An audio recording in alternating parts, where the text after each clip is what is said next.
I haven't had an opportunity to watch surf yet, so I'm just going to be counting it as we're watching it. Well, Edwin Perez, he's got a lot of experience here at El Sunzal. He's traveled here before. He rides the La Mia surfboards. He works as a bartender. He's an ISA Level 1 instructor. He has a surf school. And our South Korean surfer, also known as Mark from Dapido Beach. He represented Korea last year, the 29-year-old, very stylish, known as Muchi as well, is one of the spots that he likes to surf. And I'm looking forward to seeing the Frenchman Roland Lefebvre. He's 36 from Biarritz, and he's really worked hard to get in the team. As we can see the event schedule, we've just had the opening ceremony, the Sands of the World opportunity for people to bring together these 143 athletes representing 44 nations. Then we'll have competitions each day through 7 to 5 local time. We'll be kicking off bright and early. We've got a lot of rounds to get through. I mean, 143 competitors moving all the way to those grand finals on Thursday, May 1st, with the closing ceremony. It's going to be a big event. And what's really exciting, Berlin, is we've got record-breaking parity between men and women represented here. Yeah, this ISA is actually the first one that we have almost parity, like you're saying, to women. And to see so many women now internationally at this level and surfing is so exciting, especially coming from, the generation before of longboarding. It makes me so proud, and to be in a Latin country as well. And as a Latino woman yourself, you would have experienced growing up in a lot of Latin lineups as one of the few female longboarders, and now we're seeing this great new generation flying the flag. It makes me so proud to have this event here in South America, and as well, like I said, seeing so many Latin women and honing those skills, beautiful style as well, really showcasing the spice of the Latinas. So this is the 9th major event that the ISA has hosted here in El Salvador at Surf City. Of course, we've got a variety of right-hand point breaks along this fantastic stretch of coast, and we've got some new teams represented as well. We've got Poland, Tahiti, Thailand, Norway fielding teams at the World Longboard Championships for the first time, and we've got our reigning team gold medalists, Team Hawaii. We've got Kai Salas returning to defend his gold and looking strong. Yes, he was ripping last year, absolutely on point. It was his birthday as well, so happy birthday, Kai, yesterday. So yeah, he's fired up, surfing so well.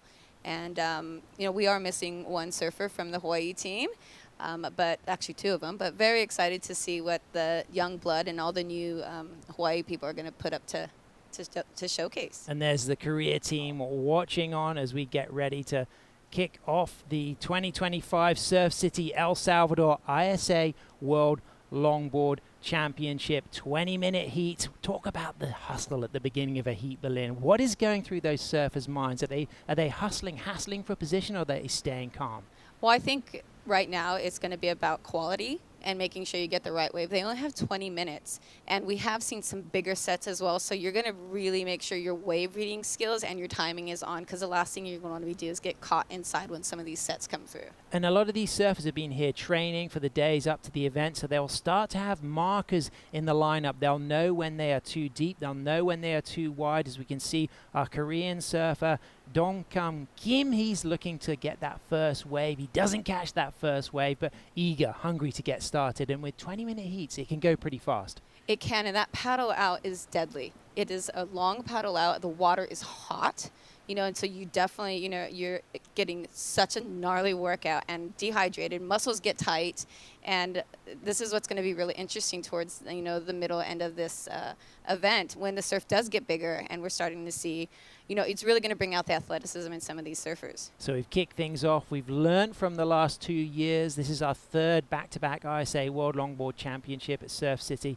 that it can take up to 6 minutes to paddle out to the top of the lineup from a wave through to the inside. So in a 20-minute heat, you really have to factor in, if you do surf one all the way through to the shore break, we call it the pupusa section, when it gets big and it's looking pretty fruity out there today, it can take a long time. It does, and we have no jet ski assistant to get back out. So, you know, if you're going to ride it in, you're going to make sure that that is going to give you the score that you're searching for, because if not, that 6-minute paddle back out will either make or break your heat. So no priority teams so far, no riders up and riding. Of course, open priority at the beginning. The surfer closest to the peak, normally first to their feet, will get priority. But right now it looks like Dong Kyun is having a shot at our first wave on the 2025 ISA World Longboard Championship. Anticlimactic though, pops up, has a look, kicks out. Not going to be a significant score, but you can sense that he's staying busy. He's just trying to find his feet and trying to find his position in the lineup, Berlin.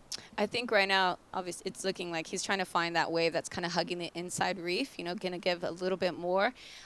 He's moved in as he takes off on this wave right now. Nice footwork. Shouldery one. Straight to the middle of the board, couple of cross steps forward, no opportunity for a steep section as Edwin Perez, representing Panama, scrambles into this. He's got a high line, he stalls it, sets up 2 steps and 4 and finds the 5 and goes for a nice touch of the 10, upright on that 10. Quick footwork back to the nose again for a second 5, little readjusting of the stance. So kicked off with a really dynamic opening 10, backed it up with a 5, readjust his lines, but takes that high line there, unable to connect through to the middle inside.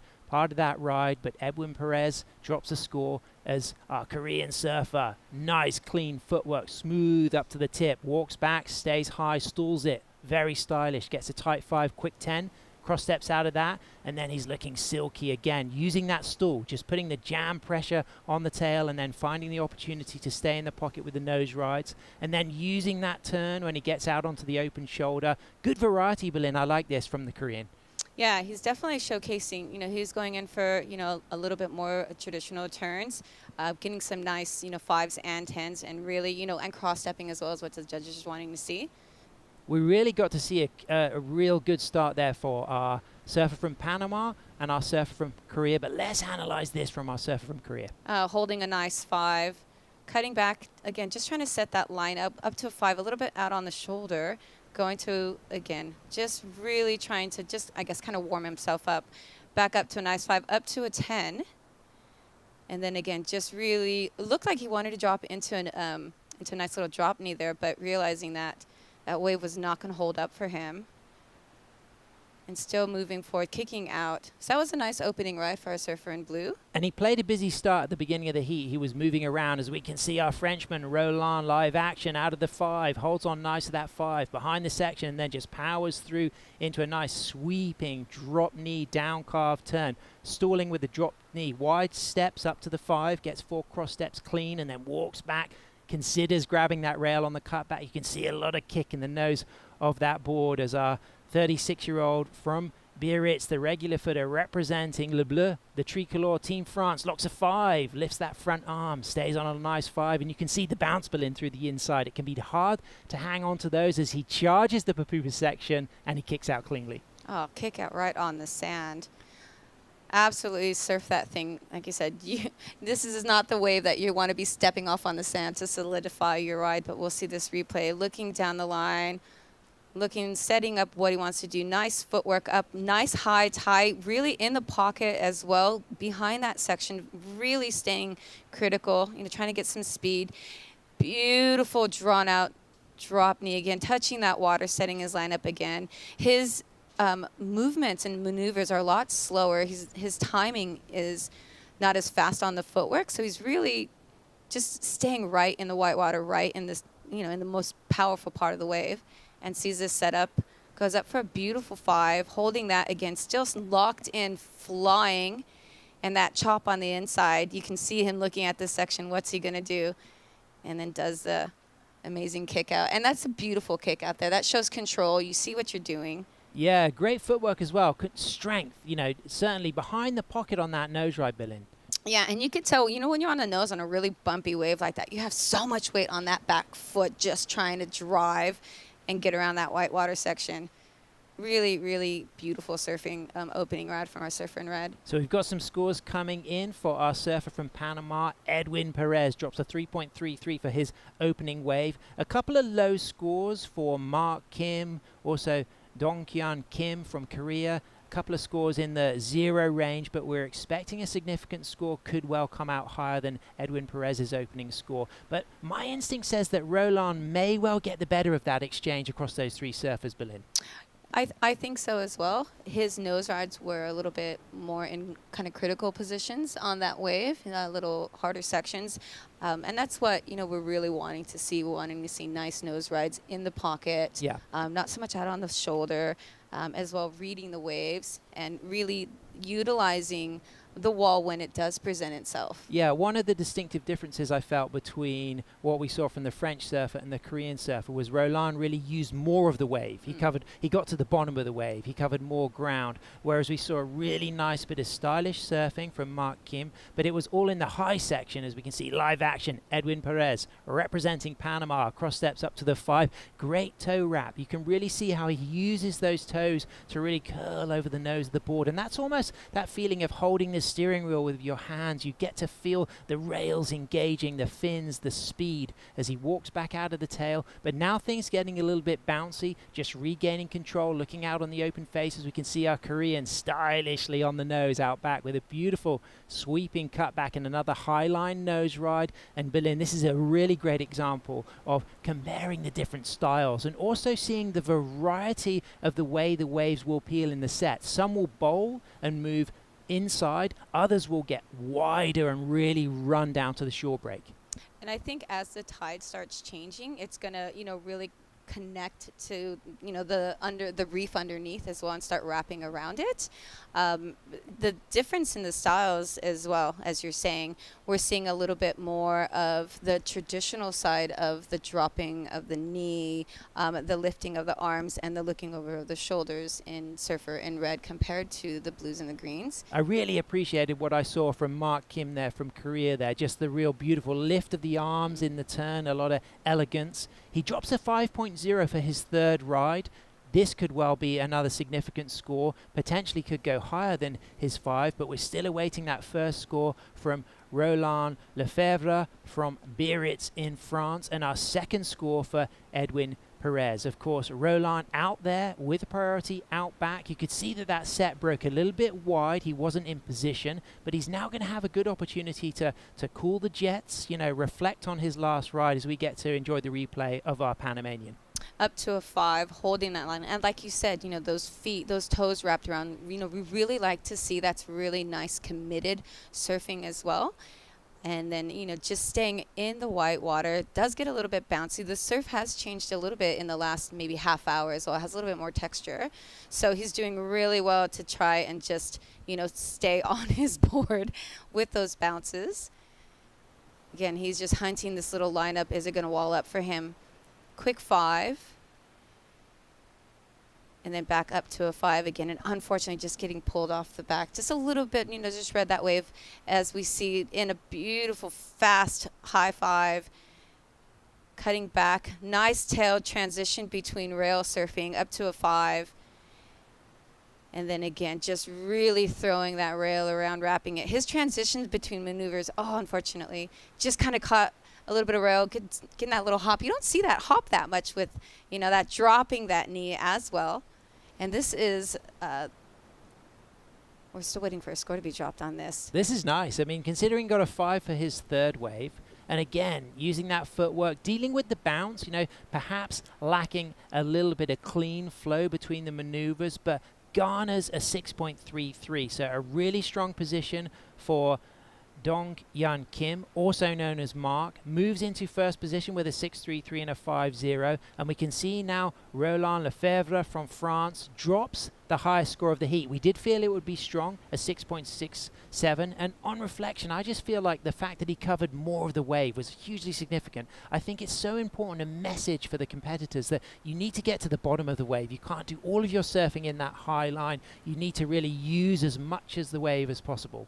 And as well, when you are cutting back into the white water part of the wave, it is showing control. Yeah. It's showing that, you're putting yourself in more of a critical place, and we like to see that. The judges like to see that you're showing that you're driving and you're utilizing those rails as well to get that projection and then set yourself up for a nice pocket, maneuver. It's Lucas for Peru. Garrido Leca, he's going to be coming up. The talented goofy footer is going to be surfing against local legend from Sunzal, Henry Salinas. Of course, Henry riding the Patassi boards made in Brazil. Henry, a goofy footer as well, an incredible nose rider. And what you really see from Henry is an ability to choose the lines for the hang tens here. He knows this wave very well. His backside nose riding is brilliant. But what I really appreciate from our first wave from Roland Lefebvre is that we saw some nose riding lower down in the wave. To be able to get those critical nose rides really low in that pocket is very difficult at Sunzal. Yeah, and if you are high in the pocket, it has a tendency to push you out in the face. Yeah. And, you know, that everyone is really, when you do get pushed out onto the face, you're having to make so many extra maneuvers just to get back into the pocket and surf. And that could be quite hard, especially, you know, when you start getting texture in that bump. The last thing you want to do is try to be walking back to your tail and catch a bump. Well, the clock's ticking, Billin. I mean, Roland sitting there with a 6.67. What do you think is going to be going through his mind, knowing he's got the highest score of the heat so far? He's got just under 7 minutes, 45 seconds. What's going to be going through his head? I think he's going to try to find a wave that's going to have a good line on it. But as well, he will be looking for something that's going to allow him to really showcase that repertoire he does have. Because he is, you know, Blue is not... His 6.33, he's needs to step up the game right now. Here he is, Roland Lefebvre from Biarritz. Up to the tip, holds the 5, nice high line, drops down on that nose ride and stays loyal to that nose riding. Clean cross-stepping out into a widened stance with the drop knee, gets that knee really low over the stringer and then just accelerates with a couple of pumps, rebounds off the foam and then just moves again into the drop knee. So we've already seen that drop knee as a distinctive part of his repertoire, and now we see some variety on the cutback, the traditional rail turn, back up to the tip, holds that 5, walks out a little bit of shuffling there, but then grabs that rail just to gain control as he deals with this bounce. And now here comes that last stall towards the Paputa section on the inside. He's got the 5, he's eyeing up the shore break, he's staying locked, driving out of that nose ride, kicking out cleanly, a little air time on the kick out. That was cool as a cucumber. The Frenchman looking really dynamic. And considering Berlin, he got a 6.67 for that opening score, he's got to feel comfortable about that. Oh, he would feel very confident. I would say more than comfortable, as you could see. Just set him straight up to the nose, holding that in. And look at the wall on that thing, just so peaky. And with the footwork as well. This beautiful drawn out nose ride. But you see him drop the hands and stick his hands in the water. It's also like a stall maneuver. And you can see that, you know, you get so much speed, you don't want to put yourself out of the wrong position. And really, again, like you said, utilizing that tail, throwing it around, and then executing this really amazing nose ride. And then chasing this rail grab, that little bouncy inside, is quite difficult. He looks like a very tall man. And look at that nose ride, just locked in. Nice hands, not flapping everywhere, just controlled and exited with, you know, absolute speed. Yeah, fantastic. Only started longboarding at age 30. He's age 36, but he comes from a rich shortboard background. So he's been a shortboard competitor for his early life, shifting into longboarding later in his life. And he said it's always been a dream of his to represent France at the International Surfing Association World events. And here he is flying the flag for the tricolor. As we can see, our surfer from Korea, Donghyun Kim. He's currently our heat leader, but we're waiting for that score to come through for Roland Lefebvre. And we just saw as well a takeoff from Edwin Perez. It doesn't come in as a significant score, 0.20. Will be a throwaway, won't add to his 3.33 and his 4. Of course, it's those top two waves combined, and we're expecting the French surfer to move up into first when that score comes through. He only needs a very low score, and I think he's really going to put the pressure on that battle for second place between Korea and Panama. You were touching on the French surfer, and he's just jumping into the longboard team. And France just has a long lineage of beautiful surfers. They put on amazing events, you know, and they are so pride. They have so much pride for their country and for their sport. So as we can see, I'm really interested to see what this score is going to drop in as. Well, last year we had Martin Correa was the teammate of Eduard Del Pero. We still got Eduard Del Pero, as we can see. Team Spain there at La Ola Surf Camp, which is just next to the competition area, and a 6.93 comes in for Team France, Berlin. Yeah, it was a well-surfed wave, well-deserved score. I think that the nose rides and as well the whole flow of that traditional aspect on a wave that was quite bumpy was really rewarded. It was measured. It felt calculated. It felt like there was a lot of certainty around what he wanted to do and what he executed, with Edwin Perez up and riding 2 steps forward, back to the tail just to set that second line, finds that 5, walks out of the first bit of the nose ride, then shuffles back to the tail, quick footsteps back up for another touch of the 5, just rolls that toe over the tip, and again locks in a 5, a little bit more stretched here, but opts for that lock of the 5, but it was a risky nose ride there and it didn't pay off. He takes a fall, a little bit messy from Edwin Perez, but he's got a 3.33 to replace, but he does need a pretty significant score now, a 7.33 to move up into second position. As we see Blue taking off, putting his hand in that wave, nice little stall coming off the bottom. I think he's just trying to read this wave, what it's going to do. Up to a 5, nice feet wrapped over, a little switch dance cutback. Again, just navigating this inside, kicking out, saying that's not going to offer him, the score to move him into first, but he's still in second. Yeah. Mark, as he's known, from Muchi Beach, likes to surf the wave park in Seoul, and rides Cabianca shapes.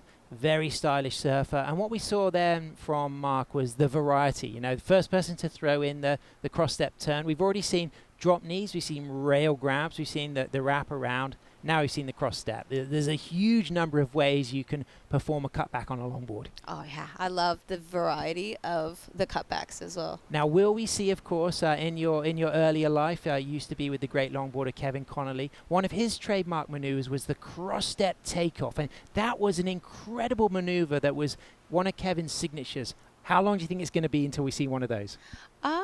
Let's put some money on that. Should we put some pesos or some dollars or some Bitcoin? Because they do accept cryptocurrency here in El Salvador. I think we'll probably see that in the next round. I'm going to go for tomorrow. I'm going to go for we see it tomorrow. Yeah. Okay. Yeah. Tomorrow. Yeah. So that could still be the first round. We got heats number 1 through 12 of the men's opening round today. We've capitalized on the opportunity to kick off on this first afternoon. We had our opening ceremony, 143 surfers, 44 nations, the Sands of the World ceremony, which is a beautiful opportunity for people to bring sand from one of their representative beaches back home in their respective nations and pour it into a big container and fly their flag. And it really is a beautiful, peaceful gathering that celebrates how wave riding brings people together, as Panama up and riding, a fantastic country, a great surf culture with a Caribbean coast and a Pacific coast, and Edwin Perez styling soul arch on the nose there, using that foot strength just to drive through a foamy section, and now things opening up. It's a smaller wave, but you can just see from this drone clip that he stayed in the pocket. Out back, it looks like our Frenchman is locked into a super critical nose ride. A fantastic bit of surfing from Roland, looking to get that third wave already with a 6.67 and a 6.93, and he is looking strong. Yes, there's a little bit of bounce in his style, but I get the sense that this person has been working extremely hard in preparation for this event, Berlin. I feel as if he has studied this wave. He's studied the video clips. He knows what to expect. Well, as well, I think you can tell that just from watching him that he's actually just really studied longboarding. To be able to get your drop knee is not an easy maneuver, and to do it eloquently with the right transition and speed in the rail.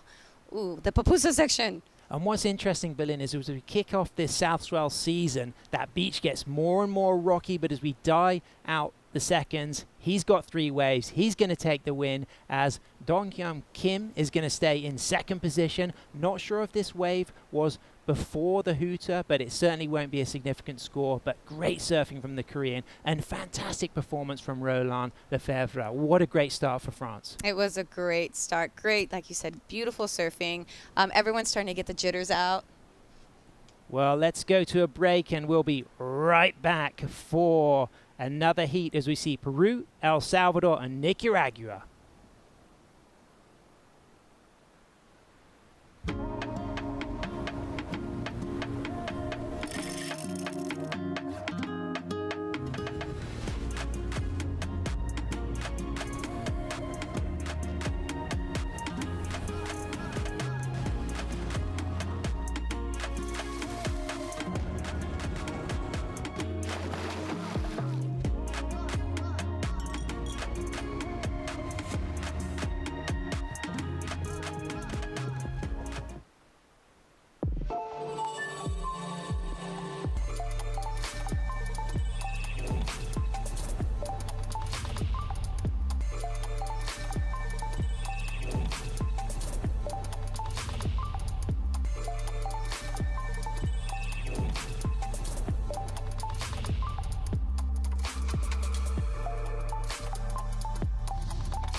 Welcome back to the 2025 Surf City El Salvador ISA World Longboard Championship. As you see, Casa de Mar, a fantastic beachside hotel in front of El Sunzal. And as we pull back on that drone clip, you can see to the left where we've just hosted our opening ceremony, and then Club Salvadoreno, that white building with the palm trees, and you can see those 4 X's.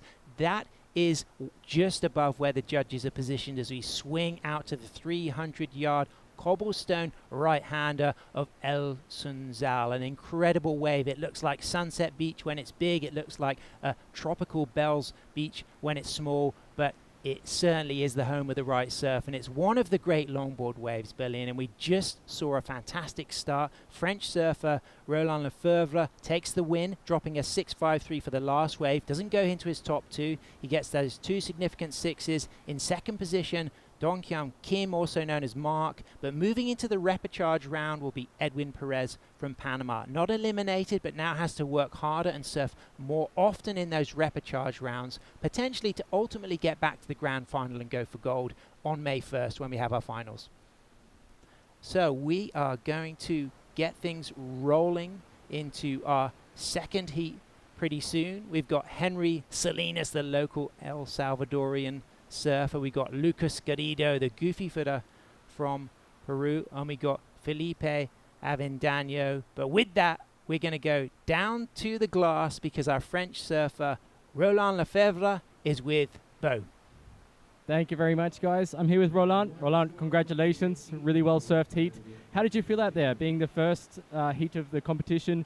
Were there any nerves, or was it exciting to get things started?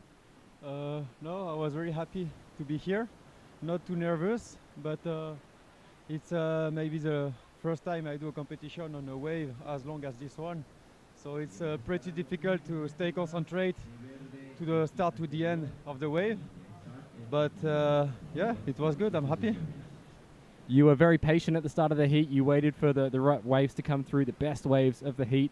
You come away with the highest wave scores as well. Was that your strategy going into it? Well, that was not like a big strategy. It's just like waiting for the set. When we are entering waters, there is one set bigger than this one, so we were a little bit outside. And yeah, just I saw the 2 guys took waves, but didn't score like high score. So I was thinking, okay, I have the priority, so I can wait a little bit to have a good one. So I just did that. Did you want to say anything in French back home for your supporters? Yeah, for sure. J'ai plein de trucs à dire. I have a lot of things to say. Alors, je sais pas si je vais refaire des interviews, j'espère. Mais déjà, je voudrais dire merci à tout le monde, tous ceux qui me regardent. Donc, tous ceux qui sont derrière moi, tous ceux qui m'envoient des messages, merci beaucoup. Merci à ma famille qui me regarde aussi, au Côte des Bas Surf Club, à Eva Bayonne aussi qui regarde.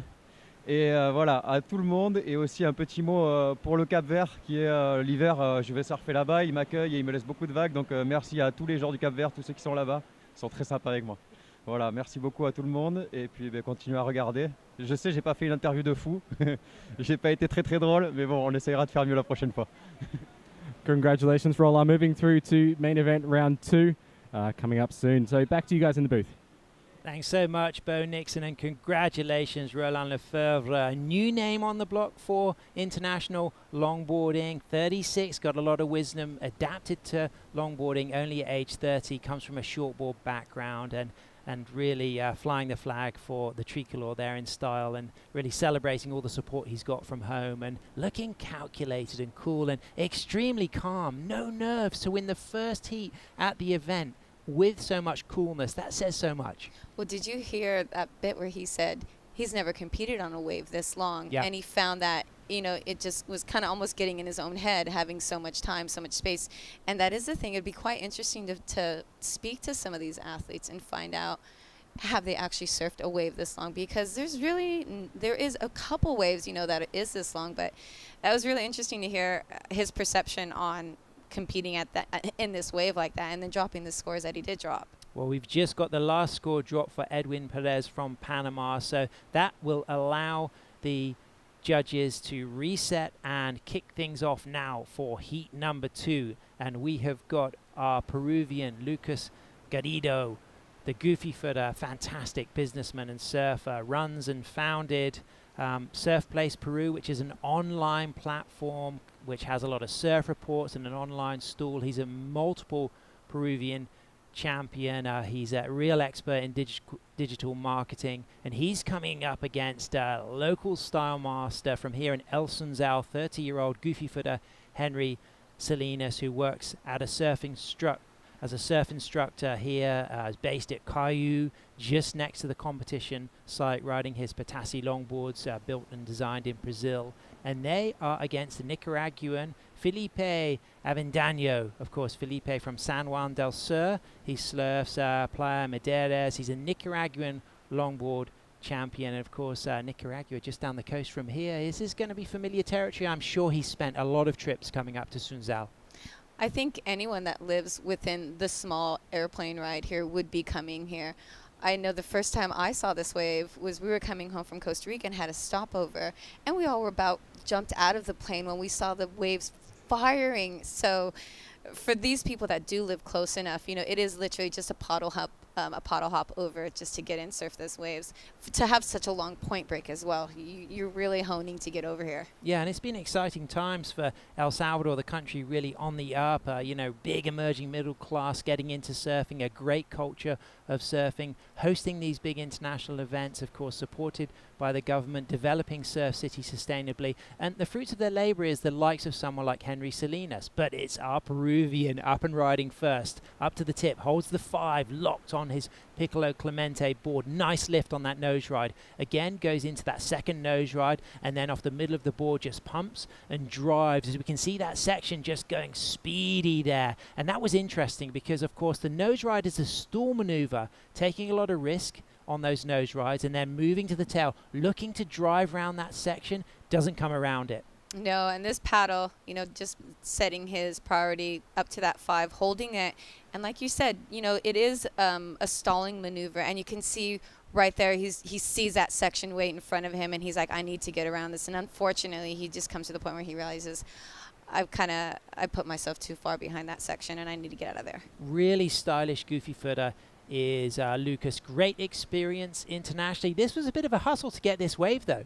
Yeah, definitely. You need to, you know, and that's what's going to have to happen. You know, especially paddling back out. Yeah. You are on a very limited time to get back out to surf a wave, and so you need to make the most of it, and you know, kind of put a stamp on your authorization out there. It's one of those waves that is quite easy to catch, but if you do a late takeoff like we're going to see now, it can be quite hard to control. But it looks like Lucas has got a high line here, straight up, stalls it, 6 into the tip, holds that 5, walks back. Nice driving stance off the middle of the board onto a second nose ride, little air hop as he walked out of that nose ride, and comes off the bottom, vertical projection off the bottom turn, and finds that lip and drives out of that lip.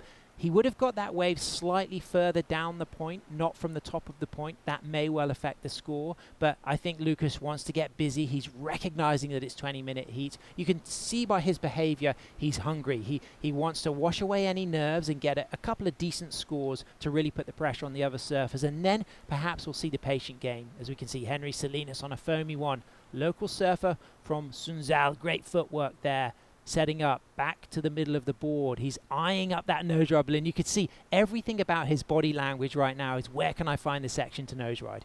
And he knows this wave so much, and he would understand having to navigate all that foam and the bounciness of it. So he's just taking his time. He's not doing anything that's going to knock him off of that, and just really reading this wave well, and then sees that inside section, goes up for a nice foot over the nose. Again, just nice and smooth transitioning, and just trying to get a wave on the scoreboard, back up to a 5, holding that line, grabbing that rail, pulling into the shore break.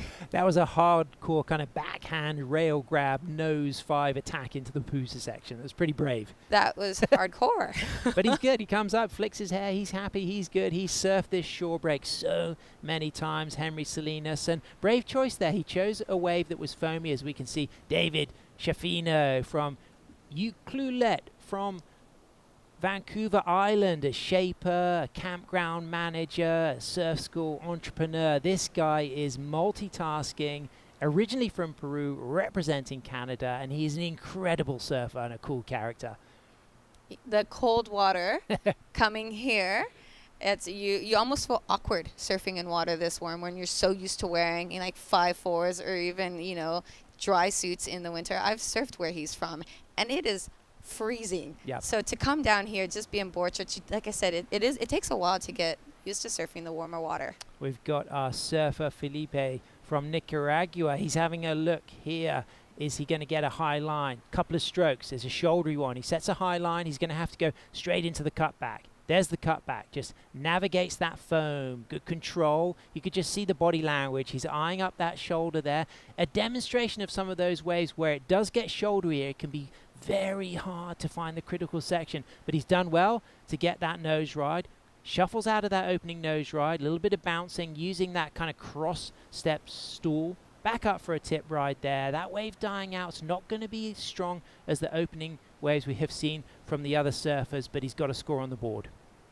Yeah, you could see the way he geeked out in his body language. He seemed a little bit frustrated about that. Felt like he kind of was chasing the section the whole time, not really able to get back into the whitewater and get an open line for him to kind of show off his steez. So waiting for some scores to come through, and Lucas Garrido from Peru drops a 4.07 with a second score, and now his third ride. Nice set of the line, beautiful nose work up to the tip, gets a 10, leans over that 10 on his piccolo board, and then smoothly walks back, and a gorgeous drop knee again from the backside, and staying cool and tall and high, and then onto the nose, and then low in the pocket on that nose ride, and you can really see him starting to feel comfortable. The body language here, rubbery, fluid, and again locking on that 5 into that 10, getting lift on his piccolo board, a lot of rocker in the nose, and driving out of that square tail single fin as he finds another nose ride. Tempo, rhythm, for me that was all music,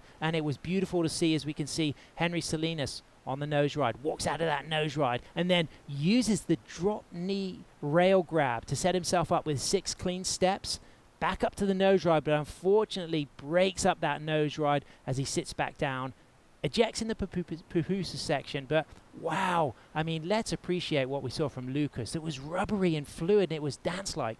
He was surfing that wave as if he was having a lot of fun, not rushing anything, just really his arms to the side, just rolling, and just transitioning very, very stylish.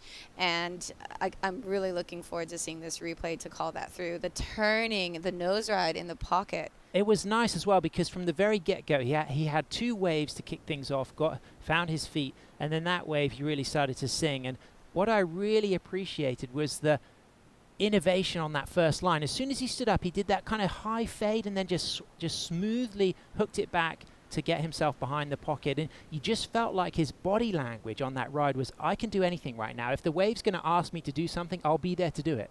It starts with the takeoff. As soon as you take off on a wave and you set your line, how that's going to feel, and it definitely sets your mode and your tempo. And the way he, like you said, he took off, quickly flipped that, and just was in that super powerful part of the wave, just driving off of the nose. And just the big smile on the exit of that wave, really, you could see he's very confident And Lucas has got a great track record. He's got a lot of experience competing internationally for WSL World Longboard events and ISA World Longboard Championship. And he's been a multiple national champion, but throughout he's also focused on his own career, studying at university, setting up this fantastic new digital platform. And now let's appreciate his surfing. All right, just sets up the nose ride up there again. 5 up to a 10, just a front of a car. Beautiful, beautiful pose. Nice drawn out drop knee as well. Up to a 5, holding that line as we see a side view of this. And again, just cutting back into the white water, kind of grabbing that rail, really utilizing the 3 fins on that board. And just driving. Again, that turn. Oh, kind of caught a little bit of a rail there. And then back up, just a quick tap. But this should be, you know, a well-deserved wave. You know, he's in the 4s, in the 4.27, so it'll be interesting to see what's delivered from that. Yeah, I think it's going to be a significant score, that, and I think it's going to be the highest score of the heat so far. His highest score is going to give him a lot of confidence, and now it's going to be about Lucas finding an improvement on the size and the potential length of the ride, getting something from the top of the point. He's going to have an opportunity to now be patient. Henry Salinas waiting for his second score, drops a 3.43 for his first wave. Henry, a cool guy. He's always been a welcoming local. He's looked after many of the new wave of surf travelers that have visited here since Surf City has been supporting these fantastic events. And Henry, a great surf instructor. You will often see the locals using Sunzal as a place to do one-to-one lessons. They like to use the middle to the inside section, and it's a great place for them to teach, and people get the ride of their life here. I saw him teaching surf lessons last year on the inside, and he was, as a surf instructor, you know, you're there to make sure that they're safe and they're having fun, and he put them into the best waves and the longest waves, and every single time I saw him out in the water, the people came out and were so happy and were just raving about his skill set as a coach. And yeah, it was just a testament to being local born and raised here and knowing your wave. Well, dropping a 7.67 for his third ride. Now in his fourth wave, Lucas Garrido from Peru locks a high 5, holds on to that 5. Really nice read of this line here. The wave looked like it wouldn't allow him to drop in, but he used that nose ride and then sweeps into a radical roundhouse cutback, but has to put his hands on the rail, so that will really impact the score. He kicks out. Henry Salinas now looking to get his third score. Locks onto a really nice 5. Walks out of the 5. Leash just there, getting a little bit in the way of his cross-stepping as he came out of that nose ride. Goes again for that rail grab drop knee, but that was a difficult section. It got a bit bouncy and foamy, but we're still awaiting for that second score, which could be significant, and he may well replace his opening score of a 3.43 with this last ride. His second wave, that, like you said, we're still waiting for the score, was a beautiful surfed wave. It was really nice. It didn't have as much foam on it, and he definitely was able to open up more surfing. As you can see, the score just got dropped to 4.27. So I think that had he not had that unfortunate of falling, it probably, you know, would be definitely the top 2 scores. So it's interesting to see what's going to drop here. Yeah, he'll feel pleased, Henry Salinas. We're not seeing the flamboyant 10s in critical sections that we're used to seeing from Henry in his free surfs, but a huge amount of pressure, of course. The pride of representing Team El Salvador. Other great surfers like Cindy Portilla representing El Salvador, Amado Alvarado. As we can see, our Nicaraguan in green out of the first nose ride into that rail work. A whole host of goofy footers in this heat. It's all goofy footers. As we can see, a nice low stance, eyeing up the shoulder. Things getting a little bit foamy. Hands open, just looking to control and coming off the bottom there. And you can really see how much of a hard edge longboard he's riding as he just swoops back down from another turn, stalling, looking for the nose ride, a little bit of bounce as things get a little bit slopey on the shoulder, but it'll speed up a little bit through to the inside, but just one step too far for Felipe Avendaño. He will drop a score, but it feels like Lucas and Henry are the front runners for positions 1 and 2 in this heat so far. Yeah, unfortunately, just stepping off the nose. It happens to us all. Yep. The amount of times I think, you've probably scraped the inside of your ankle from your nose getting Yep. rubbing that ankle over. But yeah, I definitely think, red and green have had the better exchange of the wave quality as well as the surfing. When we were talking about hood ornaments of a car, that's exactly what that 767 nose ride came through. It's just perched and locked in and just looked really nice. As head of water safety there, Chuck, just eyeing things up, of course. With this increase in swell size forecast, one of the biggest south swells that have been seen for a number of south swell seasons, due to peak potentially on Sunday, there's going to be a real need for the water safety to be at the top of the game, and they will be. And also a real need for the surfers, the athletes, to be checking equipment, having their backup. Everything. Is your leash string good? Is your leash good? Where's your backup leash? Is your backup board ready to roll? What's your strategy if you break a board or break a leash? How are you going to get in? All of these types of things will be going through the heads of the surfers with a forecast like we're seeing. Especially for those that aren't used to surfing bigger waves, you Yeah. also have to get that mental and that confidence. Yesterday, we have a ding repair guy, and I saw Taka getting his leash plug replaced from Yep. getting it pulled out. We've already had several boards, like people's backup boards, snapped Yep. because of the bigger surf already. Henry Salinas, late takeoff there, widens the stance, grabs that rail, just battling this foam, but he's probably going to get the opportunity. No, he's not. Commentator's curse. That wave just knocked him off. Took a lot of risk, committed to that bigger wave, but unfortunate for him. You felt like there was huge potential in that wave, but bouncy, difficult, unable to get back out on the open face. Oh, sometimes it is just so hard to come back from Yep. the bounce. Your feet get a little bit too wide sometimes out of position, and just to gather that back together, yeah, unfortunate. And then you saw him just kind of get bounced off. Team Portugal there. We got Frederico, we got Inish, of course, Frederico there, reigning European junior champion. He's going to be surfing with Antonio Dantas, and we got Inish Martins from Faro, former competitive trampolinist. She's a stalwart of representing Portugal, a real pioneer of longboarding, of women's longboarding in Portugal, is Inish Martins. I haven't had the opportunity to go to Portugal. I've always wanted to. They used to have an event in Portugal as we see this wave coming through. Salinas up and riding, low to the wave there, gets a high line now, cross steps to the 5, holds that 5, stretching, streaking on that nose ride, really clean, quick footwork out of that nose ride, and then using again that rail grab, as we can see Lucas Garrido, our heat leader from Peru, on that set wave outside, and Henry Salinas stalling.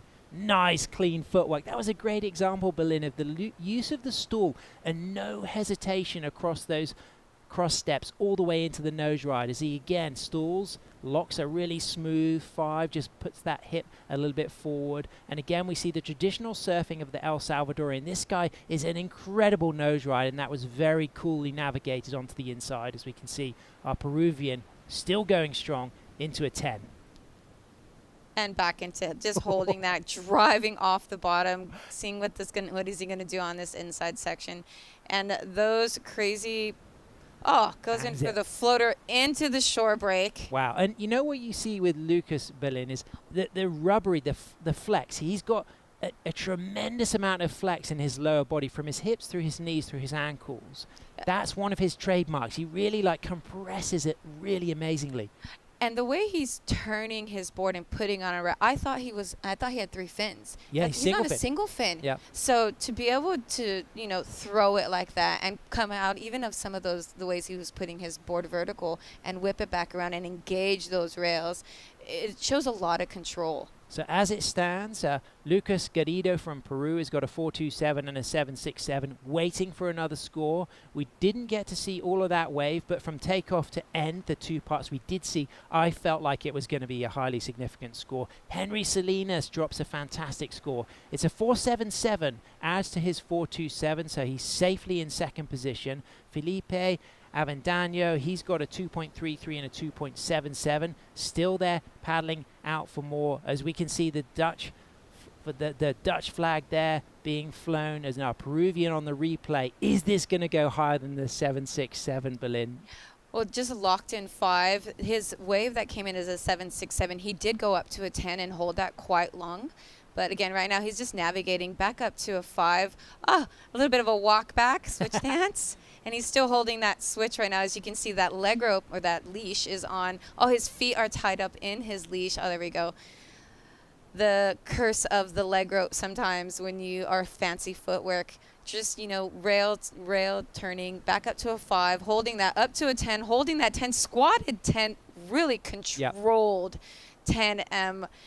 Almost sitting on the nose of his surfboard. So this was nice, but for me, it's not as nice as his 767. For me, there was a lot of purity in the 767, a few more tricks in the 617, perhaps some a little less functional, as we can see the Dutch team, Mara Robroek, the 16-year-old on the left, flying the flag. She's been incredible this week. She's also broken 2 leashes, so she's already experienced from her free surfs that this wave has got power and you need to have backup equipment. It's a really strong Dutch team, and Mara, who's the sister of Douwe, so the older brother Douwe, that both of those 2 surfers, brother and sister, representing their nation. What a special opportunity. Oh, to be able to spend that, to share that with your family, such as yourself and your daughter. Yeah, she's competing for Team England. As we can see the landscape there, Berlin. I mean, celebrate this. It really is a tropical paradise. It is beautiful. The fruit, you just walk and you find fruit on the floor. It's been mango season. I spent a week in El Tunco before, and we were staying in a guest house, and there was 3 mango trees in the courtyard, and they were raining mangoes at night on the tin roof, and we could just pick them up for breakfast. That's what I did this morning. I went for a coffee and found a mango, and then Megan So we've got our Portuguese surfer Antonio Dantas. He's going to be coming up next, and we're going to take a short break, and we'll be right back.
Welcome back to the action. A pleasure to have your company. Thanks for tuning in. As we can see, a big cleanup set there. It's Kahia Walker representing American Samoa on a big foamy wave. He's surfing against David Schifino from Canada and Antonio Dantas from Portugal. Kahia strong into the cutback, dealing with that foam and just bouncing on the shoulder there, looking to get to the tip, stretches out, finds a touch of the 5, locks in a bit of improved trim speed as he just moves back up to the front of the board and then widens his stance, and you can see the body language is all about eyeing up the opportunity to attack this inside section as he gets another quick tap of the nose and puts that board on rail, down carving, out of things, and then just kicking out with a wave to come for Team American Samoa. And out back it's David Schifino on the outside, but up and riding Antonio Dantas, the stylish surfer from Estoril, São Pedro. Fantastic point break in the heart of Lisbon, a classy place. Big shout out to his brother João, normally represents Portugal. João, a fantastic surfer as well. And the goofy footer clean in and out of those turns and nose drives on his Luffy board. Berlin, what a great start for Antonio. Portuguese coolness and class all the way. Yeah, the Portuguese definitely know how to do it, don't they? He's not rushing anything. He is just quite taking his time and, just really nice nose rides and reading the wave really well. His maneuvers are so clean and holding nice nose rides in nice positions. Sees this short break, and again, just a nice little kick out. That was wise. Very wise. As we can see, David Schifino for Team Canada from Ucluelet. Yuki represented here, locks on that 5, walks out, and then puts that board on rail. Nice use of all of the wave, using the top of the wave, coming off the bottom of the wave with a driving bottom turn right under the pocket as this wave really starts to glass up for him again. And we can see a nice big sweeping top turn back to the bottom of the wave, couple of cross steps forward, locks in that touch of the 5, and then moves back to the tail and then just widens the stance. And I like the body language, the way he carved away from the foam, and he's going to feel good about this wave. It's strong, it's committed, it's controlled, and it's a long one, and wave shape wise all the way through. Yeah, when you get a wave that long, you start to end up getting like a little bit of lactic acid built up in your legs. Your legs start cramping. You see him kind of stand up as well. Just tired. Looks. Okay, talking of tired, somebody who was electric, it's our Peruvian Lucas Garrido is on the glass with Bo Nixon. A huge congratulations, Lucas. You surfed really well in that heat. Some great nose rides out the back. I noticed at the start of the heat, you guys were kind of sitting a little bit deep. Was there a bit of jockeying for position? What was the strategy at the start? Yeah, I wanted to start with the first wave, so I knew I was surfing against the local, and he won't let me get the position easy. But I keep pushing, and at the end, I get the first wave, so I was happy that my strategy worked. Yeah, put you in a good spot for the second wave, and then you eventually got some great scores in the end. Being a short heat, 20-minute heats out there, a long paddle out, what's your preparation going into this event? It's been kind of tough for me because the last few years I've been mostly shortboarding. I was kind of out of the competition in Longboard for some time, and I've been surfing beach breaks or short waves. So the last month I've been training really long waves to be in good shape. And also you have to make good decisions in the wave, to know if you have to surf it all the way to the shore or if you have to cut it at a half and return to the point. Sure. Is there any shout-outs you'd like to do for your supporters back home? Yeah, for sure. Quería saludar ahí a mis abuelos, Papatón, Mamalucha, abuelita Yola, que sé que están ahí pendientes. Y nada, agradecer también a todos los chicos de Surfplay que me están bancando ahorita que estamos acá chambeando. El mes está abajo, así que si pueden vayan a comprar a Surfplay, gente, que estamos acá representando y dando lo mejor de nosotros. Y gracias a toda mi familia por siempre apoyarme. Thank you very much. Congratulations, moving through to main event round 2. We'll see you then. Back to you guys in the booth.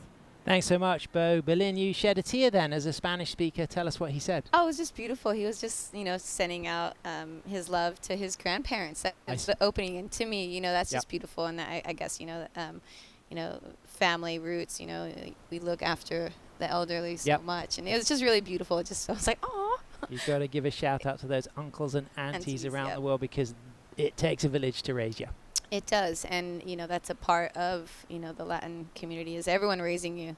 Kahia, up and riding, representing American Samoa, the 26-year-old driving onto that rail, riding the Raynar Custom 9.0. Looks to be an epoxy board there, a lot of kick in the nose, bites off that foam and then drives off the bottom into a cut back. The regular footer looking really good, and there's that rebound off the foam. No mean feat, dealing with this foam here, it can bounce you off, so gaining that control to use the foam as a source of acceleration back into the face is pretty impressive, Berlin.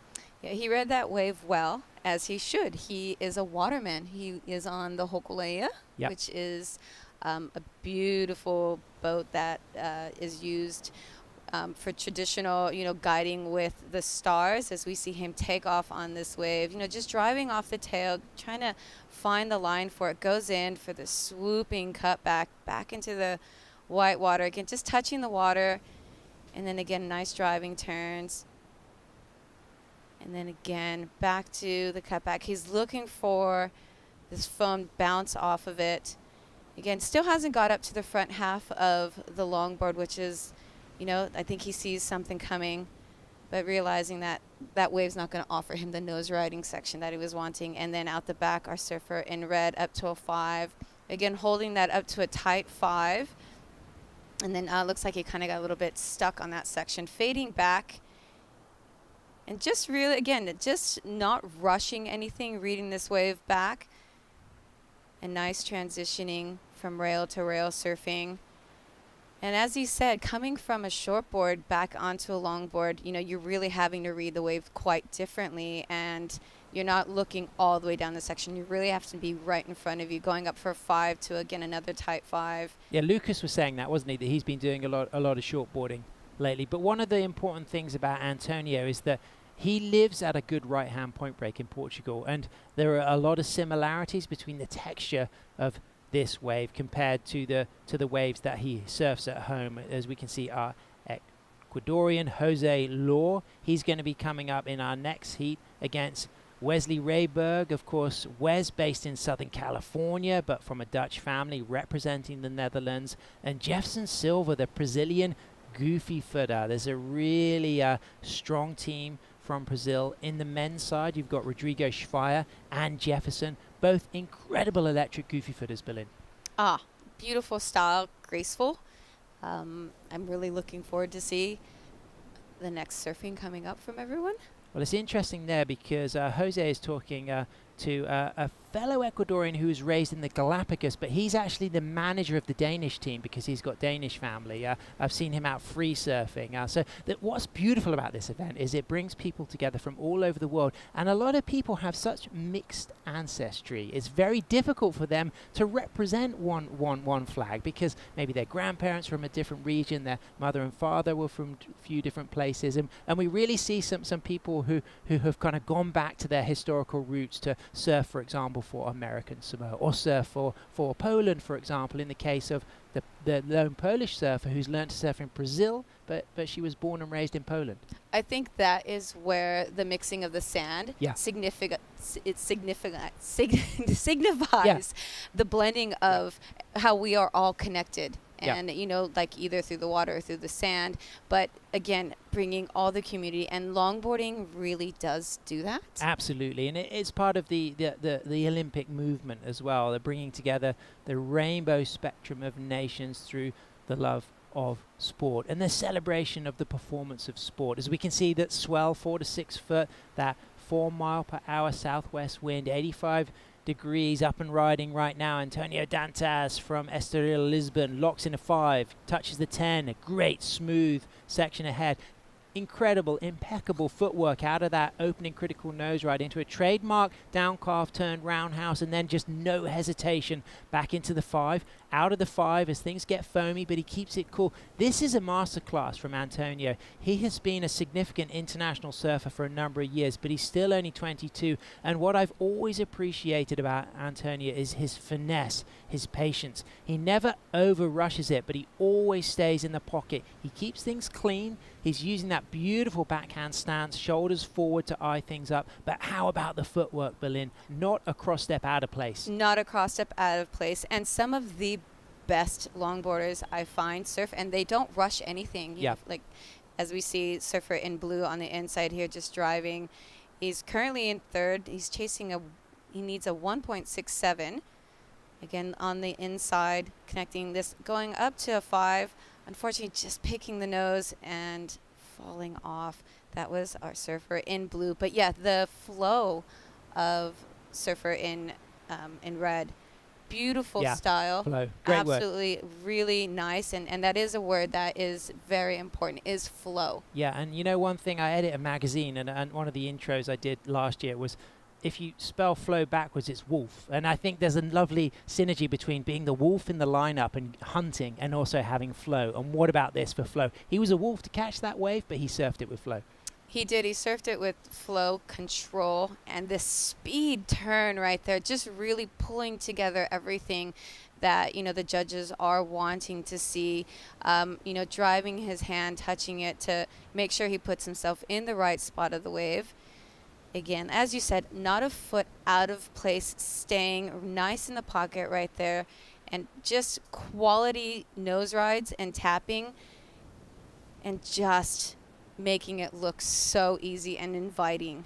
And of course, on the Luis Bento Luffy built boards, of course, down in Costa da Caparica, just out of Lisbon, is where Luffy builds his boards, and he has built an empire. He has been a pioneer of Portuguese longboarding, but right now representing all those fantastic Pacific communities who sail the Hukalea. It is Kahia Walker up and riding, driving off the bottom and then widening that stance and down carving, and a beautiful flowing approach as he stalls it, sets himself up for a nose ride and then stretches out, locks in that touch of the 5. He kicks off with a 2.5, backs it up with a 2.73. This is his third wave, and again, a smooth section ahead as we can really see the afternoon conditions starting to get nice and glassy, Berlin. We haven't seen the sea breeze blow too hard this afternoon, and that is really favorable for other surfers competing later on today. The wind projection is supposed to be quite low. Nice. And yeah, so Positive. we've been told that, we're going to have nice winds. It's not going to get too bumpy, but we will see what is going to happen when the surf does get bigger. It'll be interesting to see what boards people choose to ride when it does start to show up its face. Yeah, that's Jose Law going in for his next heat. Jefferson Silva, the goofy footer from the northern reaches of Brazil. Jefferson, a fantastic competitor. You can see the width of those tails. Both surfers opting for single fins. Both surfers using fairly wide tails, and they're going to be surfing against Wesley Ryberg, who surfs on Chris Christensen boards. I mean, that's going to be cool to see the Chris Christensen ethic. Of course, a fantastic Californian shaper. One of the greats, known for his longboards, known for his guns and his beautiful mid-lengths. Great craftsmanship in his shaping. He does. He is an amazing shaper of the fish as well. As we see surfer in green, this is Kahia on his third wave. Again, just driving down the line here, going up, beautiful drawn out turn. Look at the power in his turn. Again, just trying to get back into that whitewater section, touching the bottom and then kicking out. So yeah, 3.10 for that last wave there. Little set coming up. We got Antonio Dantas out there in the lead. He gets a 7.07 for his last wave. Of course, the American Samoan flag there being waved, and a lot of pride here, Berlin. So much pride, and you find that within the the Polynesian culture. You see whenever they got the heats out, everyone's on the beach. You got and loud. Look at them dancing too. Like, they're not scared, and it's beautiful. And the Polynesian culture, it are the people of the water. Like surfing is so embedded in their blood. Yeah, and if you want to learn a little bit more about Kahia Walker, he is a crew member of the Hokulea, dedicated to connecting Pacific communities, and it's a fantastic endeavor, not only recreating all of that great voyaging and navigation history of the Pacific, but also bringing people together through their connection with the ocean. Valid 100% as well. Reintroducing culture to the Polynesian, like bringing back old ways which were lost. Absolutely. And it's so nice to see cultures maintaining everything that they used to do and bringing it back that was lost. Yeah, and bringing it back right now to the heat. 4 minutes remaining. David Schifino from Ukulele, Vancouver Island, rides the self-designed WCS surfboards. He's close to now the 300th board on his brand that he designs and has laminated. He also runs a campground at a fantastic restaurant. He's 3 times national champion. He's sitting in second. He's got a 4.67 and a 4. He needs an 8.73 to move up into first. Kahia Walker is sitting in third. He needs a 5.57 to move up into second. Out in the lead is Antonio Dantas, and it's David up and riding. Locks the 5, holds the 5. Incredible control to stay on that nose ride. Really nice driving nose ride across that section as he comes out of that nose ride, goes into the rail turn, and then cross steps back up for another stretch 5. And then as this wave starts to get foamy, he gets back into the pocket, a little flash of rail as he rebounds off that foam, coming high off the wave, low off the wave, little soul arch there as we can see the length of the ride. I mean, surfers are riding for a good 40 seconds. Some rides here a minute. It's going to take them sometimes 6 minutes to paddle back out. It takes stamina, and David is demonstrating that he's got no lack of stamina, Blaine. This is a really strong ride for our Canadian. Oh, and the nose ride grab, pull in, a Hawaiian pull out right there. That was a beauty. In the Papusa section, standing island kick out, grabbing that rail, a bit of a fusion of Peruvian and Canadian approach as we get to look at the replay, Berlin. Nice fading turn, sets that line, goes up to a 5, almost catches that rail, but pulls it off with that white water bump. Again, fades back, looks at where he's wanting to go. just really utilizing the whole part of the board, and that's what we're wanting to see. Again, just locked in that nose ride, kind of driving off the nose a little bit there, which is the art of nose riding is actually being able to ride it, on it, and drive your tail as well, which you can do, as he sees right here. Beautiful, like you said, back into that little sole arch. And again, just really doing nice rail-to-rail surfing, banking off the whitewater onto that inside, which has been so dangerous to so many surfboards. We have seen many surfboards lost over the couple days. But again, nose ride, pull inside, close out. I like that. Yeah. You know what I like about it as well is because he knew his body weight was over the nose, and as he grabbed the rail, he knew that the board wasn't in a dangerous position. Yeah, and as well, you want to save your fin. Yeah. That's the last thing you want to do is get your fin stuck in that shore break and tear your whole box out. So he's dropped a 4.67 and a 4. Berlin, how do you feel this wave will compare to those scores he's already dropped? I think he's pulled a lot of everything kind of the judges are wanting to see. He's utilizing the nose, the tail, cross-stepping with control, flow as well. I have a feeling this might drop in a little bit higher than his 4.67. But he's done everything he possibly could. Yeah, I think it's going to be his highest score. He's chasing an 8.73 to go up into first, but he's in a solid second. I think he's going to improve his position in second. We move down into the last 50 seconds. So Kahir Walker has been chasing a 5.57. That may well change as we can see the Casa del Mar rock with the cross on the top, and Casa del Mar with the pool and the cashew trees and the mangoes and the palms and the exotica. But let me tell you, it looks like paradise, but it takes stamina to surf this wave. You need to be strong to perform at Sunzal, Berlin. It's been interesting having that conversation about the stamina and how the different athletes have prepared themselves physically for it, understanding how much dehydration will come into play here, cramping, and really training to be able to surf this wave. And it's a beautiful wave, and David Schifino drops a 4.77, secures second position. Kahir Walker will move into the repechage, but Antonio Dantas from Lisbon in Portugal takes the win with a 6.33 and a 7.07. Fantastic performance from the Portuguese surfer. Oh, beautiful performance, great style. Yeah, just really showcasing the art of longboarding. Now moving into the next round. That was nice. Canada, Portugal, American Samoa. I like what I saw from Kia. I like the passion, the busyness, a powerful surfer, great rail game. Yeah, beautiful surfing from him. Unfortunately, just not really able to, get that wave to get the nose rides that he was needing in order to get the little bit higher scores. We've got Jose Law coming up against Wesley Rayberg and Jefferson Silva. Brazil, the Netherlands, Ecuador. They're going to be coming up next. That's going to be a good one, Berlin. We'll take a short break. We're going to bring Bo Nixon and Megan Godinez into the booth to call the action. Stay with us.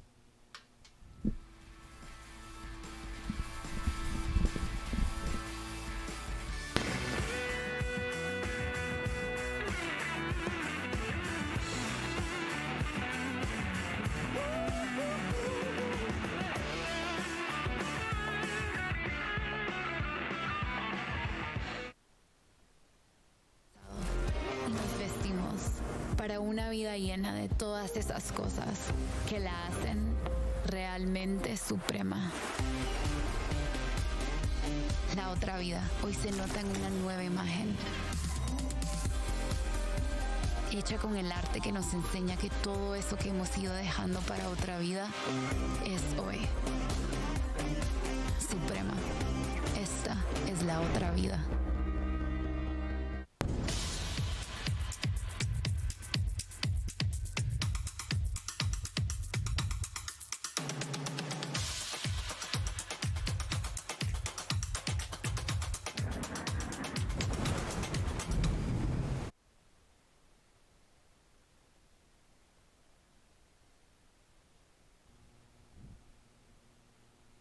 Hello and welcome back to the 2025 Surf City El Salvador ISA World Longboard Championship. My name is Bo Nixon, joined in the booth by Megan Godinez. So great to have you here, Megs. Same. I'm so excited to be here and call all these heats that are up and coming. Yeah, we've got heat number 4 coming up. Jefferson Silva from Brazil, Wesley Rayberg from the Netherlands, and Jose Law. He's out there in the water representing Ecuador. It's had some beautiful waves earlier today. Megan, what are you seeing in the conditions out there now? Has it changed a little bit from when we got started earlier? You know, I feel like with the tide coming in, it's definitely bringing in that little pulse. So it's going to be exciting, especially with that tide coming in, as we see green up and riding here. Yeah, Jose Law taking off, grabbing rail there on his backhand. The goofy footer just deciding to step off, realizing the wave is closing out in front of him. He'll get himself back out there. It's very difficult. I've been watching from the beach there. It's very difficult to position yourself out there in the lineup at the starter heats. Everyone's jockeying for that inside position, trying to find that priority. So you might see some surfers ending up a bit deeper, as we saw Jose there getting caught by that section in front, as we see Jefferson Silva from Brazil taking a paddle on this one. And he's stroking hard to get in as he's up in the standing. Jefferson Silva, no stranger to the ISA Championships. A long hang five out the back section, and unfortunately just catches that rail as he comes down. There's a few bumps on the outside section from the wind, Megan. Yeah, and I also feel like it's from the tide that's coming in. It's filling up with a lot more water, so it's going to create a lot of more chop on the face. So they're really going to have to focus and almost bend their knees and focus on staying compact, because it is very, very bouncy. It's very turbulent, especially with, like I said, the tide coming in. But I think with this pulse of the waves coming, it's going to be fun and interesting, and seeing where everyone's going to be sitting and jockeying each other. Yeah, definitely. Well, it's another fantastic day here in Surf City, El Salvador. Thank you very much for tuning in. You are watching the ISA World Longboard Championship. We are stoked to be calling the action here. Been watching some of the best longboard surfers in the world getting ready for their heats, as we have three of the top competitors out there. So, Megs, we've spoken a bit about the conditions out there. Who are you looking forward to seeing compete later on today? I'm excited to see Johnny from Hawaii. He's got this beautiful drop knee, this traditional but also very aggressive approach to the waves, and I think it's going to really fit to his surfing. And we have you know, from Hawaii, we had last year we had Kai, we had Hono, we had Kilis, and we had oh dear, who was the other surfer? The men's surfer. I had a blank. I'm That's oh gosh, but yeah, we have fresh faces. You had Kaniela Stewart. Kaniela. I'm so sorry. Kaniela Stewart. Yes, That's Connie, Kai, Soph, and I'm sorry, Hono. Yeah. Sorry, I have all these names mixed up. No, the Hawaiian team seems strong again this year as well. Yeah, so that's going to be exciting. You know, I'm excited to call Johnny's heat. I want to see how he, you know, he's been pushing himself during the winter this past in Hawaii. So I want to see how he's going to do. You know, the swell is incoming, and it's going to be starting to pulse for this weekend. So good little tester on how everyone's going to feel out there. Definitely is going to be a good tester, as we see Wesley here getting up on his first ride as he takes off behind the section, cross-stepping up to the nose. 5 in that critical section, stretches out. He has to keep composed to get around this whitewater section, as we see Wesley just on the shoulder here, cutting back toward the whitewater. Great style from Wesley from the Netherlands, residing in San Clemente, California. Wesley keeping with this one, just realizing there might be some more potential on the inside. The judges really looking for those maneuvers in the critical section of the wave, so a little bit of downtime as he moves on through to the inside. We've seen surfers get caught up a little bit in this pupusa section on the inside. We'll see if Wesley is going to challenge that as he makes his way through, cross-stepping, just keeping that speed on the board as he moves through to the inside. He's going to continue with this one right through with a quick hang five and finishing off with that really heavy inside section. So a long ride there from Wesley. Yeah, it was a good start for him, as he was just starting to warm up for the first heat for his first heat. Jose Law from Ecuador up again. He had a nice nose right at the back. He brings it through, just keeping in trim with this wave, keeping himself in the critical section. He's going to cut back. It is very tricky out there with that bump, trying to, you know, get high on the wave or nose ride. So he's doing well to navigate that section. Just a little bit of a bobble there as he makes his way through to the inside, but he's going to stick with this one. Looks like he's going to wall up a little bit more on the inside as he's going to start to get toward the nose. Smooth cross step there as he shuffles back to get to the inside. Megs, what have you seen on this wave? I feel like this wave, it has that thicker wave section, and he's kind of surfing it on the short. I'd like to see it kind of pick up a little bit, but again, this is his first heat of the whole entire competition. We're getting warming up, getting used to the lineup. Jefferson Silva at the back in the red jersey as he's going to try and find his way to the nose. Does well to navigate that section, nice and critical. You can see the white water of the wave there right behind him as he carves off the top. And for another cut back into the white water, Jefferson, he is residing in the northern part of Brazil. So Jefferson Silva there in the red jersey as we're going to head down for an interview with the last heat winner, Antonio Dantes. Thanks so much, Bo. Antonio, what an amazing start. You look relaxed, you look cool. Just 2 waves, but with poise, with control. You must feel good. Yeah, it's hard to do more than 2 waves here. Big paddle out.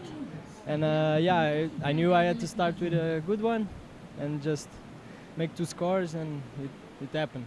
Yeah. That clean footwork, those critical nose rides. You've got a lot of experience here in Surf City. How important is it now to be here for your 3rd time representing Portugal? This wave is very similar to the wave I have back home, São Pedro do Estoril.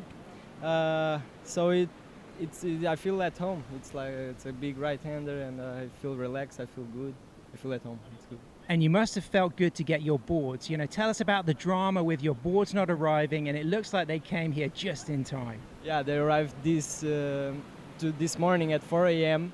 I had to took the wax out and put the new wax in. They got stuck in Frankfurt. But yeah, Diguinho, thankfully, Rodrigo's Fire, he borrowed me his board. And thank you, Diguinho. But yeah, they came just in time to make it happen. Yeah. It's an amazing start, and I'm sure you've got some messages in Portuguese for everyone back home. Yeah, obrigado, Sam, em primeiro lugar. Obrigado aos meus amigos, à minha família que está a verem em casa, à minha namorada, ao meu irmão, que infelizmente não pode cá estar, mas está cá comigo, a prancha é dele, prancha mágica. Por isso, muito obrigado a todos. Abração, bora, vamos com força, estamos motivados. Yeah, Portugal. Great stuff, Antonio. Back to you, Bo. Thank you very much, Sam. Antonio there putting a really great heat together. Had one of the highest heat totals so far today. Really great to see him out there, Megs. Yeah, and like he said that he's very comfortable, you know, and it really, you're gonna see who's comfortable out there and surfing bigger waves, especially with the swell coming in. So it's good for him, and getting that first win, especially in such a long competition, it's going to feel really good. He's going to go into the rest of the competition very confident and really just flowing on that high. Definitely is. A big congratulations to him as we see at the back here. This is Jefferson again having a look at that one, deciding not to go. He's got his eyes down the line. You can see that wave had a little bit of bump on the outside section, so his last couple of waves has had that bump as well. So deciding not to go on that wave there. So it looks really nice out there though, Megs. Glassy conditions on that inside section. Yeah, and you know what I noticed from the other heats, that this is the heat with the least rocker in their boards. Everyone had a lot of rocker in their boards, and I think it's because they're trying to figure out how to get in that pocket for that hang 5 and that hang 10 and what's going to have them stay up there. It's going to be, and I think the rocker is playing a lot in the chop, in the wave. It's kind of, we can see how Jefferson kind of had that little stuck moment, and it had to do with that nose digging into that chop in front of him. So I think, you know, people are going to start looking at their equipment and seeing what is the best thing to ride, especially with the waves we have coming. Yeah, and to match the judging criteria as well. Obviously that traditional style of longboarding, you know, utilizing the whole length of the board as well. You'd kind of speak to a flatter rocket board, but obviously you need to bring in the conditions with that as well. Yeah, exactly. And it's interesting to see everyone in this heat has flatter boards. Yeah, very interesting. Good pick up on that, Megs. As we look at the scores coming in for the competitors, Jefferson Silva currently in first place with a 4.4, still waiting for another one of his rides to lock in as well. Jose Law from Ecuador, the 3.57 and a small score of a 0.73. And Wesley from Netherlands up and riding, currently in third place as his back foot just slipped off the tail on that one. Unfortunately going down, he was only looking for a small score to get up into second. Jefferson Silva at the back. Megs, take it away. Oh, I love the way that he's going to set up on this. He's got a high line, perfect, beautifully perched hang 10, holding on to that and just goes down with that chop. And that was so unfortunate because I think he was on his way to a really, really good score. Yeah, would have been a great score with that hang 10. Looks like his board maybe a little bit on the heavier side, kind of getting a bit stuck and a bit slow in that wave. Seeing competitors with a little bit of a lighter weight board, as you said, a bit more rocker, able to kind of get through those sections, not get caught behind. But it's a very fine line of being too deep out there or being too far on the shoulder as well. Yeah, and I think with the flatter boards, they want to almost try and find more of a midline than a high line. And as long as they have a big enough fin and a big enough tail, it is going to catch. So I think they need to find that rhythm of getting that midline kind of position for their boards, especially being flatter. Yeah. Definitely. So almost 7 minutes left in heat number 4 of men's round 1. We are going to be running through to heat number 12 today, and then we'll kick off things tomorrow morning. We are going to be waking up with a slightly larger swell tomorrow by the looks of the forecast, and then building through into Sunday and Monday as well. So we'll see what things have to offer, but beautiful conditions greeting competitors here for day number 1 of the 2025 Surf City El Salvador World Longboard Championships, hosted by the ISA.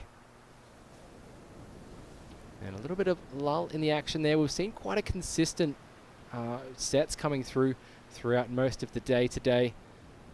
I think with that tidal change as you were speaking about, Megs, it's definitely just sorting itself out. I love that the wind's a bit more from a northerly direction today. Yesterday it was very from the south, so it was quite a bit cross-shore for the competitors. So having to deal with quite a few more bumps on the face of the wave. As we have a paddle here from Wesley. Jefferson looked like he's in a better position on the inside, deciding not to go. I think this is really smart of Jefferson to try to stay a little bit more on the inside because he knows he only has a 1.4 and a 4.40. So he needs a better backup score, or he's even trying to replace that 4.4. So it's good of him to know, you know, these big ones aren't offering. I just need to be able to finish and complete my ride and get a score on the board. So I think he's kind of, with 5 minutes left, he knows, okay, I need to be in a safer position. I don't like my backup score of a 1.40. Let me get a better score, and he knows he can get that on a smaller wave. Definitely. I mean, Jefferson Silva, Pan American gold medalist, Pan American Games. He's also a 4-time national Brazilian champion, so he knows what he's doing out there. He knows what he needs to look for. Maybe a bit of pre-contest nerves coming into it. As we see Wesley here looking for this inside wave. He's up and riding, looking for a pretty small score to get up into first place. Nice hang 5 from Wes there. He's cutting back into that critical section. Bending down to grab that board just to keep himself stable. As he small drop knee cut back. Getting up in the middle of the board to generate that speed throughout this flatter section. He's going to go for that longer ride. Already sitting with a 4-point ride, so he's up there with the leader. That beautiful hang 5 through that end section there. You can see his toes right over the nose as he brings it right through to the inside. You see these rides are very long. Have to have a lot of stamina out there today, especially paddling back out, a long paddle back out. And Wesley here, keeping that board moving through the section, keeping his feet moving. Judges are going to like that as he hangs 5 throughout this end section here. And again, a bit more critical, getting up there almost for the 10 and finishing off very in control at the end section there. Yeah, that was a very smart move on Wesley, knowing that these waves are just going to keep coming and he needs that score as we see green up and riding. Jose Law from Ecuador cutting back here. Beautiful nose ride to start things off at the back as he stalls again, setting himself up the tie on this wave. Holds that 5 and cuts back again, throwing lots of spray on those turns. You see again, just waiting for this wave to stand up, just biding his time, waiting for something to eventuate down the line. He's going to stick with it through the middle section of the wave. As we see him, a bit of downtime on this wave. The judges would like to see a bit more movement going through as we progress through to the end section here. Jose doing really well, staying in great control as he's thinking about this end section. It's going to stand up for him. And he's going to start to make his way up the board. But unfortunately that wave just running out of steam at the end there. But that was, again, smart surfing. These surfers have been surfing for decades even, as we see Jefferson Silva on this nice big set, looking for that high line. And he finds it little out on the shoulder, but it's going to start to peak again. Nice cut back into the power section here. And you can tell he's just trying to complete the wave. He's surfing a lot safer, which he knows he needs to do. He just wanted to complete that wave, and he did well so far. Yeah, he used that outside section there really well, just deciding to surf in that critical section. And he didn't quite get to the nose at the start of the wave, but like you said, Megs, he just wanted to complete a ride, get that backup score. He's sitting with one of the highest scores of the heat so far, that 4.4. Obviously, we were still waiting for this last score of Jose to come through, and from Wes too. So we will see if that does change the situation, but Jeffson there getting a completed ride. Yeah, and all three surfers, actually, we're waiting for scores from all three of them, and you can tell with the last 5 minutes left how safe they started to surf. They really started to hone in on their competition skills and be like, okay, I need to complete the rides. My backup scores aren't looking too good.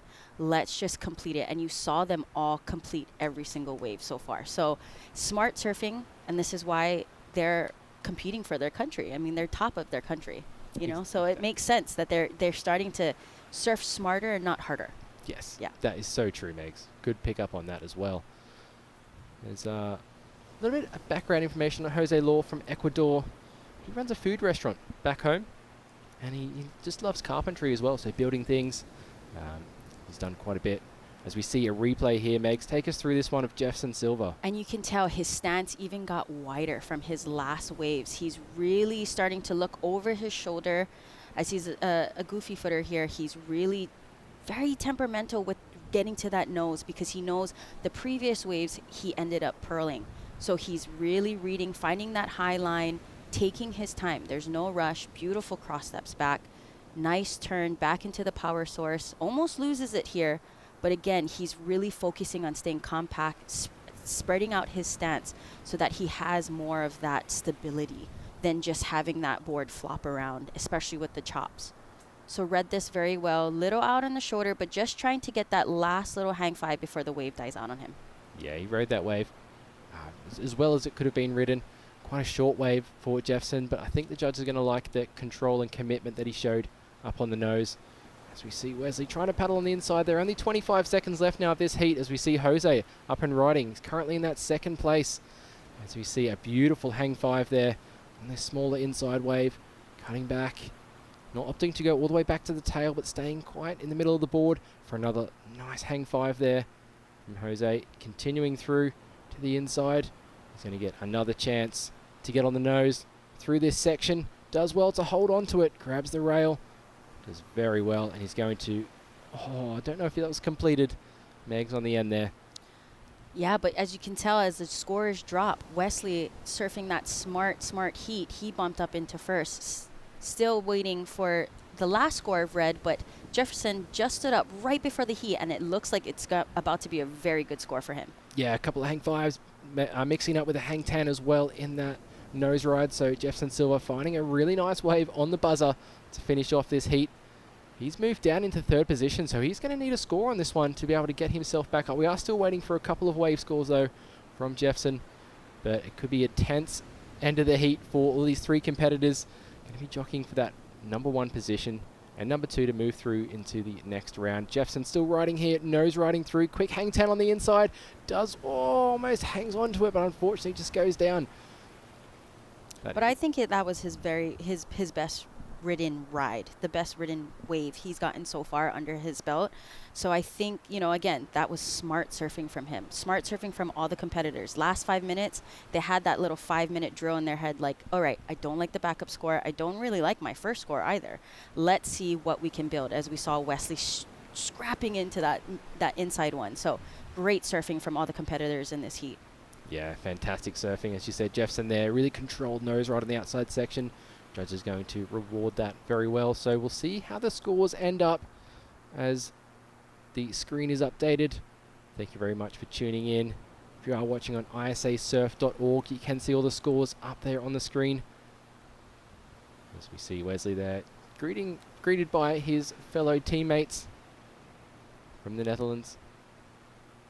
Yeah, we're just waiting for Jefferson's score to drop, and it sounds like it is a good one. It's the second best wave of the heat, actually, with the 4.27. Oh no, that was the wave before. Yeah, so he's still got one So more we're wave still to waiting lock for in one more. for his last ride. I feel like this competition, the same thing as last year, it's going to be so many buzzer beaters because of how long the wave is and how much work you can do on the wave. So I feel like there's going to be, I mean, he was in third not 10 seconds ago, and now all of a sudden he's up in first. So I feel like this is going to be such an exciting week of competition. It is, yeah. A lot of positions are going to change as we move throughout the event. A lot of tense times for the athletes down there at the moment, but all smiles. There is going to be repechage rounds as well, so if the surfers do place third or fourth, they will get another chance to surf again to make it through into that main event. And that's what I love about the ISAs is that you're here representing your country. You flew all the way from around the world, and to be able to get that second chance and showcase for their country, for themselves, for their people, for their family. It's such an amazing thing that the ISA, we have that repechage. So it's just a warm-up heat. That's it. Yeah, exactly. Competitors there just kind of feeling out the wave, working out the cobwebs there, as we're going to take a short break and come back with the results from that last heat.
Welcome back to the 2025 Surf City El Salvador ISA World Longboard Championship.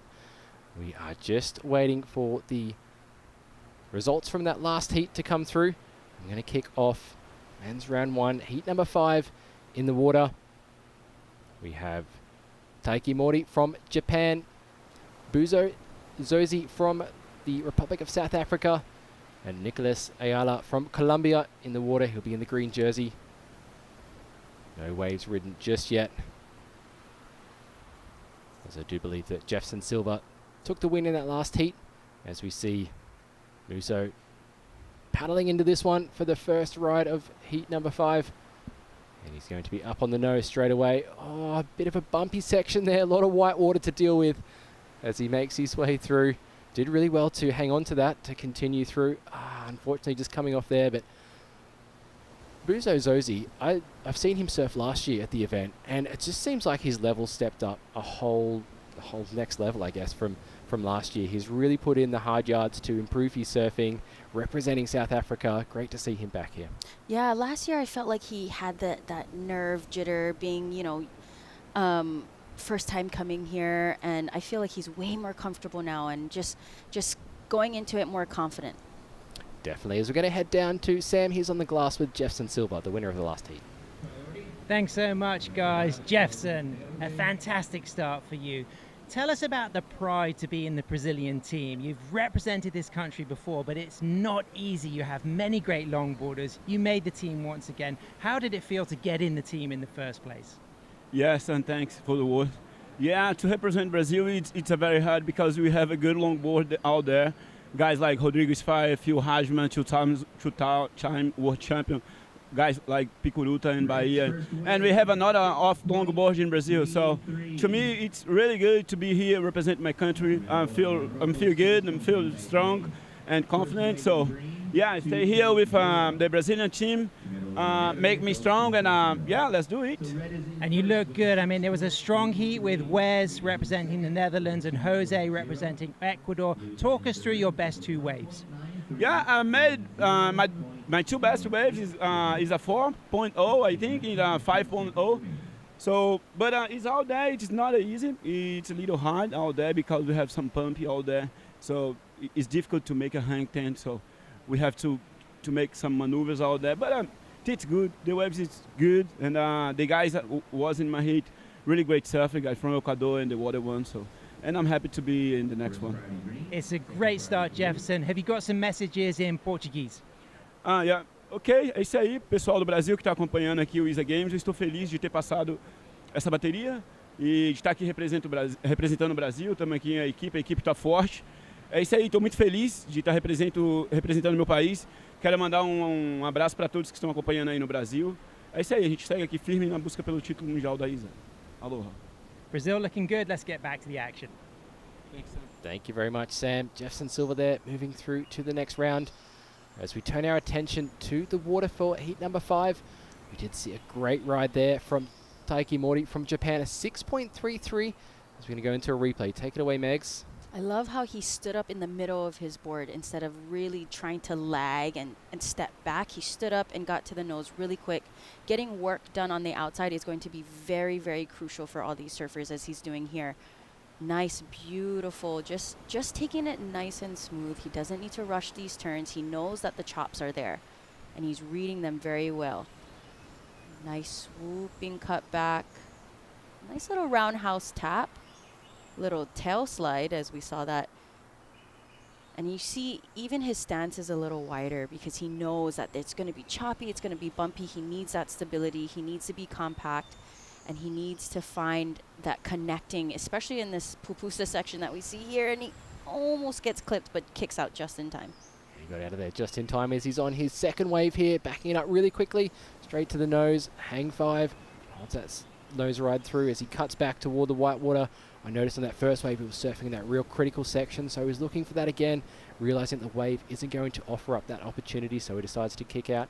As we see Nicholas from Colombia. A long 5 there to start with, as he's going to cut it back to that critical section again. Beautiful bottom turn as he swoops up into the top of the wave there. Unfortunately just goes down on the nose. Gets caught with that rail there. Looks like a bit more rocker on his board, so probably just placing that nose right in the difficult section. Especially with this high tide, it was at 6 feet, and now it's dropping. So all this water is going to be sucking back, and that's going to make all this turbulence for them going down the face of the wave. It's going to feel kind of wave poolish, almost like, with the water sucking out as the tide goes out. So it's going to be interesting as we see even their stance, like all the surfers' stance have gotten a little wider, a little bit more lower. You can see that their chest is still up, but their knees are more bent.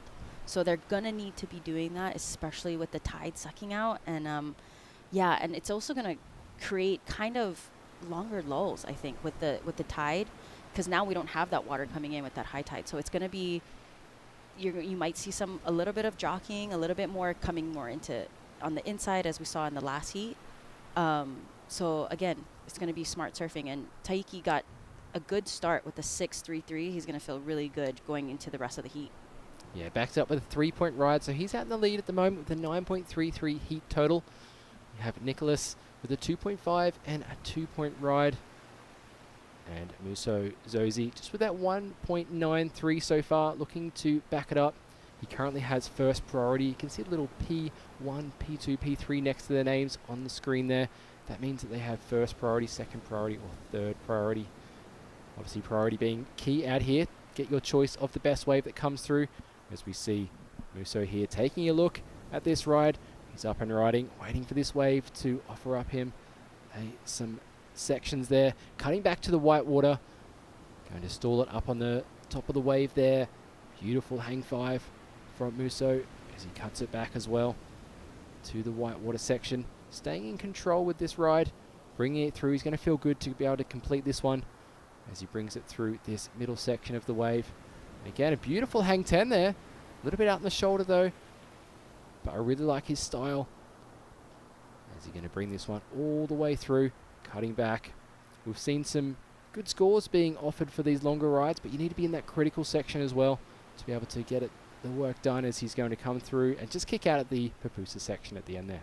Yeah, smart surfing from Umbuso as we see Red up and riding once more on the outside.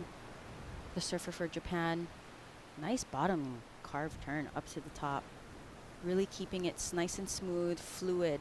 Hasn't gotten to the nose yet, but it's going to, a lot of the waves, they're going to have to read, oh, and just goes down. They're going to have to read how the wave is coming at them, right? They're going to need that face to nose ride, because if not, they're going to be out in the, basically the shoulder. So it's going to be the knowledge of and comfortability in this lineup. Nicholas Ayala from Colombia here, up and riding. Beautiful hang five, getting low for that stability. Just needs to touch the water there to keep on his board as he cuts back. And the wave starts to shoulder out here as he brings it through. Beautiful drop knee, cut back toward the white water. You can see on the bottom of his board, I think it's a sticker that is hanging off there as he cuts it back again. And he's going to wait for this wave to stand up on the inside, sticking with it, deciding that there is going to be a bit more scoring potential. Another drop knee cut back, bringing it right through. Nicholas surf this wave a long way. He's going to kick out there before the end section. Nicholas, an artist back home, so his work represents a fusion between his passions, obviously surfing, and how he connects with the sports that he does. He's a biologist as well, and the Colombian champion.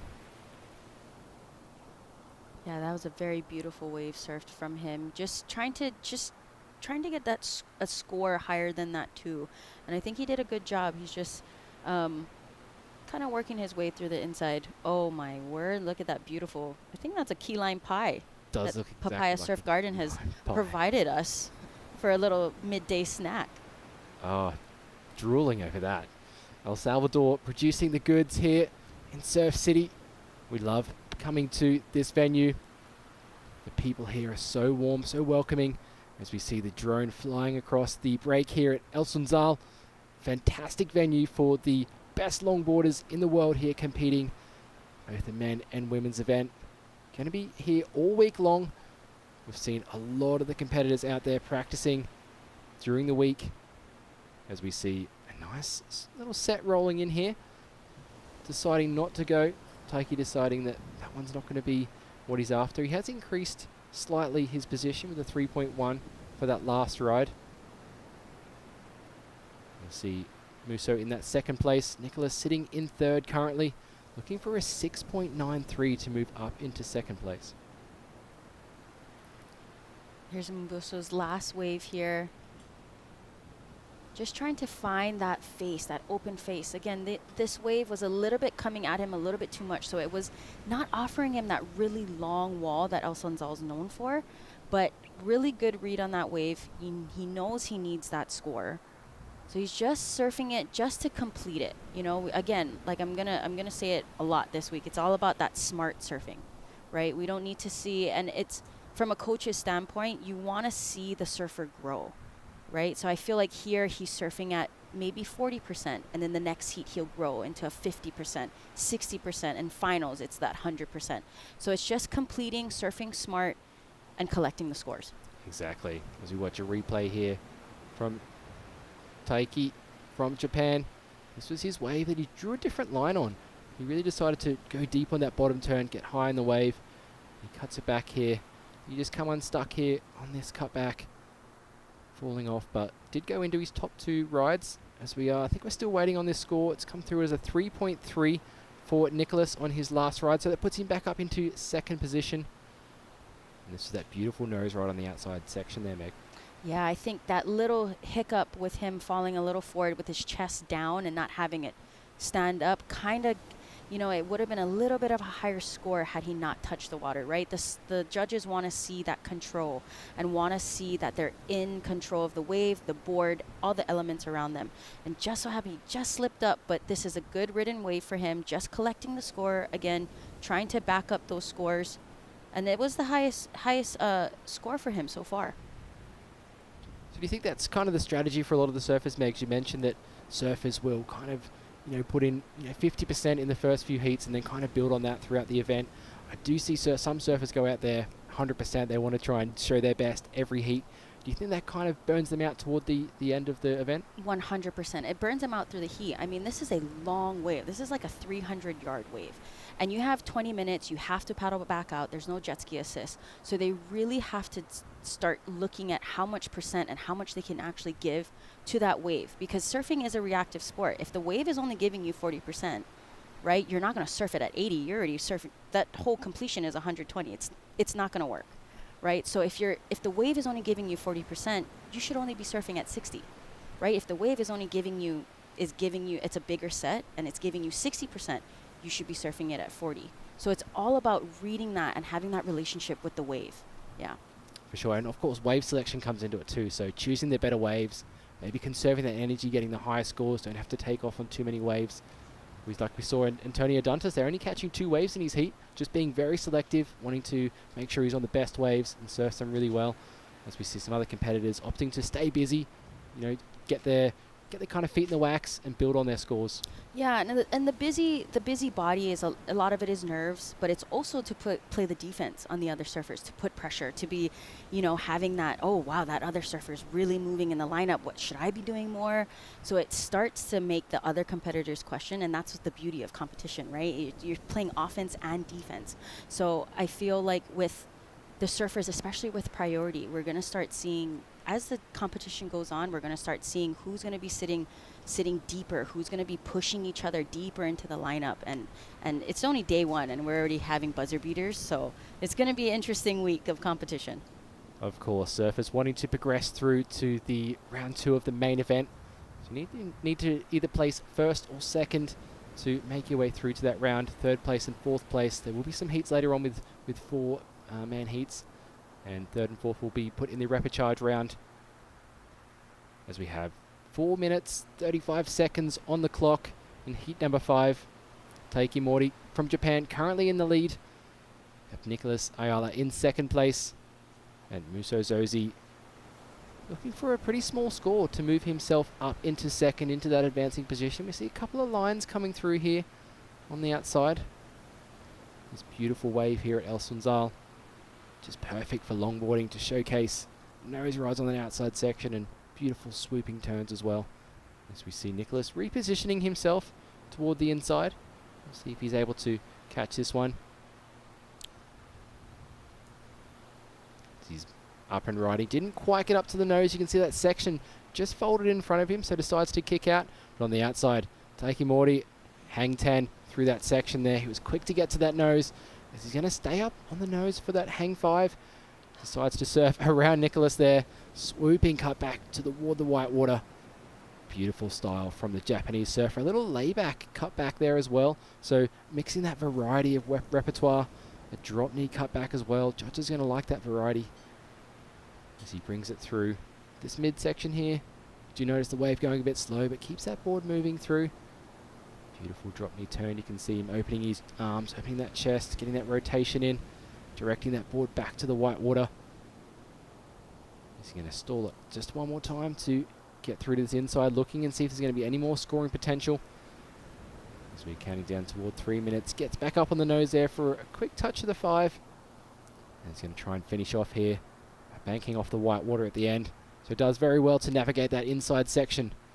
Thanks, that was a long ride. He surfed that very well. He knew that with less time on the clock, he doesn't, he wants to replace that 3.10, and I'm pretty sure he definitely will be, it'll be up there. Yeah, with that hang 10 on the outside section.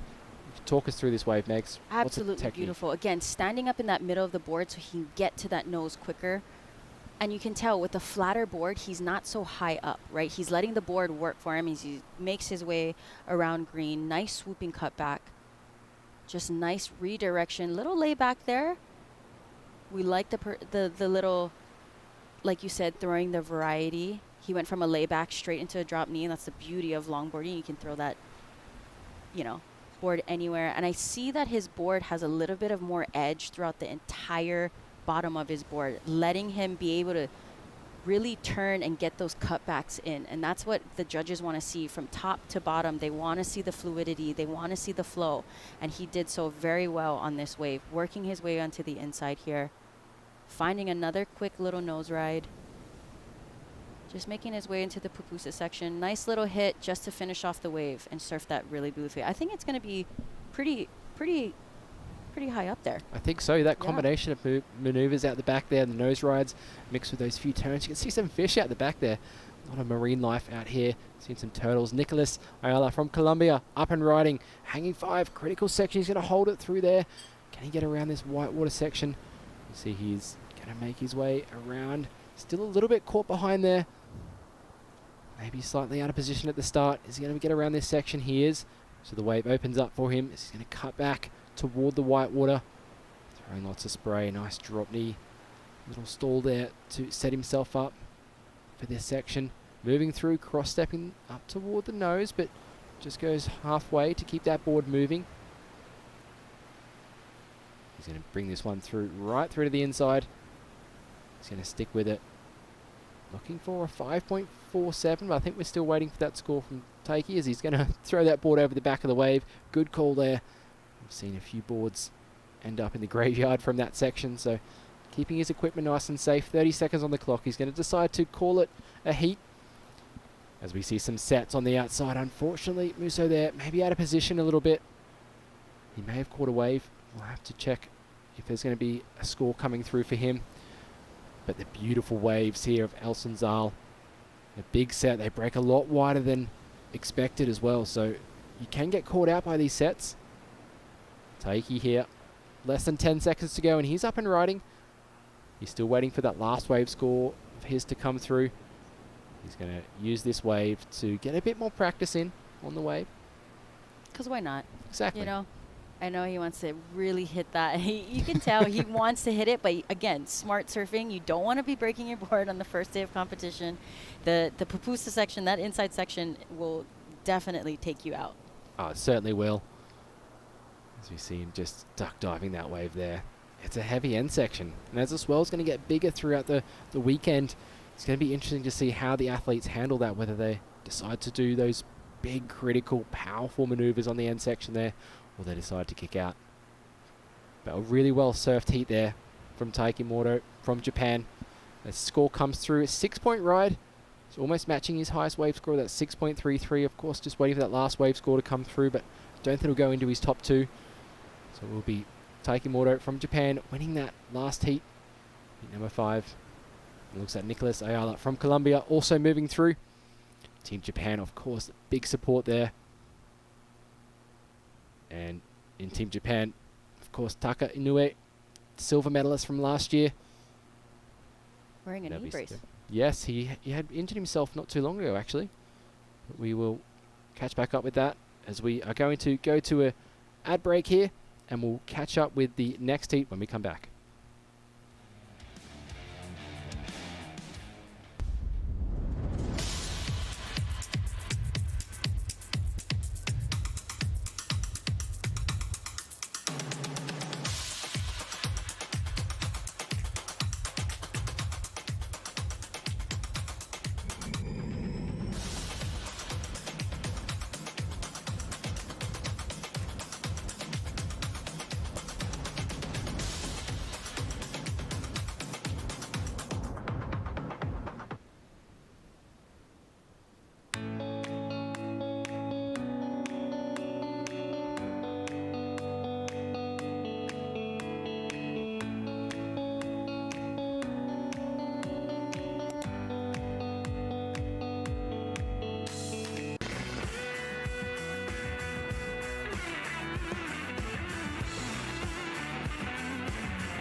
Welcome back to the 2025 Surf City El Salvador ISA World Longboard Championships.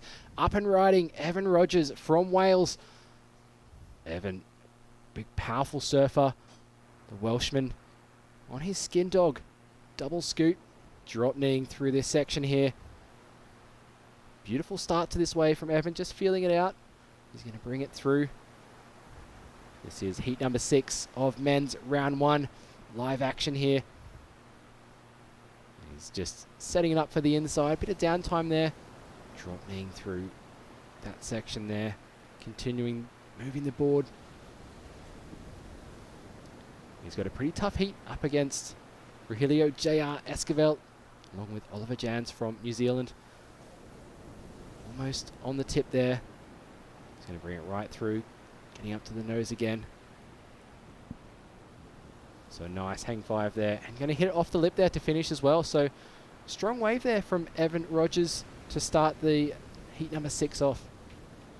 And that's what you're going to want to do in these heats. You're going to want to start early. You got 20 minutes. If you catch a wave all the way in, you got that long paddle back out. So making sure that first wave counts or kicking out early. That's what I would tell everybody, is just really decide and really commit to that wave if you're going to get it. Beautiful hang five out the back. Nice, just keeping it nice and slow. I think what everyone is starting to do is watch the previous heat and realizing, all right, that wave had chops. So knowing that the tide's going down, let's make sure we're surfing smart. We're surfing slow. We don't need to be surfing at 100% right now.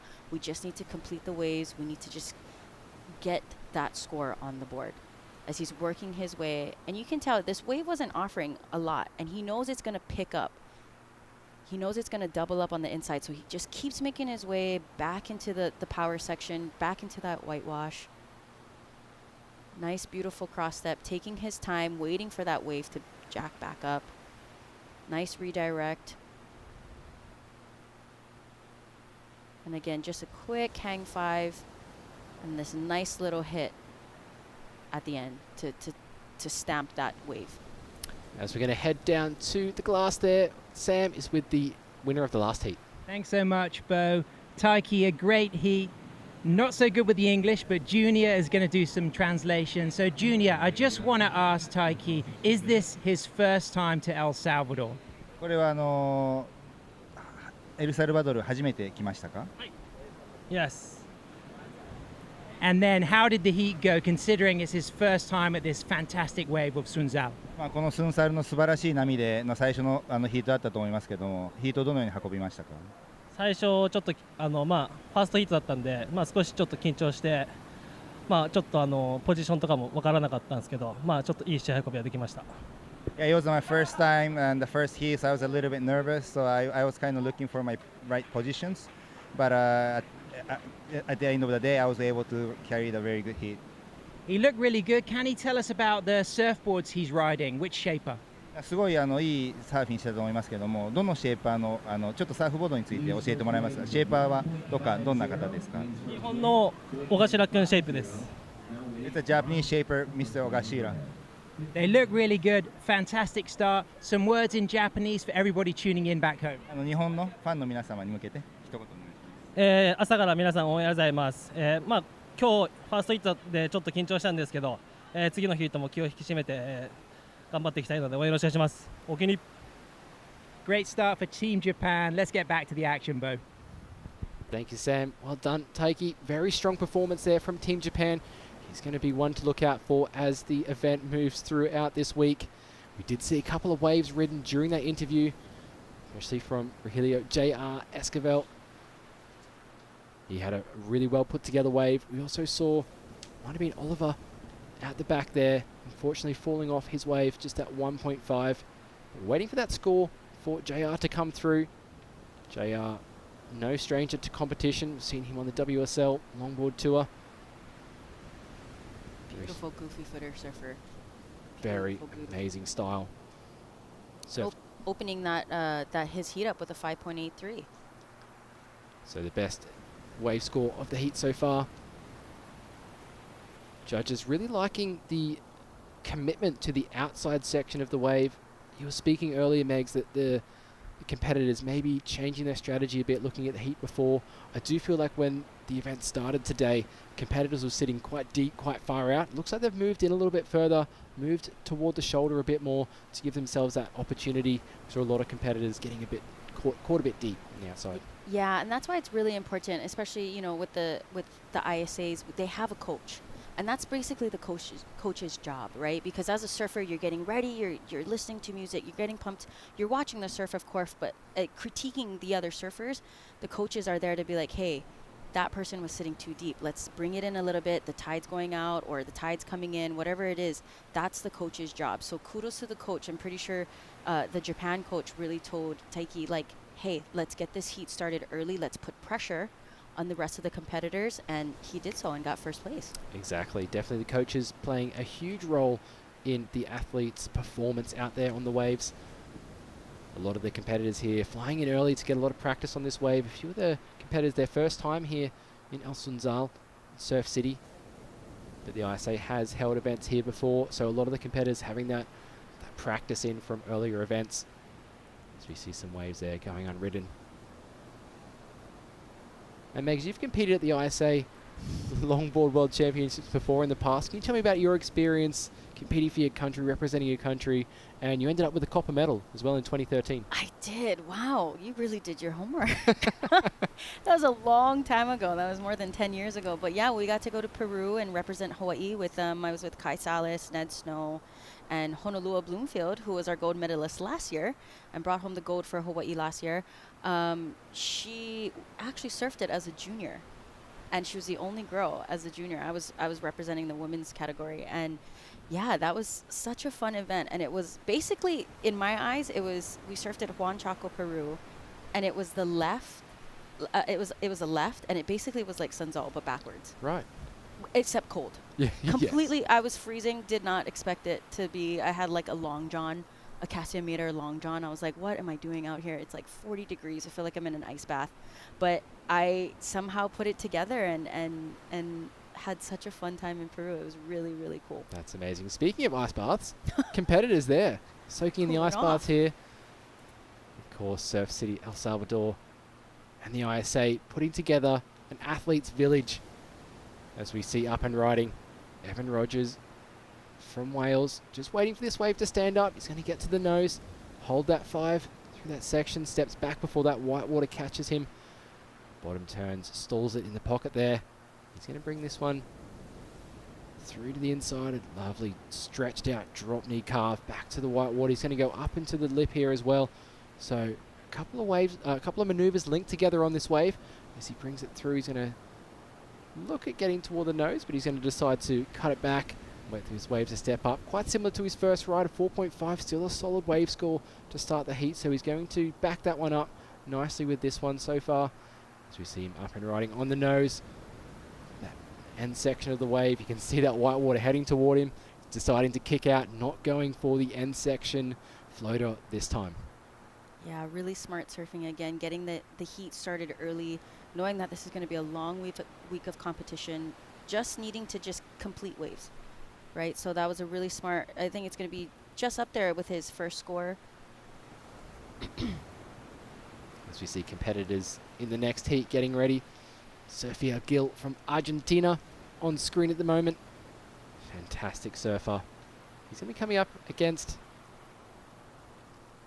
a host of other surfers in that heat, including Joseph Michael Madden, Jean Garmendia, and Werawat Kuru from Thailand. As you see Evan starting the long paddle back out. I had my watch on the other day, timing myself to paddle out. It was a good 5.5 minutes. And that is a quarter of your heat. So, right? Yeah. So they're going to have to be really, is this wave going to offer me that score that I need? As we see Blue up and riding, Oliver here just getting unstuck as he's walking back from that nose ride. Yeah, trying to get to the tip at the start of the wave. It seems to be what a lot of the competitors are looking to do. As we see JR having a paddle there, deciding not to go on that one. He's kind of looking for the smaller inside ones, JR, it seems. Yeah, he's already got a good score, 5.83. He knows he just needs a backup score, right? So he's not going to start looking for 7 waves that only are going to offer a 2-point ride, right? He's going to want one wave that's going to give him a 6, a 7. And that's why he's taking his time. Again, there's 20 minutes in a heat. They don't need the quantity of waves, they need the quality of waves. You only need 2 waves to advance, right? So and again, this is up to the coaches too, telling them stay busy, get it. You know, it's really cool being down there and hearing the different tactics that each country has, and it's exciting. It's really cool. I love listening in and kind of eavesdropping and kind of being like, oh, what's your tactic? What's Spain gonna do, or what's you know, American Samoa gonna do? So it's really cool. And everyone's going to have a different strategy for heaters. We see some sets approaching the lineup. Oliver from New Zealand up and riding. He's going to need to complete this one to get back in the mix with Evan and Rogelio here as he brings this one through. Bit of bump on the face on this one. You can see that board bouncing up and down. He's going to... Looks like he's on a bit of a longer board out there today than his competitors, as he's going to bring this one. You see that wave behind. He just falls off there on the end, trying to keep that board moving. He did really well to connect that section there, going from rail to rail. That's what the judges like to see, competitors using the rail, as you see those sets breaking really wide.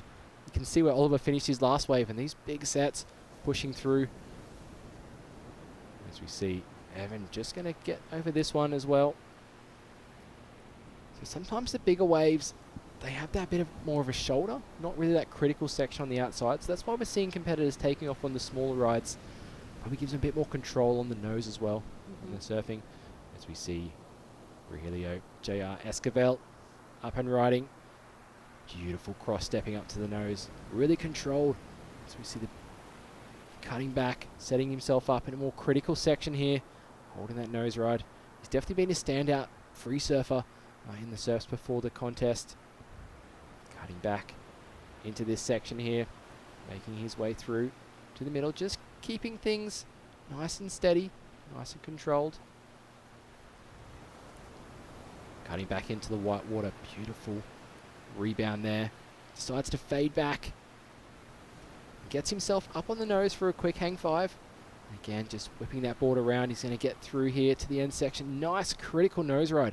Holds that five throughout there. This is a great wave from JR, really reading it well. The smaller wave standing up a little bit more on the inside section, allowing him to do that nose ride in that critical section. Yeah, just to touch on that point that you made, Bo, is the surfers are going to be, they don't need that big giant wave. Of course, the judges want to see that. They want to see that criticalness. But when you just need a score, you want to be able to just get and complete that wave. And he took off on a smaller wave, and it was a very smart move on him, because those 3 waves in that set rolled right past him, and he really spotted out the one that was going to offer him a feasible score. And he did well to ride through the whitewater, the turbulence created from those waves before as well from that set. As we see a replay here from Rogelio. Nice outside, just finding that line, nice hanging foot over the nose on that hang five, and the way that he whips that board just to get back into that section, the way that he can read how that it's gonna feel under his board, under his feet, is really mind blowing. Just taking his time, cruising in, really working his way back into the power source. Nice little rebound off the whitewash. Opting to come back in left and cut back right to find that face again. And again, this is from him being here so many times, coming here early, studying the wave, knowing where the shallow spots are, where the double ups are, as he rides all the way into this pupusa section and kicks out right before it gets him. Yeah, fantastic wave. You can see how wide he's opting to paddle around the buoys here. So taking no chances on that inside section there in case he gets caught out by a set. You are watching day 1 of competition here. The 2025 Surf City El Salvador ISA World Longboard Championship. On the screen, Rogelio Esquivel, JR as he's known. He's got a 5.83 and a 5.60 currently in the lead. Evan Rogers with a 4.93 and a 4.5. He's sitting in second place. And Oliver yet to really get a wave of consequence in this heat. A couple of small scores. He's looking for a big score to move himself up into advancing position. We've seen some big sets throughout this heat. Might be a sign of the swell to come, Megs. Yeah, especially Saturday and Sunday. It is definitely going to be building. It's a powerful swell. I feel like it's going to be not much bigger, but it's going to be way more consistent. As we see the Welshman Evan Rogers up and riding, gets to the nose quickly on this one. just keeping an eye on where his board is on that wave. Holds that nose ride through that section there. He's going to cut back, right rail, drop knee toward the whitewater. So quite a different style of an approach to a turn from what we've seen today from other competitors as he stalls that board and gets to the nose again. You see him just looking down at his feet, checking where his position is on the board. And Evan there opting to bring this one right through to the end section. He's going to get up to the nose again for a nice hang 5 through there, and he's going to just drop down the end section there. Under 3 minutes on the clock. We'll see if he decides to paddle back out. It looks like he was coming in. Oliver from New Zealand taking off, cross-stepping up the board.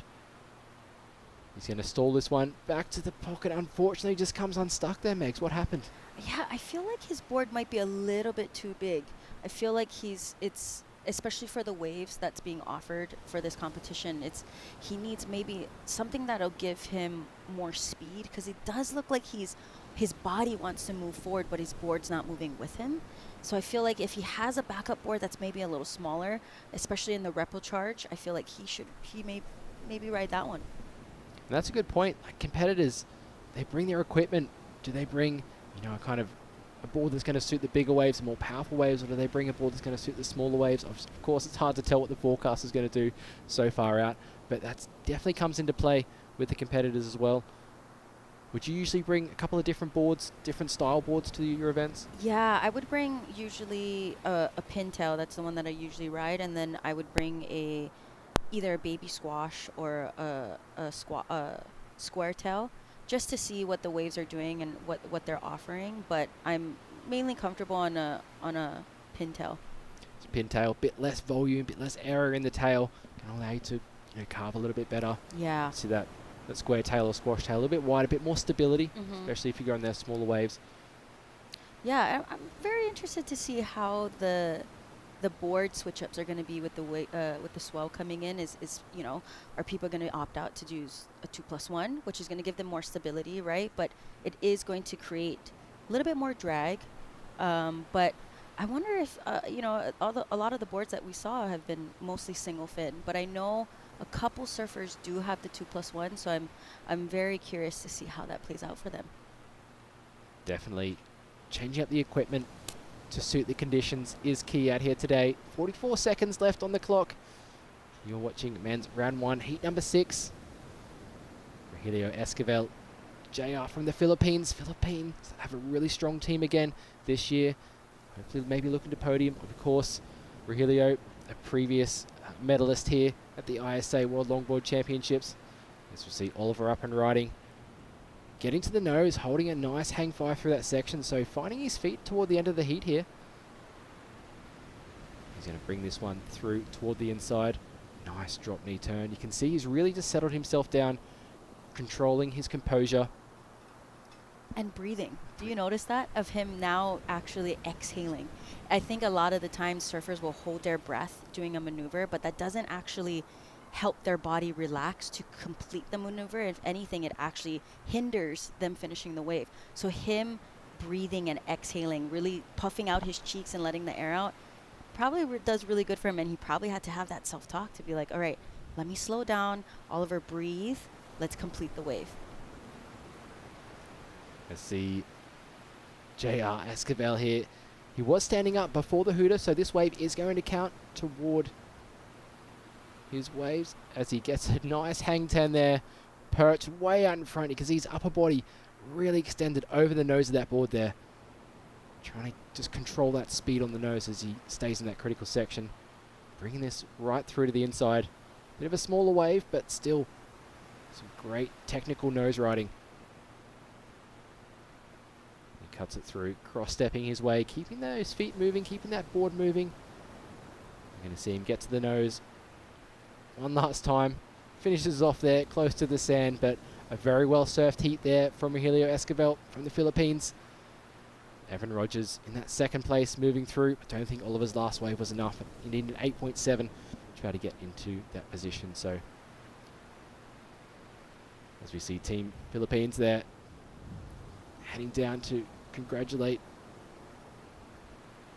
And we see some beautiful scenes here. We're going to be moving through into heat number 7. And we'll be back after this short ad break. I'm going to bring in Sam Bleakley and Belen Kimball to call the action.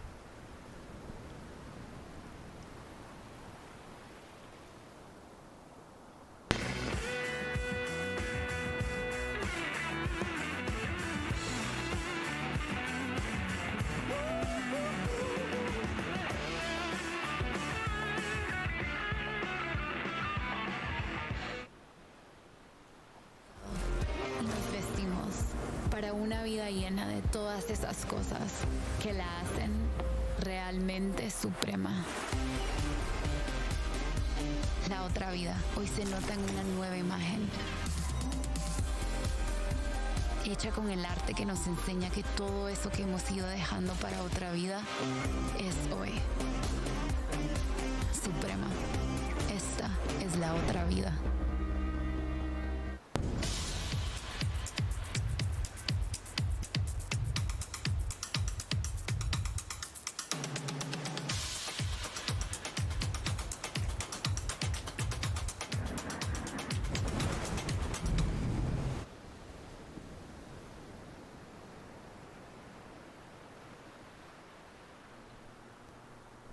Welcome back to the action. It's the continuation of the opening round number 1, heat number 7, live from El Sunzal for the 2025 Surf City El Salvador ISA World Longboard Championships, as we see Joseph Michael Madden representing Team Mexico up and riding. He likes big juicy waves there. He's got the Rastafari spray on the bottom of his board, just soul arches out of that bottom turn. He's surfing against Jon Garmendia from the Basque Country of northern Spain, Werawat Kuru from Thailand, and Sufiel Gil, a very talented surfer from one of the founding families of Argentinian wave riding, as we can see Madden all the way through to the inside, stretching out those toes on the tip, looking strong. Big wave, fast wave, just a little bit of a wobble though. Belen Kimball in the booth with me. I'm Sam Bleakley. Belen, as a fellow Mexican, how much pride would it be to fly the flag for Mexico at this event? Oh, you just see them down there screaming and yelling.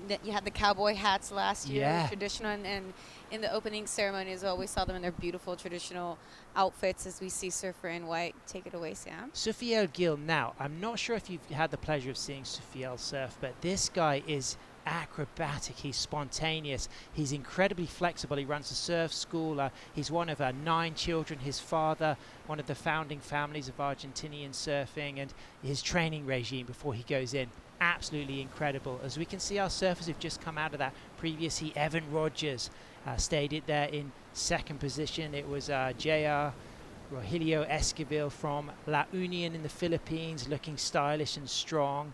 And Oliver Janes from New Zealand took the 3rd position. As we can see, our surfer in white paddling out Sufiel, dropping a score, waiting for that to come through. Joseph also dropping a score, but watch out for Jon Garmendia, the shaper, the regular footer from Zarautz in the Basque Country in northern Spain. And Werawat Kuru representing Thailand. Thailand, their first time here at the ISA World Longboard Championship. And they got some real talent in their group of 4 surfers.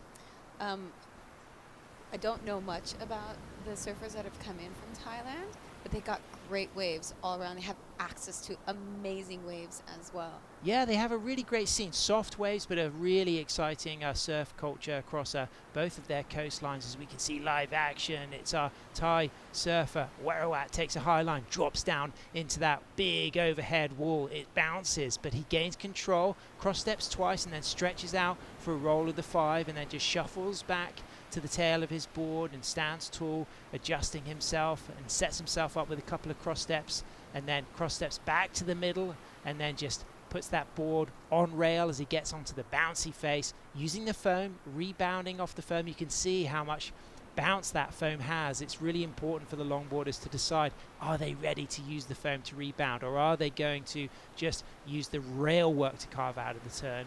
But some fantastic footwork to speed things up, find the 5, drop back down into the wave through to the inside. He's still going. You sensed at the beginning maybe the lack of tempo could bounce him off, but he hung on that rodeo all the way, Belen. Yeah, it looks like his board is you know, the chop is really affecting the way his board is flowing through the water.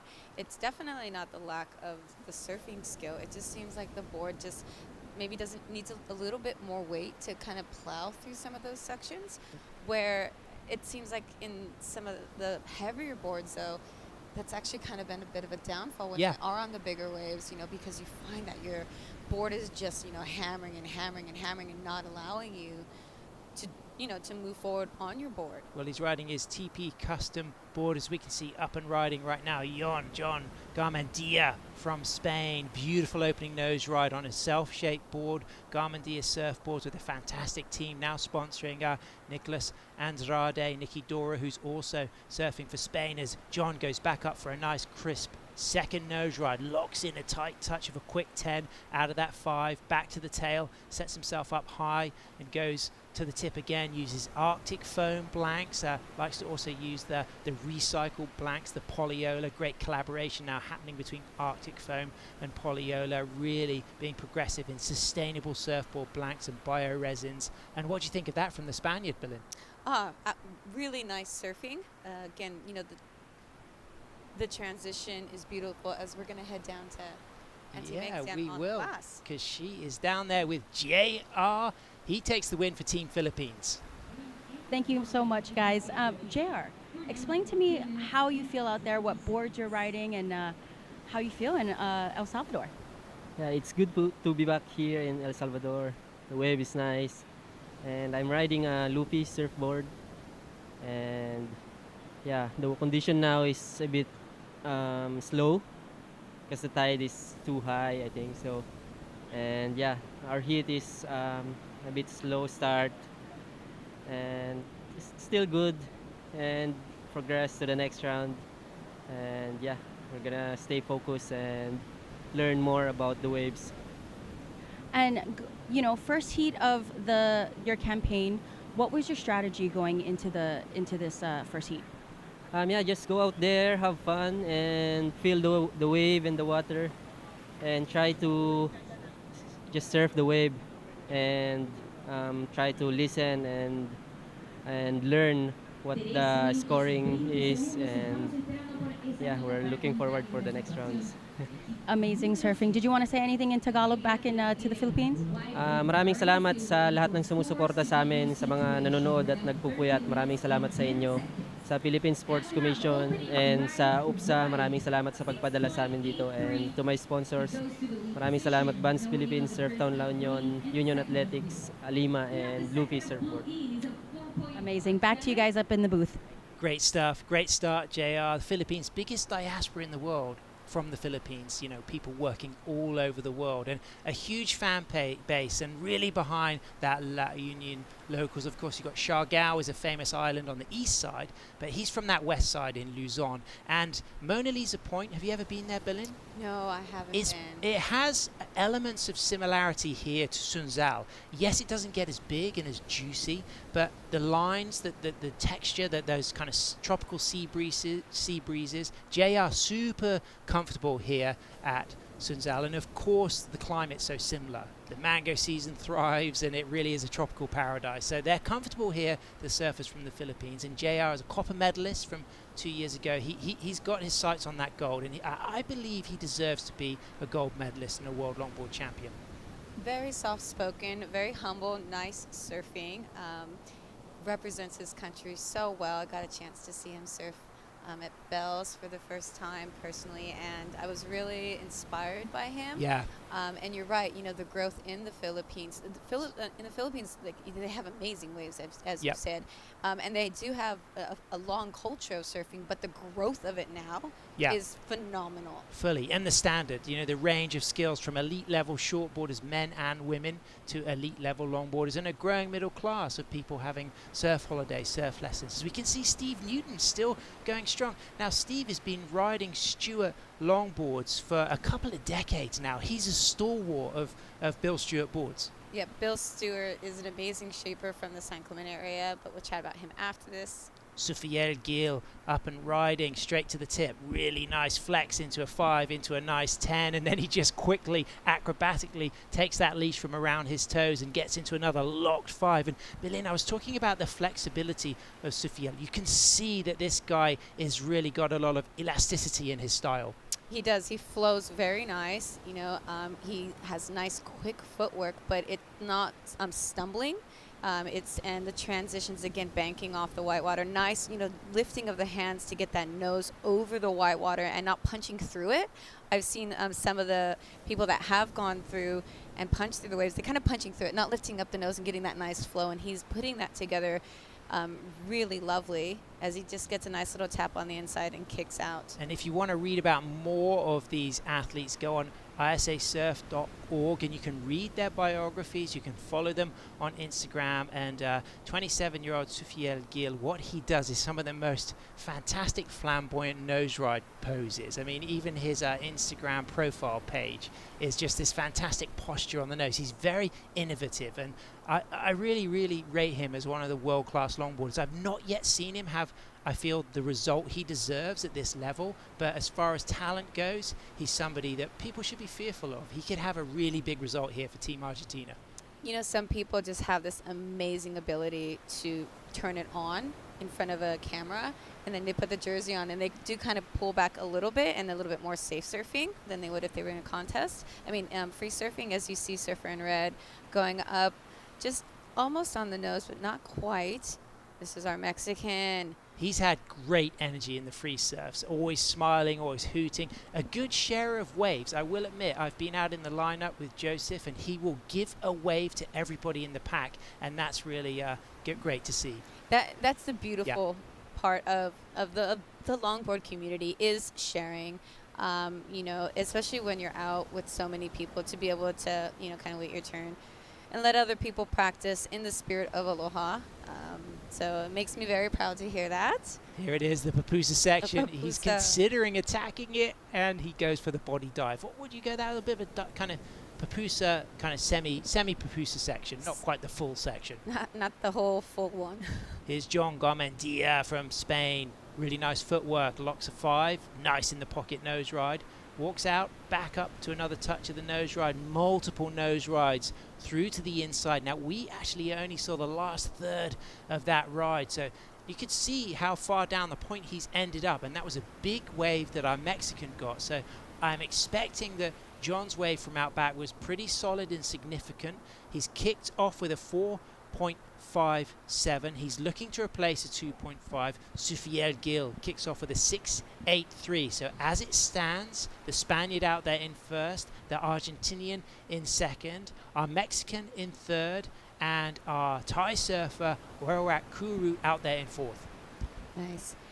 Looking forward to seeing the replay of that last wave. Like you said, you know, to end up in that inside, you would have had to hopefully get a nice long one and had some great maneuvers.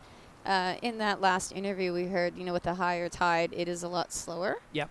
So it will be interesting coming into wave choices as well, with it going slower and that swell building. Yeah, absolutely. And now that wind is, you know, is supposed to start slowly changing.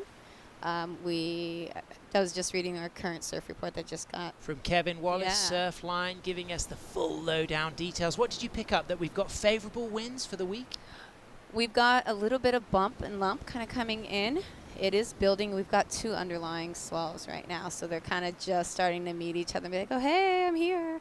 But it is definitely going to get bigger. So it will be, I'm really interested to see what people's choices are, because you did see, you know, some people with the heavier boards earlier, but you need a little bit of weight. Yeah, to get through the bump. To get through the bump. So it's going to really be a testament of knowing your equipment. Yeah. And being prepared and really have tested your equipment in the kind of challenging surf that we're looking to surf. And what I'm quite interested in is seeing where some surfers can shine on not doing too much, but doing things with quality in the pocket. Maybe it's a couple of really critical nose rides, or others opting to really use all of the wave. And we will see variety, but the great thing is each day, of course, the judges will share relative to the conditions, some of the things they're really looking to reward to the surfers. And then, as we can see from here from JR, he was talking about that, trying to kind of, have a heat, get a heat under his belt, see what he feels is getting rewarded in his surfing, and then know what to build on. Know, okay, I did this well, that was well scored, I'm going to do more of that. Yeah, it's getting the grease in the wheels. Yeah, that's exactly what you're trying to do. You're just trying to get your body moving, feel how it feels. And he said that, just trying to feel the ocean and feel the water and get a sense of what I need to do either. And you really have to be a chameleon. As a surfer, you need to be flexible. You need to be able to change.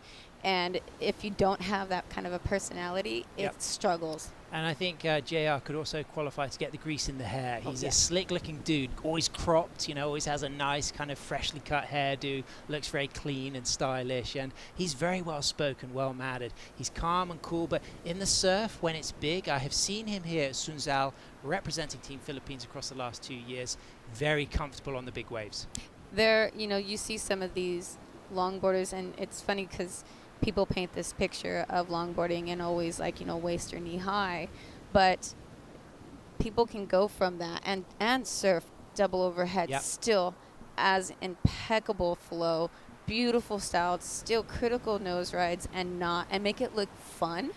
And then I've been suckered out and paddled out and just been like, oh my gosh, you made that look so fun. I mean, I'll say to all of you longboard fans and surf fans tuning in from around the world that we have got such an exciting week ahead. Do stay tuned across the next few days because we have got big swell coming as we see our Argentinian using the drop knee setup. Sufiel Gil locking in a 5, a soul arch, a nice 10, just goes upright on that 10, back in for a second 10, and then trims through that whole section, locked into that 5, walks cleanly out of that nose ride into a big roundhouse cutback, using all of the wave. He really came back up to the top of the wave. We're starting to see some of the body language we saw from Lucas Garrido, the Peruvian, really mixing things up, really a lot of flex from the hips through the knees, down through the ankles, and again that sense of he's got the rhythm, he's got the tempo, and if the wave gives him a section, he's going to play with it. You know what I noticed is he doesn't lose his speed. Oh, a little chop hop. Oh, that was cool. That was really like lay back into the shore break there. Yeah.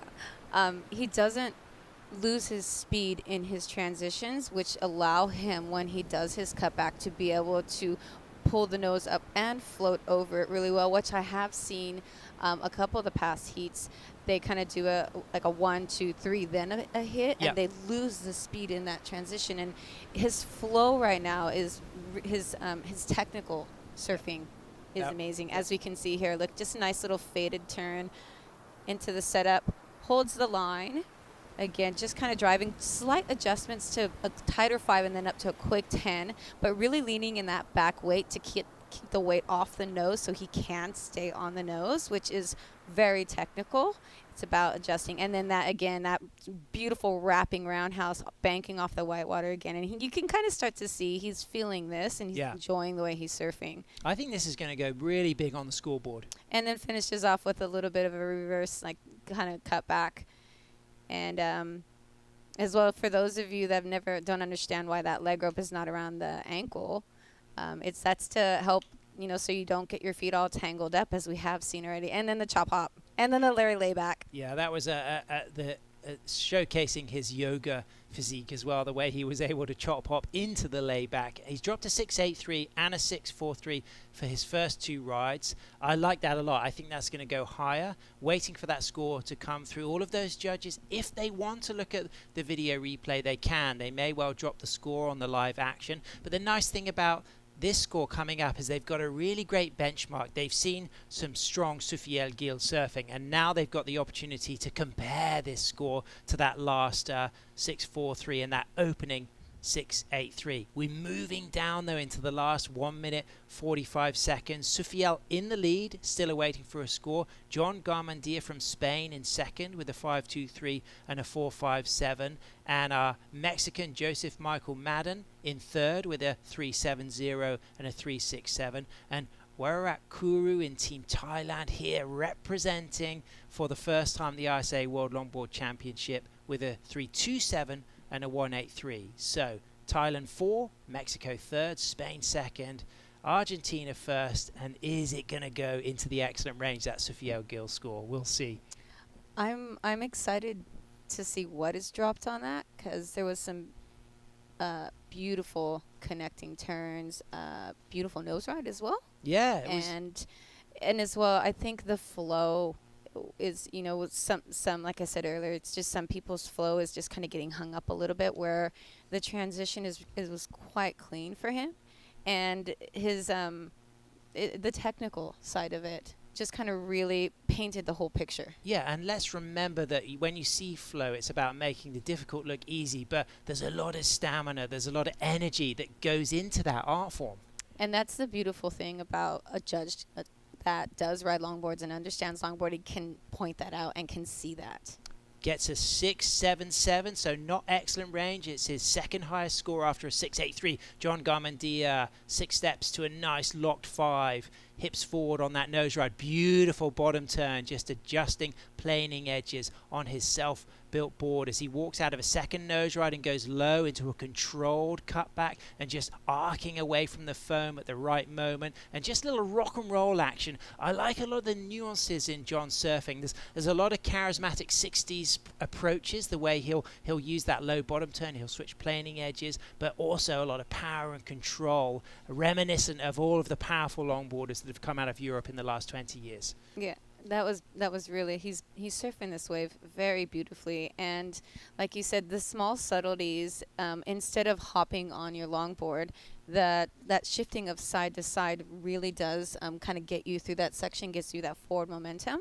So we're waiting for that new score to come through for our Spaniard. As we can see, our Mexican moving through to the inside. He's looking to get a 6.10 to move up into second. John Garmendia is looking for an 8.37 to move up into first. Sofiel Gil looking in control. So it's going to be likely between Sofiel and John out there in first. Could John get that big score of an 8.37? Do you think it's maybe going to be below that, but certainly an important score for him? It'll depend, I think it's probably going to drop just a little bit under that. As we can see the drone action there, as Sofiel feeling the vibes. Team Argentina looking really good. Maturano Mateus is a fantastic fellow Argentinian surfer who's been lighting up a lot of the free surf, so watch out, because Team Argentina is getting their campaign rolling, and if John Garmendia doesn't get the 8.37, Sofiel Gil will take the lead, take the win. Stay with us, we'll find out what that score is going to be real soon, and coming up we got USA, Costa Rica and Denmark here for heat number 8, 2025 Surf City El Salvador ISA World Longboard Championships.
Welcome back to the home of the right surf. As we can see downtown El Tunco there, where the river comes out. Just to the right of your screen, you've got La Bocana. You've got the fantastic La Bocana restaurant, of course, hosting later in the season the ISA World Surfing Games. As we can see, El Tunco Rock, which is just the dividing point between the fast lefts and peaky rights of La Bocana, and then to the left of your screen you start to go across the beach and reveal the long foiled cobblestone right hand point of Elson Zhao, with the palm trees lining up along the seafront there into Club Salvador Reno, where you can see the media center and the line of flags representing the 44 nations here at the ISA World Longboard Championship, and that white building there with the clock and the X's, that's the priority board and the clock, and the judges are sitting below that. The broadcast is just to the right, and right now broadcasting to the world, it's USA,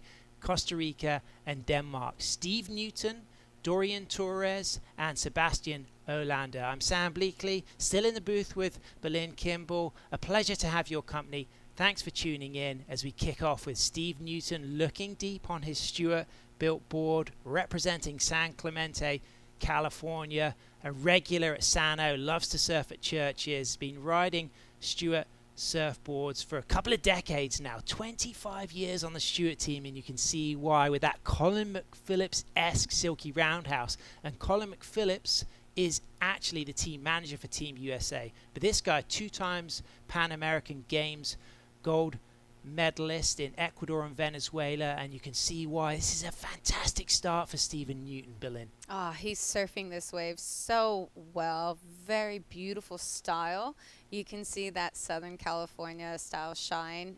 He's got access to a beautiful wave.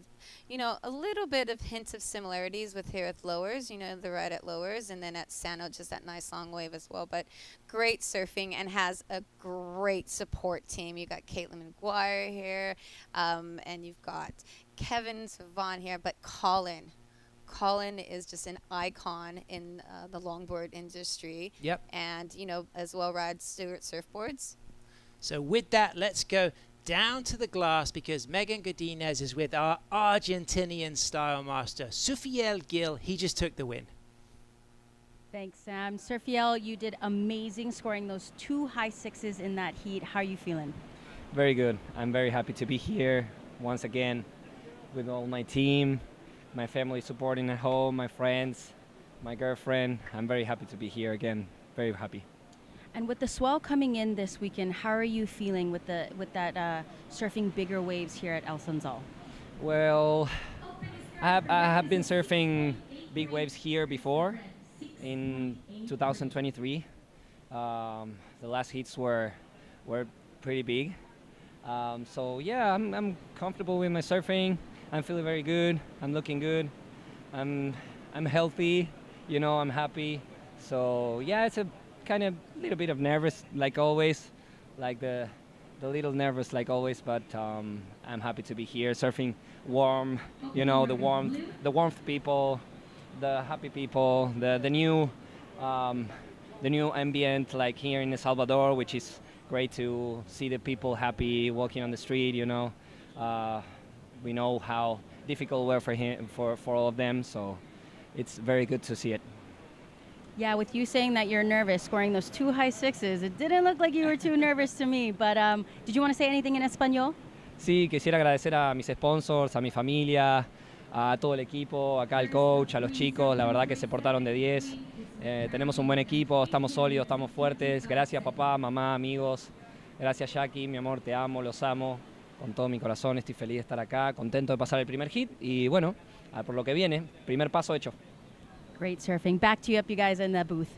Great stuff. Of course, Sufiel's dad, Daniel, a founding father of Argentinian surfing, with 9 kids, of which Sufiel is one of. Big shout out to Tete, his sister, a great longboarder as well. But Mr. Pura Vida from Costa Rica, Dorian Torres, that was an incredible ride. And you can see the whites of his teeth shining here. He was happy about that, Berlin. Yeah, that was a really good way to describe that. We literally just saw white. Sparkling. That's happy. It's like a full moon. And definitely a Mr. Pura Vida. That's a great way to describe him. Very happy, great surfer.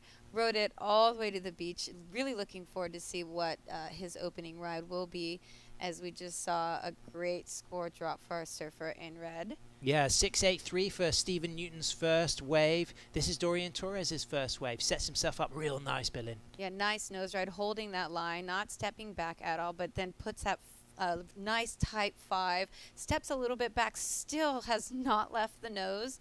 Again, holding that line, using that little bit of inside rail, then stepping back to drive around. Just that little ole kind of Mickey Dora arm up.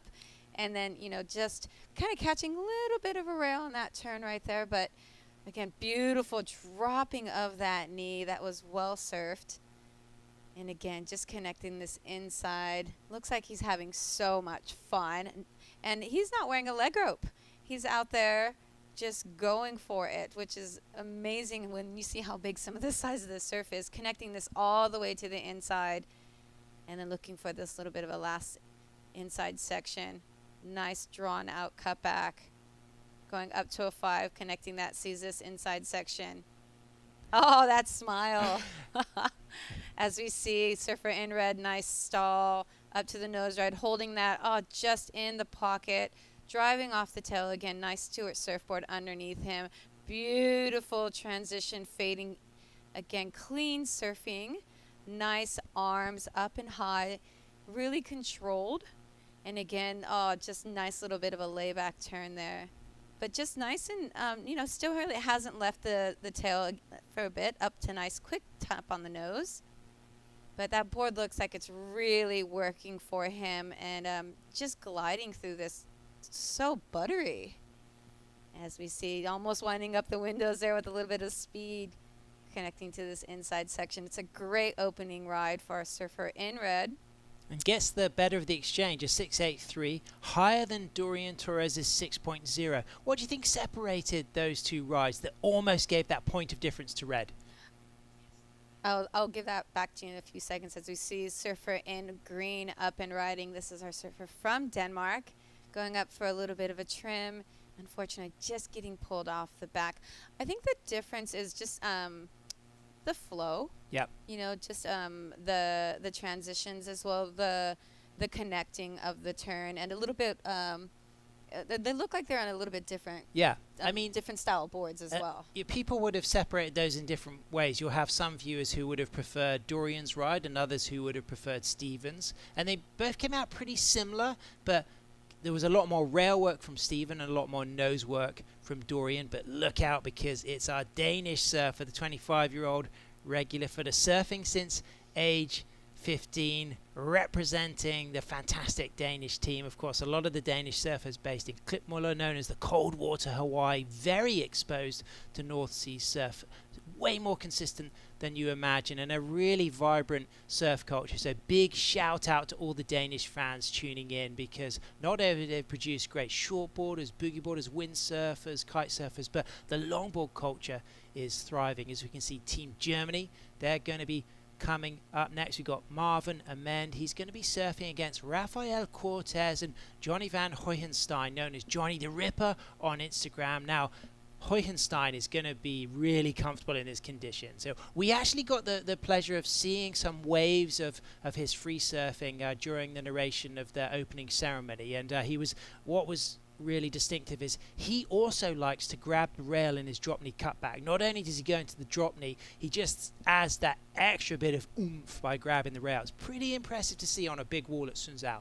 He is a very powerful person. Yeah. He's really strong. Yeah. And so he knows how to throw that weight into his turns as well.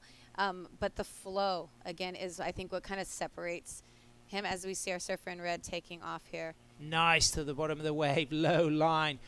Comes off the bottom, hits that float, projects up on that float. Things just slowed down a little bit. I think also a sense of recognition that he wasn't riding out of that turn. I think once he kind of felt the texture of the lip there, he was like, you know what, I'm just going to jam a bit more weight on the tail and kind of use that turn to actually initiate the kick out. I think there was an awareness that it wasn't a float he was going to land.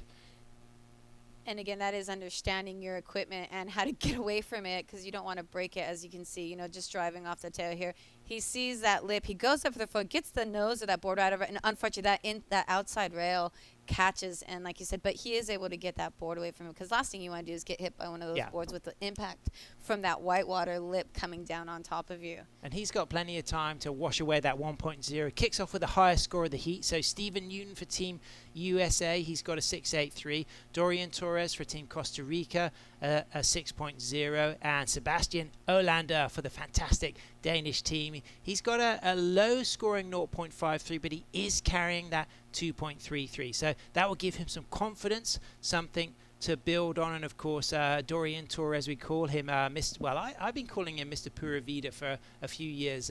He's he's got good energy in a free surf. He's got good energy in a heat, always smiling, but he's also super productive. He's one of those amazing free surfers who can come into a busy lineup and never appear to be hassling or hustling, but always snagging waves. He finds the holes in the lineup where people aren't looking to get waves. So he likes to be active. What I've noticed this week as well is he's been experimenting with a variety of different boards. But what blew me away is the fact he's opted not to wear the leash in this heat. That is brave, Belen. That is really brave because, you fall off your board. That's it. Game over for yourself. As we see Surfer in Red, Steve Newton up on his third wave. Oh, just catching a bump, unfortunately, and just getting, knowing that's not going to work for him. I like the lines he took, though. There was a lot of creativity. It faded in, got low, climbed high, but that wave just not giving the kind of open canvas that he was searching for. We saw some glassy sections in heats kind of 1, 2, and 3.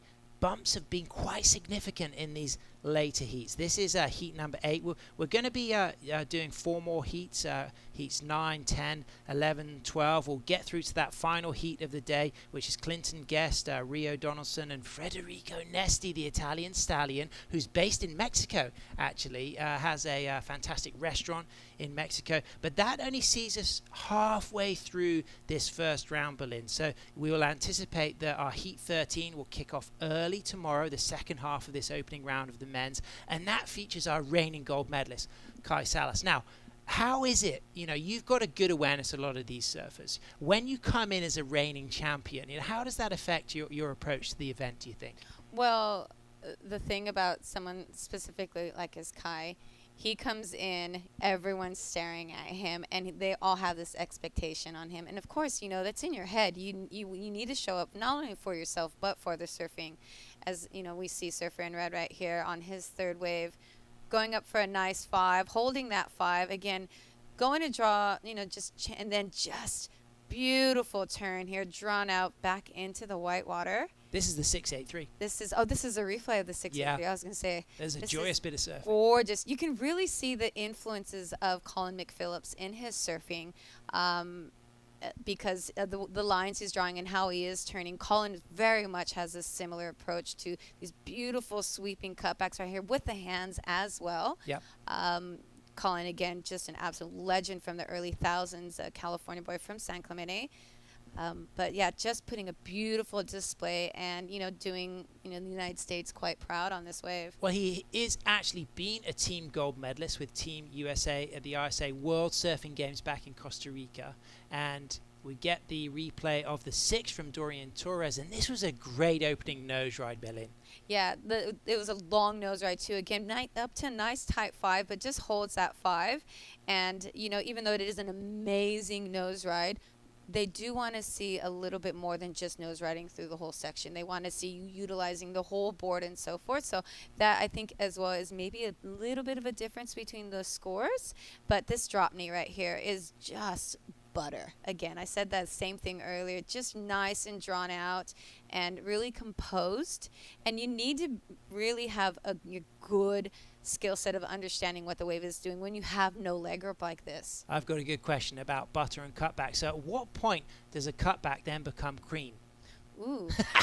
Drop knee? When you can cut back all the way into the white water and pivot off that turn and go straight to a nose ride through the white water. There we go. That's cream. Great body language from Dorian, and we can see that smile, looking really happy and positive. Mr. Pura Vida styling all the way at 6, but waiting for that second score. So we move down into the last 5 minutes, just 20-minute heats. You really get to appreciate that some surfers will only carry 2 rides. We saw that with Antonio Dantas for Portugal. He just got 2 waves, but they were 2 world-class rides.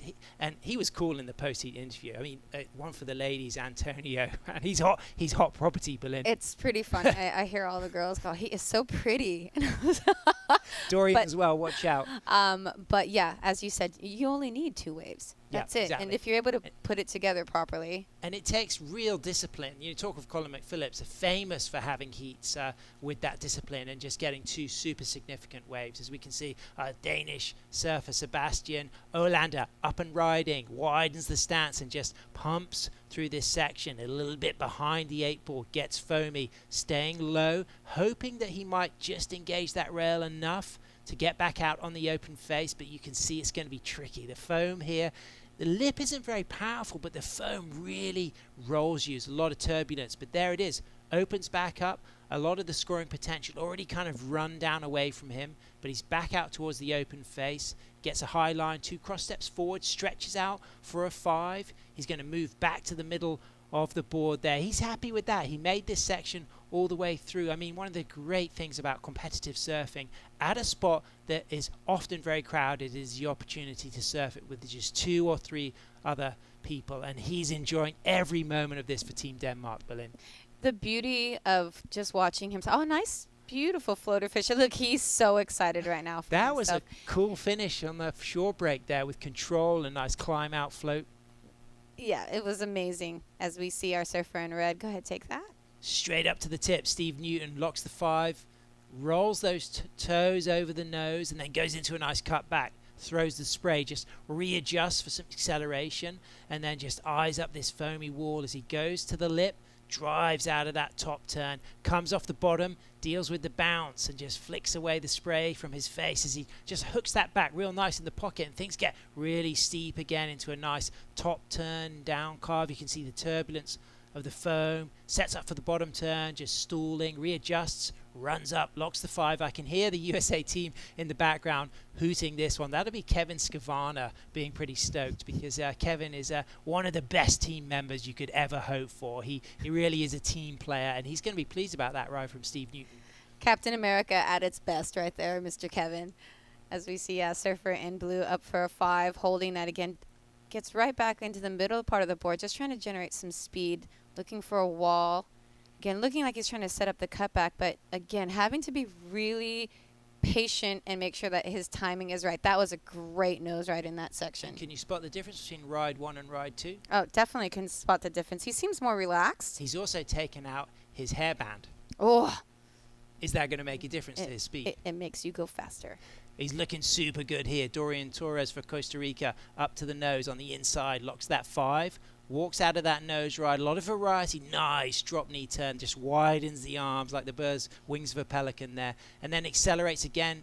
Bouncy through the inside, but he's done a lot of the damage already. He knows there's only a minute 30 left. He may well come in on this wave. Looks at the Papusa section shore break. Just keeps it cool and safe.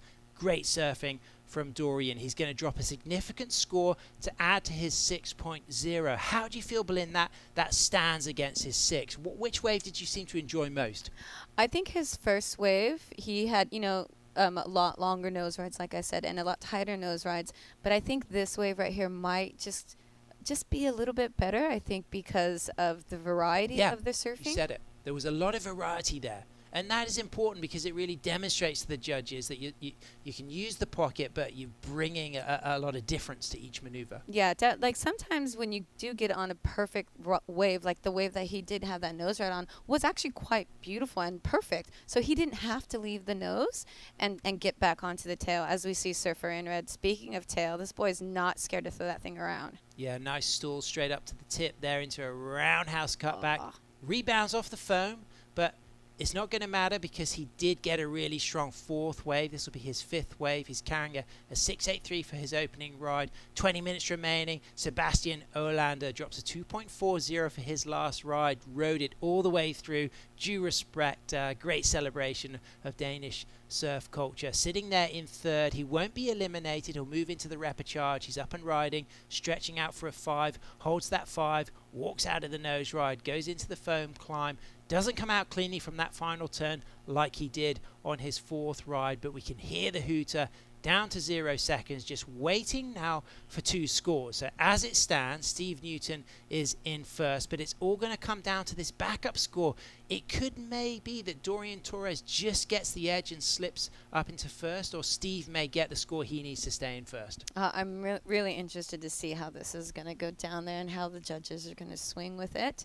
Beautiful surfing, and everyone in this heat should be so proud of themselves. But massive shout out to the Denmark people. It is really, when you come from from a country, you know, that's just really kind of stepping into the competitive scene here at ISAs as well. And he just was having so much fun. He was so proud of himself. You could see it in his body language. And I tell you, look out for Tilda Rasmussen, a fantastic Danish surfer. She's going to be in the women's. She's doing really well. Tilda's actually there with her phone on the left. We can see Team Denmark congratulating Sebastian. Steve Newton doesn't get the score he needs on his last wave, but his penultimate wave comes in at 6.33. He goes into first. Dorian Torres stays in second, gets a 4.67 for his second wave. So Steve Newton for USA first, Dorian Torres for Costa Rica second, Sebastian Erlander for Team Denmark in third, but not eliminated, moves into the repechage. Great surfing from everyone. Congratulations to them. And look at the pride there. I mean, this is what it's all about. It's not necessarily about winners and losers. It's about going beyond yourself, you know, taking it to the next level, pushing yourself, finding new levels of performance. We will continue to see that. We've got Johnny the Ripper from Hawaii coming up next. Stay with us. We'll be right back.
Welcome back. Thanks so much for tuning in. It's a pleasure to have your company live from El Sunzal for day one of the 2025 Surf City El Salvador ISA World Longboard Championships, as we see Marvin Amend for Team Germany, the goofy footer, charging through that section. He gets bounced off. He takes a fall, as we can see now, setting up the regular footer representing Team Chile. It's Rafael Cortez, a fantastic regular footer, powerful, fast, good, clean rail work from Santa Cruz. Loves to surf fast waves. He's used to those long lefts. He's going to get the opportunity here to express himself on the front side, and he's represented Team Chile for the last 2 years, and he walks cleanly into that middle section nose ride, holds the 5, those toes right on the tip, stretching, leaning back over the back foot, nice footwork out of that 5, and then things get glassy through the inside. This looks pretty exciting for Rafael. Back up for another lock of the 5, that back arm high pointing to the sky as he goes down low into the pupusa section, and he just presses eject at the safe moment as Team USA, Berlin, that's good sight. Stephen Newton looking pumped there. Oh, absolutely pumped as we see, you know, yeah, like you said, Team USA, got Rachel Chile down there, Kevin Savano with his Captain America outfit. That's great. And then, of course, Kate Mickelson with the flag. And then you see Colin again, just waving there like that.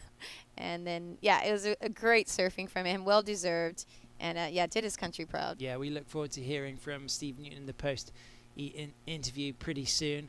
That'll be nice. You know, he's calm. He's got a lot of experience. Rafael Cortez for Chile. We're waiting for that score to come through. We got a 1.1 for our first wave for Marvin Amend. But what about this from our Chilean? Just from the word go, the nose riding is so beautiful to watch, and it's on point as well, just flying on the nose, making it around this section again, and coming off the nose still so clean, not bouncing and shuffling either, but again, nice, you know, nice beautiful steps up, holding that 5, and then as this thing kind of peaks up again, you start seeing him just gain this speed and just fly through the inside, and then you start to see a little bit of the lump again, nice drawn out turn, and he's looking down the line, he's like, up, I'm going back up there again, just holding this 5, and you see it kind of peek up in front of him and holds it right through this really steep part, And then, like you said, the pupusa section, where I think everyone's starting to realize I'm not going to touch that inside. I'm noticing a few of the youngsters are opting for the latest fashion of shaving off your sideburns. Have you noticed that from Rafael? There's a few. Nicky Dora, Nicolas Andrade from Spain, the same. It's a bit of a fashion at the moment to not let the sideburns grow. We've seen that come around a few times already in our lifetimes, Billy. I have to pay a little bit more attention to this. You'll spot it on the next ride. But what a great kickoff for Rafael. Significant score, borderline excellent range, middle of the park. What's your instinct for that ride relative to some of the scores? We've seen 6s, we've seen 7s already. I'm willing to say that's going to be up in the mid range to not, if not maybe. I want to wait because it was beautifully surfed. What was interesting is when he was doing that 5, he was almost getting tubed at the same time, and that says how low in the wave and how deep in the wave he was. And how critical. Yeah. That is so committed because, if you don't know how to, navigate the weight of your foot when you're on the 5 and shift that to the back, you're going to pick that nose and you're just going to pearl. And all that hard work is just thrown away. Well, John Michael Van Hoyenstein from Team Hawaii, he's sitting out there. He's going to be hungry to really express himself. Expect fireworks. This is one of the greats. A high line, straight up to the tip. Touches that 5 on his Mark Lydell board, of course. Mark Lydell, a legend of Hawaiian surfing. And then again, we just see Johnny just really electric, unleashing on rail into that drop knee turn. One of the distinctive parts of his repertoire is the drop knee. He'll mix it up sometimes as well using the drop knee rail grab. And there it is. He's so comfortable. That knee almost on the stringer, standing tall. Things get foamy here. This wave hasn't cooperated as much as he would have hoped, but he's maximized the sections. But he's had to readjust his line a lot. It hasn't allowed the trim setup to really get a critical nose ride. And here is his most critical nose ride of the wave so far, accelerating into another big cut back. As we can see, this guy is certainly going to be a contender for gold. All the way to the 5 on the inside, 3rd nose ride, maybe 9th drop knee turn. How many cutbacks has he done on this wave? This is a really long one, and he gets another little look at the pupusa section, kicks out. Johnny the Ripper looking strong. Yeah, leaning into all those drop knee cutbacks. Those are a lot of squats. Yeah, that's exercise. That's exercise as if the 7-minute paddle back out isn't enough. If we get the opportunity to clock the time, it's 13 minutes 10 seconds. It'll be interesting to see what we are on the clock by the time Johnny is out back as we get to appreciate the replay. Up to a 5. Just a quick tap. Again, he's just readjusting. And you see he kind of goes off the middle of his board for the way he chooses to do the turn, and then he leans right back over that fin. And he doesn't lose speed in his drop knee, which is something really nice. It really flows, where some of the other drop knees I have seen, they actually kind of stalled when they wrapped their tail around. So he flows really beautifully and really knows how to pivot off the fin in those drop knees. And then again, just, hunting this little inside. And then he sees the section. He's going to start powering through the whitewater right here and just holds that line and really poised and in control. And again, just seeing how that fin really just swoops and engages and turns.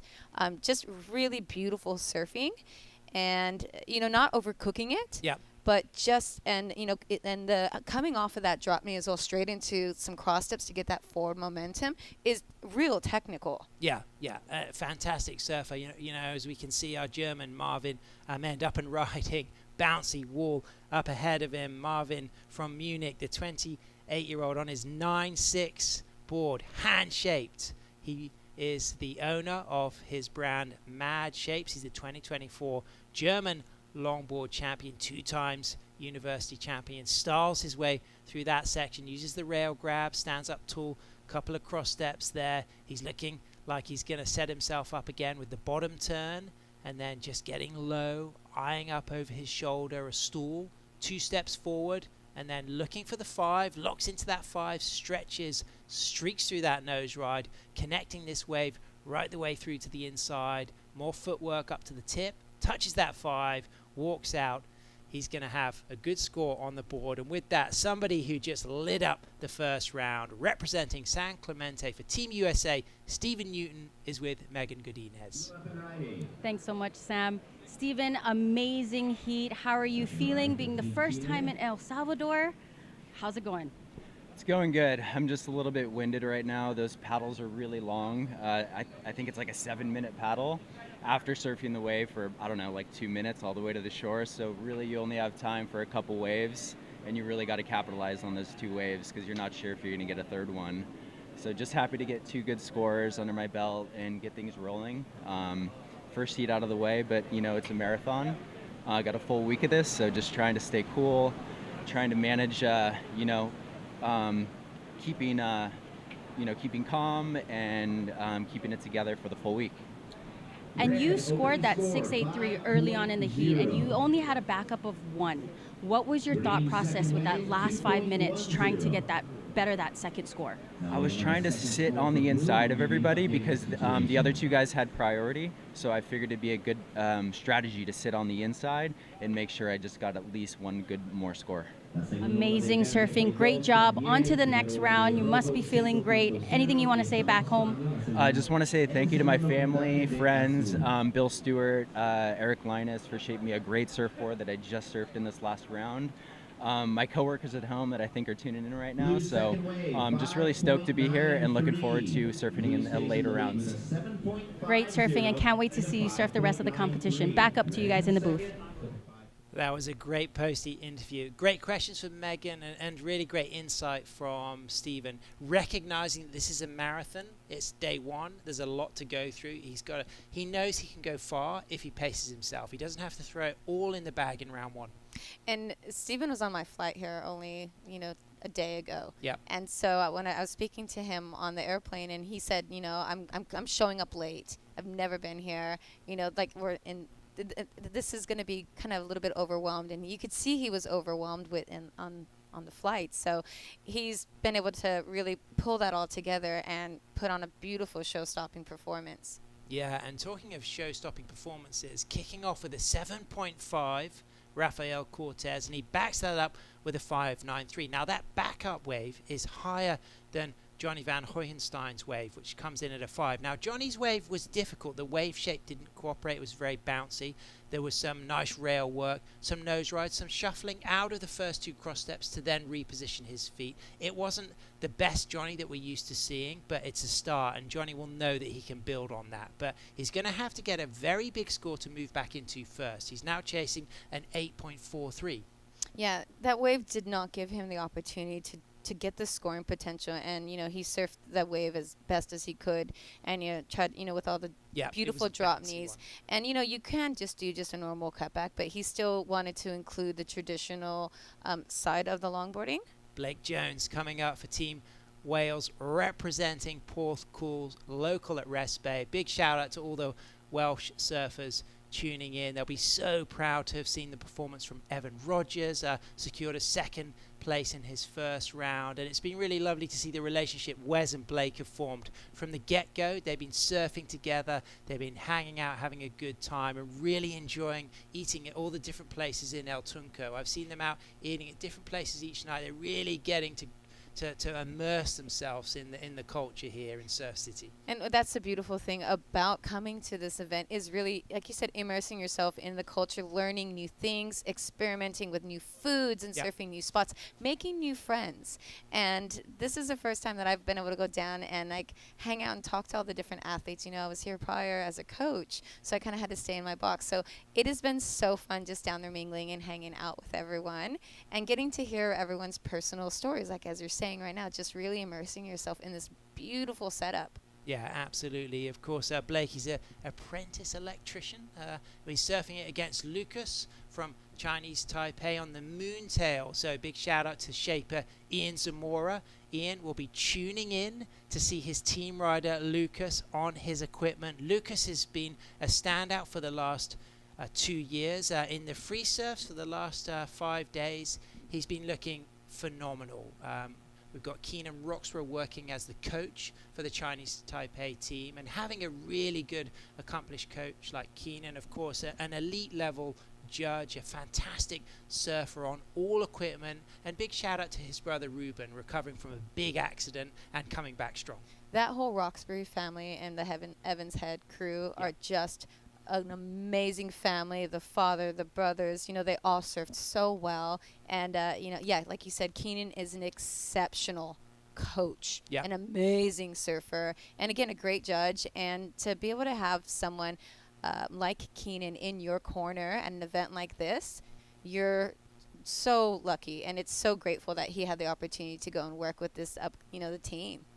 As we can get to see the surfers spaced out there, we've got our first priority sitting with Johnny Van Hoyenstein in red for Team Hawaii. Of course, Team Hawaii, the defending team gold medalists. We saw Kai Salas winning the men's gold at the 2024 event, and we saw Honolulu Bloomfield winning the women's gold. Sitting in second priority, it's our German in green, Marvin Amend. You can just see Marvin going deep and then scrambling to the wide position.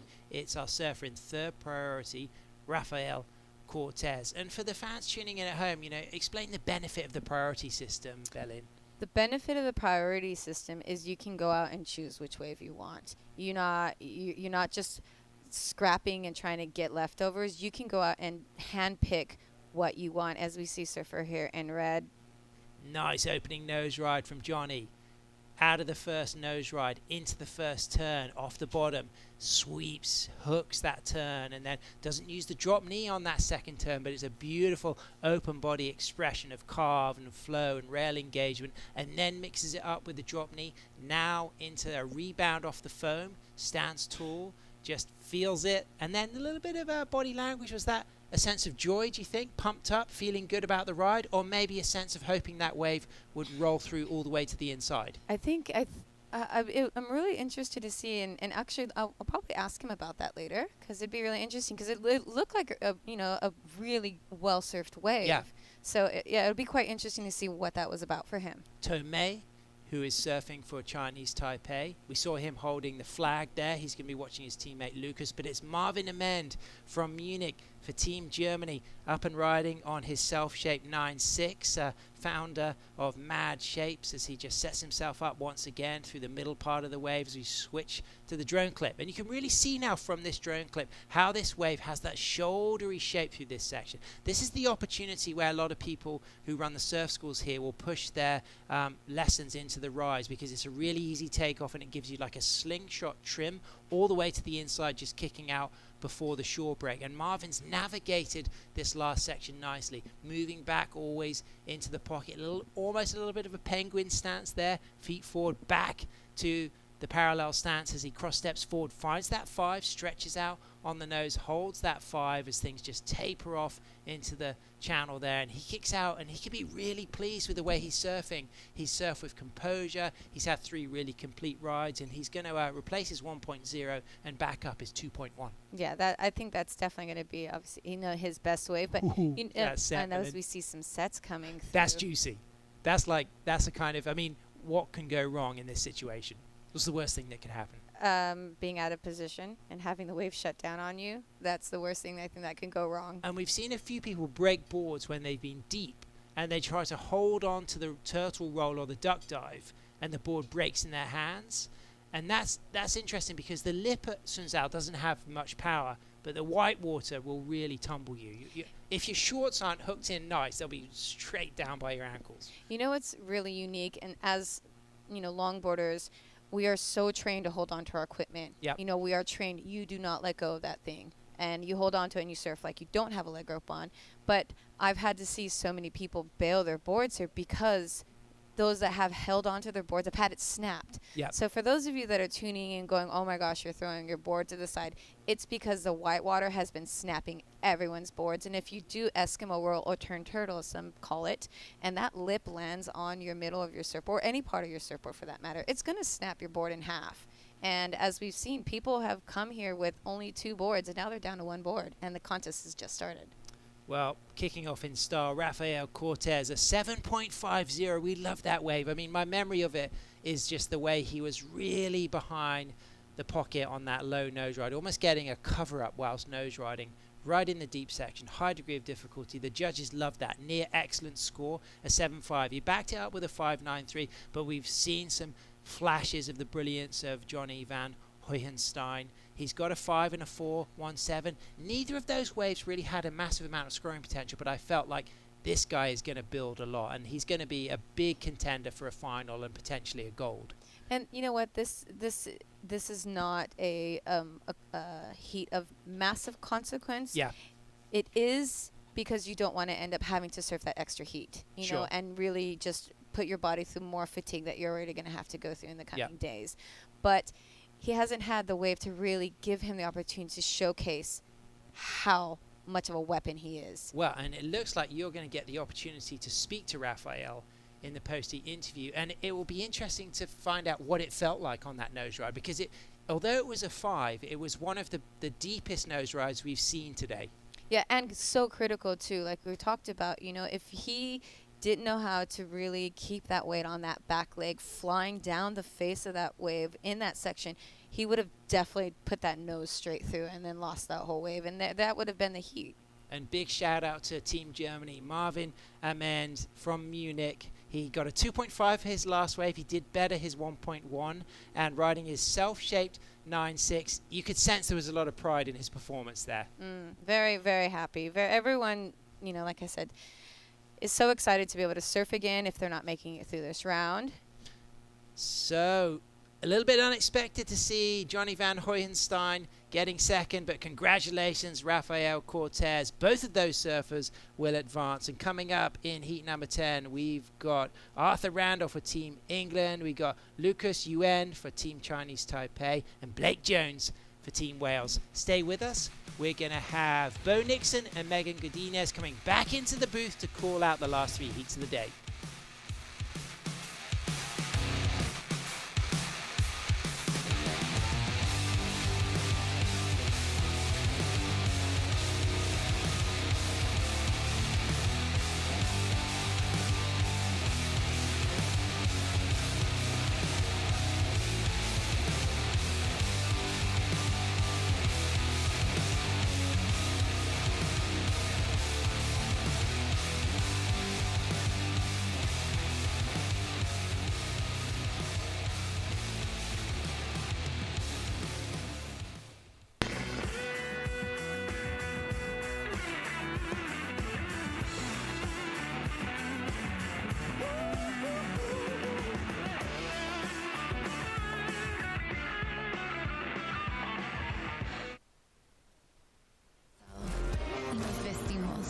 Para una vida llena de todas esas cosas que la hacen realmente suprema.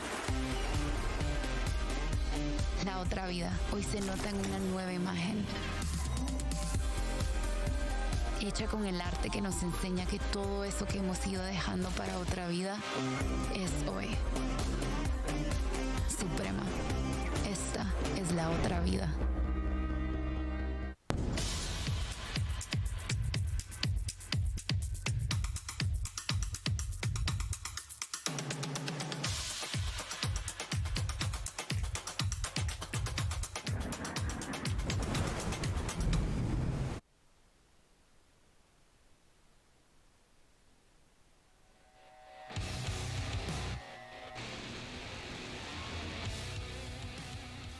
Hello and welcome back to the 2025 Surf City El Salvador ISA World Longboard Championship here in El Sunzal. It has been a huge day of action already. We saw in that last heat there, Rafael getting the jump on Johnny the Ripper. A fantastic heat that was surfed, some bigger sets starting to come through. We're moving into heat number 10 of the men's first round main competition. Arthur Randell from England, Cheng Chi Lucas Yuan from Chinese Taipei, and Blake Jones from Wales. These 3 surfers out there in the water. It's going to be a great heat. I know Arthur and Blake, they surf a lot together back home. They seem to always be matched up in the same heats. So feeling a little bit at home, I guess, out there today, being both in the same heat. Blake already a small score on the board, 0.73. But we should see some good sets throughout this heat. Megs, you were down there doing some post-heat interviews just before. How did you find the conditions changing? Keep an eye on the conditions as you are preparing for those interviews. Well, I definitely felt the wind switch. It started to turn onshore, and I felt that onshore breeze. Being on the beach, it felt amazing because it's very hot in El Salvador. But when I looked at the surf, it created a little bit more chop. And you could tell the surfers were kind of starting to come a little bit more in and choosing and getting really picky with the waves. Arthur Randell, Englishman, up and riding, stretching out for hang 5 there. As he cuts it back toward the whitewater, getting the first wave of consequence for this heat. Cutting back again, great style from the young English surfer. Is he going to stall it up into the highest part of the wave there for a quick 5? Drop knee back toward the whitewater. And he can eye himself down the line as he gets up for a nice 10 on that inside section. That wave standing up a little bit steeper for him, offering that bit more of a critical section as he kicks out of that. Good way to feel out that first wave of this event. Going to get kind of a mid-range score on the board. Yeah, for sure. I mean, it wasn't the biggest wave, but you just want to get your campaign started early on in the heat. You know, during the post-heat interviews, I was talking with them and asking them how they were feeling, and they were just like winded. Every single one of them was winded. As we see this replay of Arthur here. Great surfing from the Englishman. Nice carving turns. As we see him quickly run to the nose, a little on the shoulder, but again, like we said, the waves aren't going to offer that really long face. Not until the inside with that quick, nice, tight 5 and that tap hang 10. Nice drop knee, looking down, seeing where his positioning was on that board and kicking out beautifully. Arthur's really been focusing on his shortboard surfing. Obviously spending a bit of time on the longboard before this event. I saw him free surfing back home in the UK before this, and we had a really nice little right-hand beach break, one of our local breaks, and he was out there ripping. Ben Skinner was also out there. I've seen Lola Bleakley from Team England getting some time in the water as well. So some waves really helping them to enhance their campaign here. So we're going to head down to the post-heat interview with the previous heat winner. Hi, here I am with Rafael Cortez. Rafael, you just took out Johnny the Ripper, WSL surfer, gold winner here. How are you feeling right now after that amazing 7-point wave? Yeah, thanks. So grateful to be here. Always for me has been an honor to represent my country. And these kind of contests are most special for me because of that, because I'm not only here, I'm not alone here. I'm also representing everybody who support me and all my friends, all my people who is sending me the good vibes. So I'm so stoked to be here and to start of the best way this tournament for me that is so special. That nose ride you had was so critical. Behind the section, you plowed through it, so controlled. How's your equipment feeling for you clearly by that 7.5 ride? Yeah, I was thinking about maybe a 6 or maybe something more than a 5. The few events I come to, and I didn't get maybe the scores I want, but now for that reason I was expecting something less.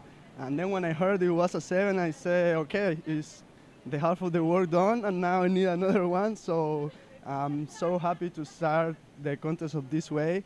And it's only the first step, so with my feet on the ground and just go step by step like in the nose ride. You did beautiful. Your style was amazing to watch. It made me want to go surfing. Is there anyone back home you'd like to send a message to? Yeah, I wanna send all my blessings to everybody who's supporting me, my family, my friends who always are pushing me to go more, and especially to my girlfriend who has operation today. Sophie, baby, I love you, and then we'll be surfing together again. So I send you all my good vibes. Well, I'm sure she's thinking about you. Best of luck in the next round. Congratulations on your amazing surfing. And we're going to head back up to the booth with Megan and Nixon. Thank you very much. We saw that replay there. Raphael's wave. Megs, talk us through those nose rides he was doing. Beautiful. As we see, we'll get back to that. As we see Lucas up and riding on this nice outside wave. A lot of chop, but controlling that board, really staying low. Again, you can see the surfers actually physically breathing through their turns, through every motion, and that's really important, especially for how long they're going to be paddling back out. It's almost like they're thinking about, okay, am I going to get to the inside? Because then that's a long paddle back out. As we see is him working his way onto the inside. Beautiful drop knee back into the whitewash. Just taking his time, not rushing anything. Actually, I was down there before I did the post-heat interview with the winner before this, and he was like, I can't wait to just be on the glass. I want to be interviewed. I'm going to be interviewed by you guys. I swear I'm going to be interviewed. So it was really cool to see his energy come out even before the heat. As we see Blake Jones taking a paddle into this one. Just a small score on the board already. He's up and riding, cross-stepping his way. Not quite to the nose, but nice down carve there. As he's going to try and navigate this section here. Quite bumpy on the face. You see him just using his hand for a bit of control as he makes his way out toward the shoulder. He has a look behind his shoulder, thinking there's maybe not much potential. But he's going to cut it back and stay with this one as he walks up to the nose. Didn't quite get there, cutting back again. He's going to bring it through to this inside section as we look at the back to see Arthur Randell in the red jersey. A lovely hang 5. Brings it up for a hang 10 as well. Holds it for a while. Beautiful drop knee carve.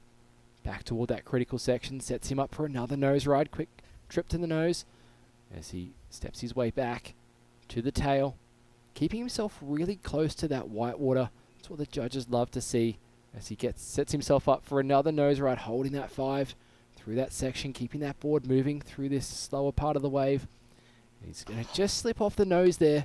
Don't know if that wave had much more scoring potential in it. I think he's done all the hard work on the outside section, but yeah, I definitely think you're right. Oh, he did a lot of the work. I love how he didn't give himself a lot of downtime and a lot of waiting. Every maneuver led up to the next one, and that's what the judges want to see. They want to see the flow. They want to see the fluidity.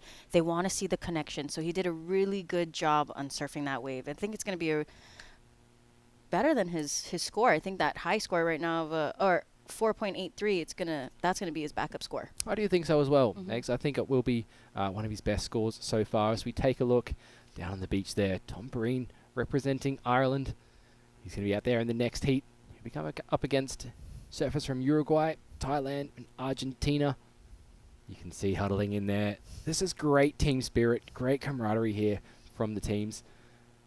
And that's what's so great about the ISA is like you don't come here. Surfing is such an individual sport. It can also be even portrayed as like it can be selfish, right? You're surfing by yourself essentially, and you're surfing for yourself, and you're up against your competitors, but you're really surfing against yourself.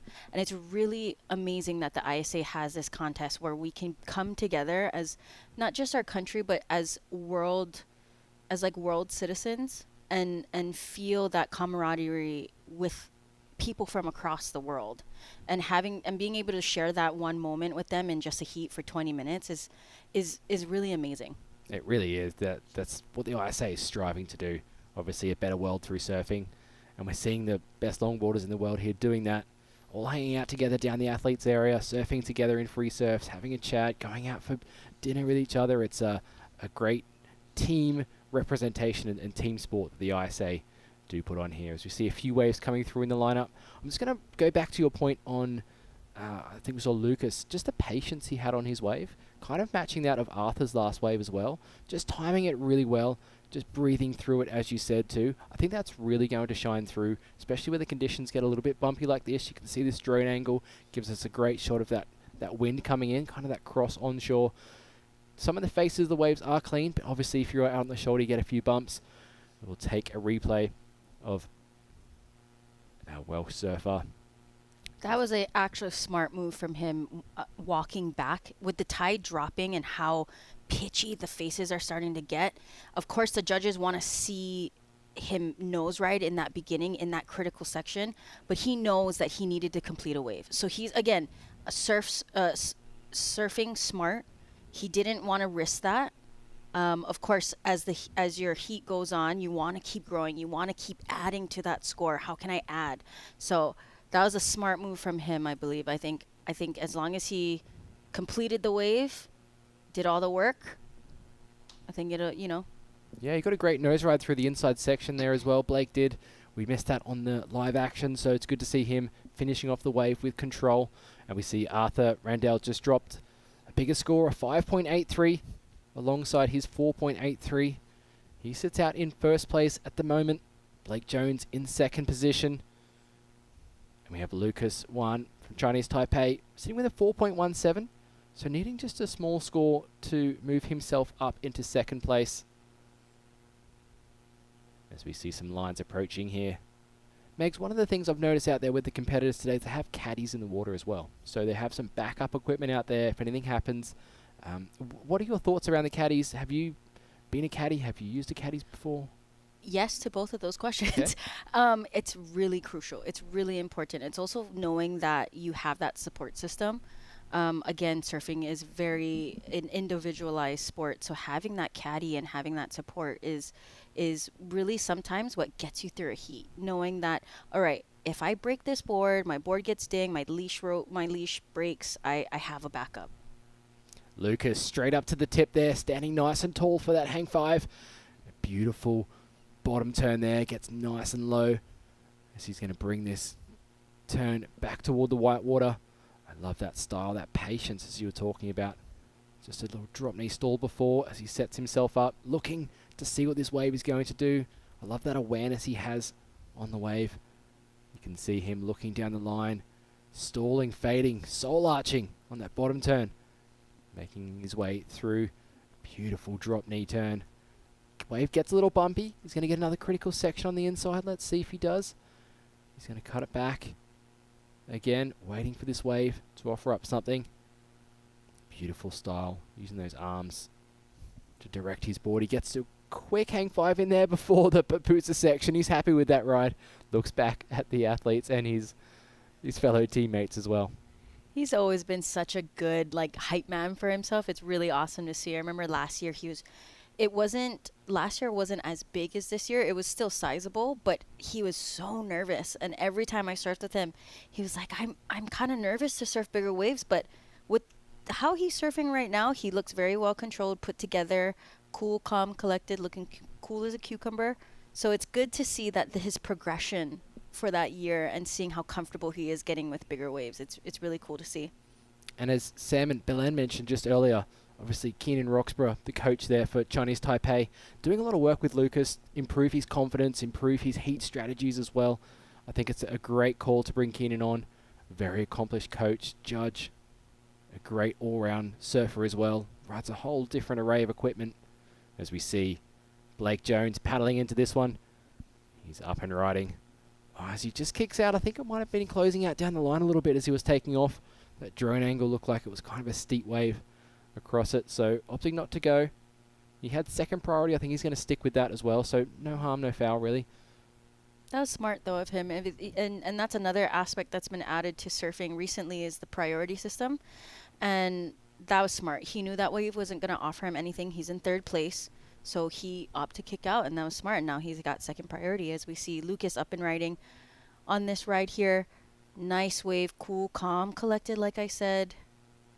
Right, just taking his time on the turns, very drawn out, big turns, putting those feet closer together in the middle of his board to get that board maneuvering down and manipulating it where he wants it to go. And he's just nice. I love his hand placement. It's so nice and just stylish and cruisy. And this little lave, this soul arch just to get him back into the pocket. It was so beautifully surfed. And I love the way that his board is moving for him, the beautiful Ian Zamora's surfboards. Just taking his time, looking for that double up. And even with his body language, the wave's not even finished yet, but he knows it feels good. So that's always nice to see with the surfers, that they're celebrating themselves on a wave that they're accomplished. It's nice to see. I mean, I've done it. I'm sure you have done it too, right? Little claim, no claim, We've all claim. done it. No claim, claim. That's my go-to. Right? I mean, it feels good when you complete a wave for 300 yards. I mean, I was in a free surf and I was like, I have no shame. I claimed it. I was like, wow. I did a little fist pump. I was like, yeah. Wasn't in a contest at all. Just free surfing. Yeah. But you got to hype yourself up. It's the Stoke of surfing, right? Yeah. You got to. Gotta get high on your own supply. Yes, exactly. And it's a long wave. And I think it's just also the pump up to be like, all right, I'm going to paddle back out. 6 minutes back out. I got this. I love the use of the wave from Lucas as well. Really riding top to bottom, utilizing the whole wave face. You've seen a lot of surfers kind of stick in the middle of the wave, but Lucas really just going from top to bottom, getting that board on rail, working it through. We see Lucas with a 4.23 and a 4.17 for his rides. That last wave was at 4.23, so his highest wave score so far. And I think it's because the judges want to see more of the nose ride in the critical section. Like we said, the nose rides were a little bit out on the face, but the waves weren't allowing it for him. So maybe just a little bit more selective on the way he's picking waves might be it. But this is, I mean, it's the first heat of his campaign. He's feeling good. He knows what he needs to do. If this is a standard of 4s, how can I grow? What can I add? You know, I need to start nose riding out the back. Let's get busy in the beginning of the wave. So this is what's also really great about the ISA is that replicharge, right? Even if you do get 3rd or 4th, you still have that second chance. You don't just go home. As we take a look at the volcanic black sand of Surf City, El Salvador. Lots of spectators down on the beach to watch the event. This is one of the hot spots in El Salvador. Of course, pumping surf, but also the people here are so warm, so welcoming, so friendly. Just strolling through town the other day, people just saying hello. Yeah, Never it's met really them before. great. It's so cool. Everyone's always smiling. It's Yeah. really, really great. I love it. It's such a good vibe down here. As we see Arthur Randell getting up to the nose, getting that foot onto the 5. I think he was, after that nose ride, he kind of threw away that wave, realizing it's not going to offer up much potential. And that's going to be the end of heat number 10 for men's round 1. The heats go quickly, Megs, very quick. They do, and I mean we're already almost at the end of the day. We got 2 more heats to go. I think that wave for him was just kind of like a I'm coming in kind of a thing, because he was like, "There's no way I'm paddling in. Let's catch a wave." So, yeah. Sure, so just got word that we're looking to do just 1 more heat today, and then we'll be back with action. We're going to want to stay around for today's highlights. Do not miss out on that. We're going to go to a short advertisement break, and we'll be back with more action.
Welcome back to the 2025 Surf City El Salvador ISA World Longboard Championship here at El Sunzal.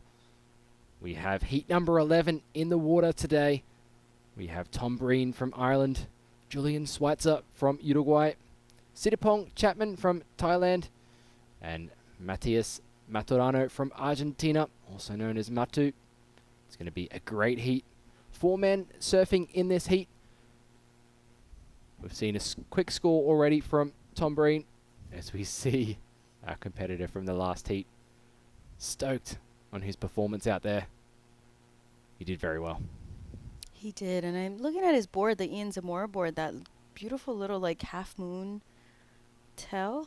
I feel like that's gonna actually kind of give him an advantage in these waves right now. Thinking about how the dimensions of the board's gonna work for him, I think he just gotta get used to the nose rides in the pocket, and he'll bump up those scores. I believe he can do it. That board is very beautifully made. Yeah, Lucas there showcasing in that heat before just his flow, his style, his grace, all part of the judging criteria. Getting in second place there, moving on through. Arthur Randell taking the win in that last heat. As we see our 4 surfers there. There's Arthur on screen for Team England. Got Lola Bleakley there Next to him are Ben Skinner holding the flag. Strong Team England this year. See Ben Skinner, a silver medalist in this event. As we're counting down 16, just under 17 minutes on the clock. Tom Breen with that small score. Tom is a life-saving competitor as well. Does well on the board, the swims. Really excelling at longboarding. I'm really surprised to see them all sitting next to each other in the beginning. I think they're trying to figure out the priority system. But I feel like if it was me, I would almost try and start. I like to get my campaign started early, and I would be where Matu is, trying to get my campaign started early. The goofy footer from Argentina, Matu, just a little bit too much weight on that front foot on that bottom turn. He goes over the back as we see a bit more of a set rolling through. Tom's going to be up for his second ride. We can hear some cheers in the background for Tom as he just trying to get this wave started. Just going to go a little bit slower on him. He kind of stalled that board in a bit of an awkward section. That wave really bumpy. You see them really paddling hard, doing that paddle battle to get the priority. I think it's going to be Matu, though, that gets the jump. Yeah, I think that might have been a little bit of nerves for Tom there. He looked like he was trying to figure out the chops in the waves now that the wind's picked up, and there's, you know, the face isn't as smooth as it was earlier. So I think their redirect has to be, you know, the bigger waves. It seems like it's not really offering. It's nice to watch. It's beautiful to watch, but it's not giving them that really long face that the judges want to see where the nose rides happen. And I'm curious to see if someone's going to start and there's 4 of them in this heat. There's not 3. There's 4 of them. So I feel like there's going to be a lot of trying to pull defense, playing the priority card, as we see Julian Schweitzer here paddling for this wave. Yeah, Julian on the inside. Just taking a couple of steps to the nose, gets his hang 5, holds it for a little bit through that section. Beautiful cut back there toward the white water. A bit more of a carving turn. Great to see as he gets back up on the nose. On the shoulder a little bit out there. He's making his way through, really flowing this wave, linking maneuvers together. Not too much downtime as he brings this one right the way back through. Beautiful style from Julian from Uruguay. And bringing this one through to the inside, cross-stepping up again, gets another nose ride on that inside section. Things get a little bit bumpy, a little bit tricky. He navigates that section very well. As we're going to see him come through to the end section. Doesn't look like it's going to be one that's going to stand up too tall for him, so he might get a couple more maneuvers in. Decides to kick out there as we're going to go down to Belen with the winner of the last heat. Hi, I'm down here with Arthur Randall. Congratulations. You're no stranger to El Salvador surfing. You've been here representing England in the shortboard. First time in the longboard. Tell us what it feels like to be here on the longboard, El Salvador. Feels great. I've surfed this wave on a shortboard a couple times, and yeah, I guess I've got a bit of experience, but it's totally different on a longboard. Yeah, I'm super stoked to be representing my team, and yeah, just so happy to be here. Nice to get a win in your first time here as well. How are you feeling knowing that the surf is going to get a little bit bigger? Conditions are slightly changing right now. What's kind of going through your head to kind of prepare yourself? I'm pretty stoked that I won. I'm a pretty nervous person, so yeah, it's all like a mind game for me. And winning my first round, going into my second round is going to really help my head game. And yeah, pretty confident going into the big stuff. I'm used to it on my shortboard, so yeah, I'm okay. It's not phasing me. And having someone like Ben Skinner flagging with the big flag behind you, he's no stranger to being confident. You should be quite excited having someone like him in your corner. Yeah, nah, he's such a good mentor. He's been there since I was really young, guiding me. Always been there. Was there for my junior European win, and yeah, he's just a good teammate. Yeah. All right. Well, best of luck. And anything you'd like to say back home? Yeah, thanks to everyone who helped me get out here on my GoFundMe. Thanks to Finisterre, Marky at Cord, all the boys up at the factory, my family, yeah, my girlfriend. Yeah. Well, congratulations, best of luck in the next round. We're going to send it back up to you up in the webcast. Thank you very much, Arthur there. A humble kid from England. Going to be seeing him coming up in the next round. As we turn to live action in the water, Tom Breen from Ireland carving back through that really powerful turn. Back to the whitewater, up to the nose. Hanging 5, critical section there. Steps back there as he carves it back around as well. Beautiful turn there as he's going to continue back up to the nose. So a really well put together wave so far from Tom. He's done well. He's kept himself busy with a 2.17 and 1.23. That's definitely going to better his score. As we see Ben Skinner stoked for Team England. Yeah, Skin Dog obviously being a big support for Team England. He'll be coming up tomorrow.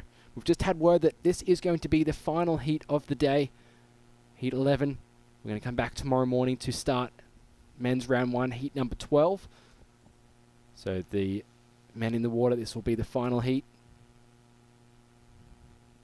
We'll see Ben in the water tomorrow. Also, during that interview, we saw Matu up on a wave. Got a few nose rides in. A little bit out in the shoulder. We'll see how that score comes through. Still waiting on that to drop.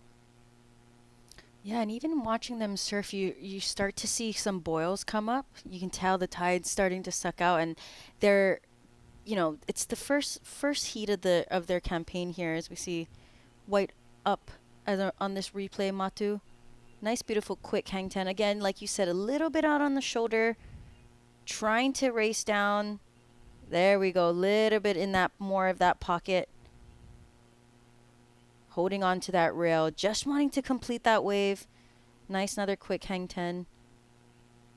I feel like they're surfing the way that the waves are coming in right now, they're kind of coming in really wide. And it's forcing them to go all the way wide and then come back left. You're going to see in the last couple heats, a lot of them were starting to come left more. And that's due to that tide sucking out. He's getting into the pupusa section and decides to straighten out. Very smart. We don't want to be breaking boards just yet on day one. We saw a lot of broken boards yesterday and the day before. As we see Tom Breen on this replay here, getting his leg rope a little stuck, but got it under control at the top of the wave. Nice drop knee, looking for that cleaner face right here. Nice, beautiful hang 5. And that's what the judges want to see, is that pocket of air underneath that nose. That means that's usually telling you that is a critical section. Right? It's almost like you're levitating. That's what the judges want to see, is how much you can levitate and get air underneath that nose when you're getting that hang 5 or hang 10. Such a good feeling too when you just levitate. It feels like you're flying. It does. It's really amazing. does. I love that feeling. And then of course I walk back and I'm like, oh, where's the lip I can hit? I love that you bring that power element back in as well, and just I blend. know, it's such. I think it's just from my background of growing up in Hawaii, and it was interesting enough. We all had that conversation of being at our hotel and looking at the wave. I was like, wow, this actually looks a lot like the West Bow at sunset in Hawaii on the North Shore. The way that it breaks, the way that it's coming in, it's really cool to see. So it kind of feels a little bit like home. Nice, beautiful, quick hang 5 tap 10 there. For surfer in white, Matu. Yeah, getting that nose run a little bit more critical than his last. Just that one maneuver, though, on the wave. So he'll look to get back out there. He is currently in the lead. Still waiting on a couple of scores to drop, though. So we'll update you on the situation as the scores come through. Still waiting for scores from Tom Breen and also from Matu. So we'll see how things progress as we move through with just over 8 minutes left on the clock. So Sittapong Chapman there being quite selective in this heat. Sittapong also goes by the name of Henry. He's done a lot of training with Matt Chinosky, the Waxhead. Really accomplished Australian longboarder. Great coach. Great coach. Great coach. Great announcer too. Yep. Seen him on the WSL a number of times. He always seems to have really good insight on every single wave at a break. Whether it's I remember him saying some things about first point on a high tide, low tide, mid tide, upcoming tide. I was like, wow, you're like an encyclopedia of a wave. This is pretty cool. He certainly is. He knows a lot about longboard surfing. Has done for a long time. Very traditional surfer, as we see Julian Schweitzer up and riding here. Hanging 5, made his way back, holding this 5 for a long time. And up to the tip again. Unfortunately, he just comes unstuck. He was trying to get on that nose for an extended amount of time. It hits that bit of chop. Yeah, that was onto a really good score had he got back a little sooner. But that chop, that wind is starting to pick up. So, surfers are really going to have to hone in on feeling the board under their feet and almost not surfing safe, but not getting greedy, So, beautiful hang five, trying to stay in that pocket as that wave's curling towards him. And just right here, I feel like that wave kind of pushed him down more towards the flat, so it didn't let him levitate, and in fact just pushed him into the water. As we see Tom trying to get ahead of that one. You can see him stalling to try and stay high, stay critical in that wave, but just stalling a bit too much and falling off the back. And I think with 4 of them in their heat, I feel like this is what we talked about in the beginning, is that they're all going to start pushing each other too deep. And that's exactly what's happening. And as you can see, this is like the perfect vision of this drone shot right here, that they're all sitting, the sets are coming in pretty wide. And in the couple waves that we just saw, they were all behind the whitewash. Of course that, you want to be able to nose ride. That's the most critical section, but you're not going to end up completing the wave as we just saw. So it's going to be interesting to see, with little less than 6 minutes left, see where everyone starts to play their game. Are they going to sit on the inside? Are they going to sit on the outside? Am I going to play defense? Am I going to use priority? And this is what Julian, I feel like this is what Julian always does too. He is 4th priority. So right now he's on the inside. He only has a backup score of a 3.33. He knows he has the potential of scoring higher than a 5. His highest score is a 5.33. So he's staying on the inside. 4th priority. He's like, you know what? I can pick off one of the medium ones, and it might stay open. It'll probably stay open because the bigger ones seem to be closing out. So smart move on Julian. Very smart move. You can see him pushing a bit deeper. The competitors look like they're following him, so maybe a bit of tactics coming into play there, like you were saying, Megan. So good to see some strategy coming into it. A very good example. Great drone angle from our camera operators. Obviously a big thanks to all the event staff in the ISA. And of course, the Ministry of Tourism here in El Salvador for hosting another ISA World Longboard Championship. In the ocean, just having a little bit of a break before the next set. We've got just under 4.5 minutes left of the final heat of the day. And this is where if you're City Pong sitting in 4th, this is where you wish you had 5 more minutes. And then if you're in 1st with 4th priority, you wish that these 4 minutes were like 4 seconds left. That's a fun game to play. It is. Julian having to give way there for 1st priority. This is Henry up and riding. He needs to get a great score to get back in this. Unfortunately, catches the nose there, so maybe some nerves getting into it. It always seems to happen with 4 people in a heat. One of them doesn't seem to get into rhythm with the ocean. It's a really tricky game to play.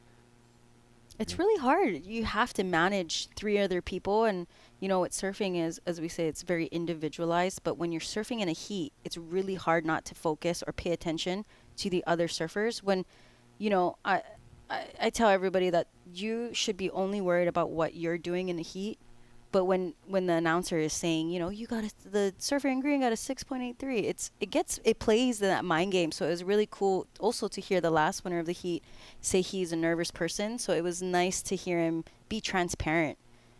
Oh, as we just see him get unstuck, City Pong there for Thailand. He was in such a critical section there. I thought he might have ridden out of that one. Unfortunately, going down. He's trying to stay busy toward the end of this heat. Doesn't need too much to get up into 2nd place, that advancing position. 3rd and 4th will go through to the repechage. They still have a chance to get through to the main final, which will be run on Thursday next week.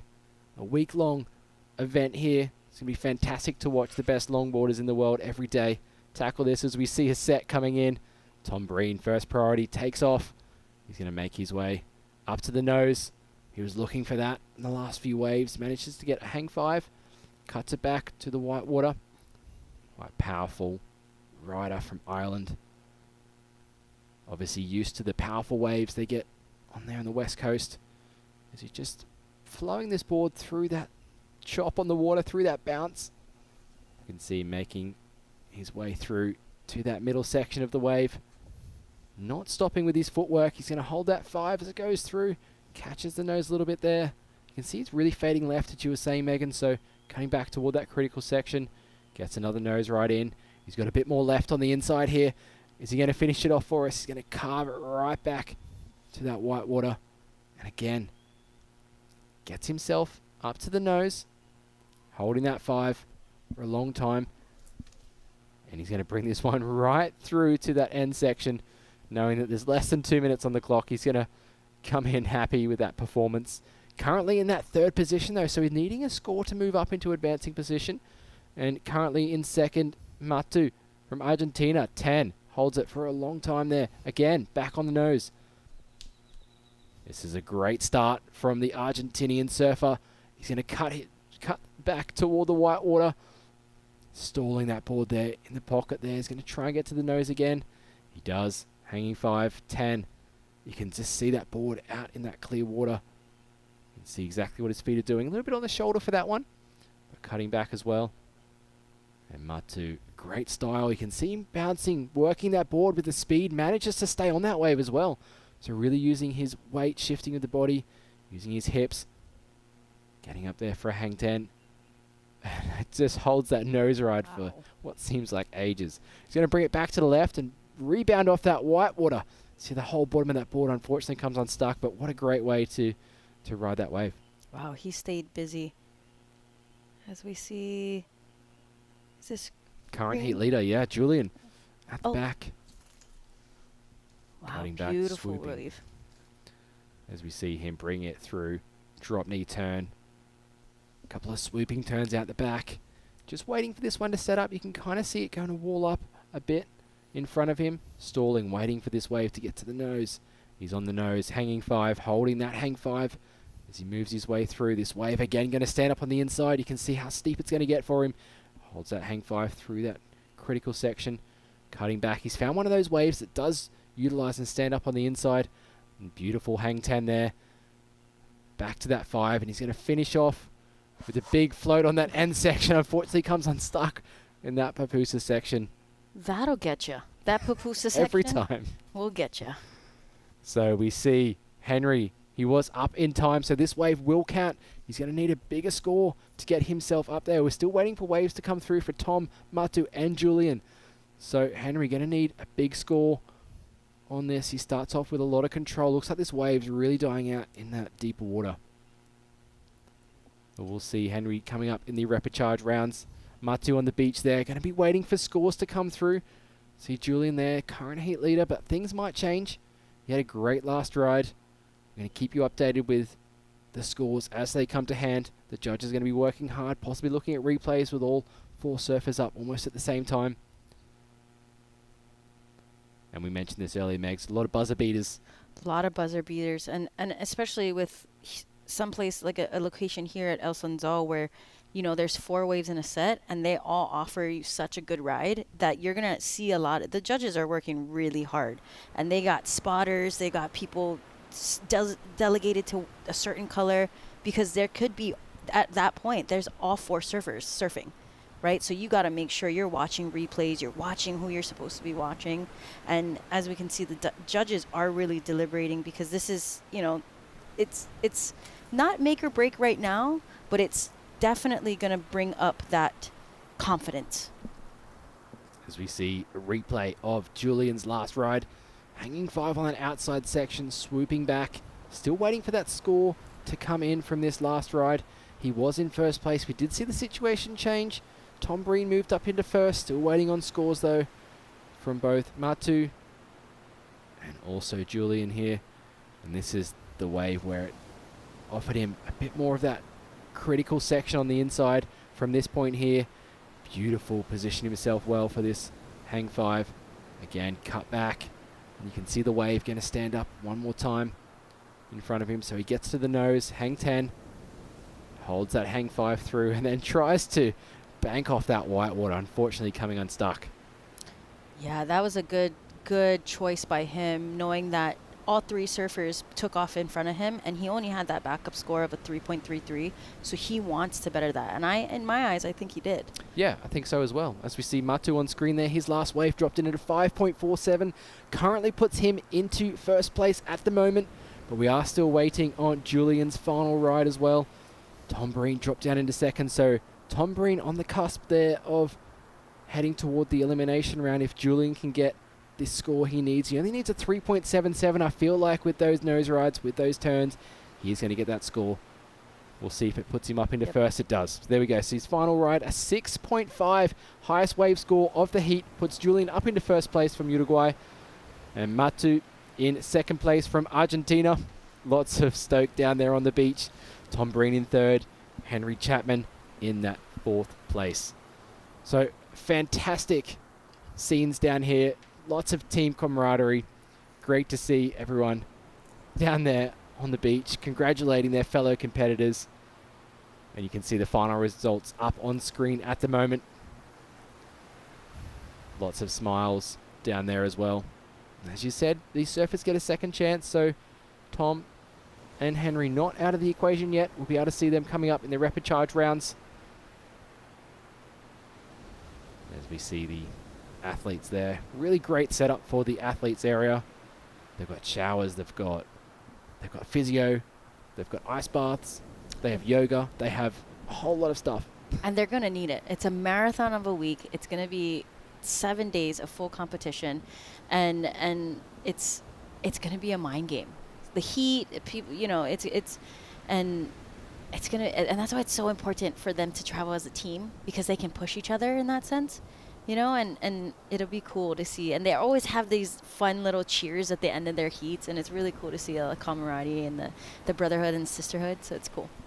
Yeah, that's amazing. Thank you so much for tuning in on ISAsurf.org. My name is Bo Nixon. Megan Godinez joining me in the booth.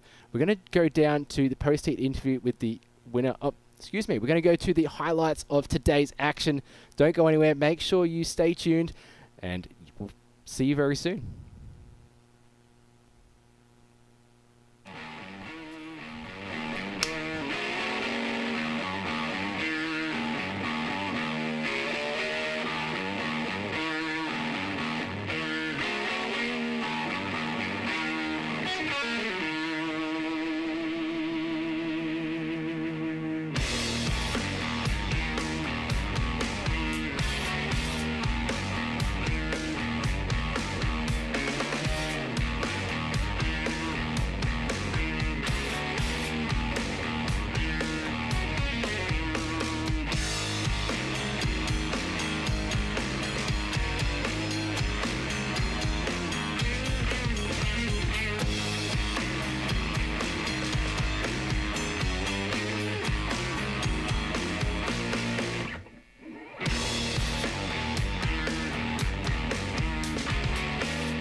So that was the recap on day one action.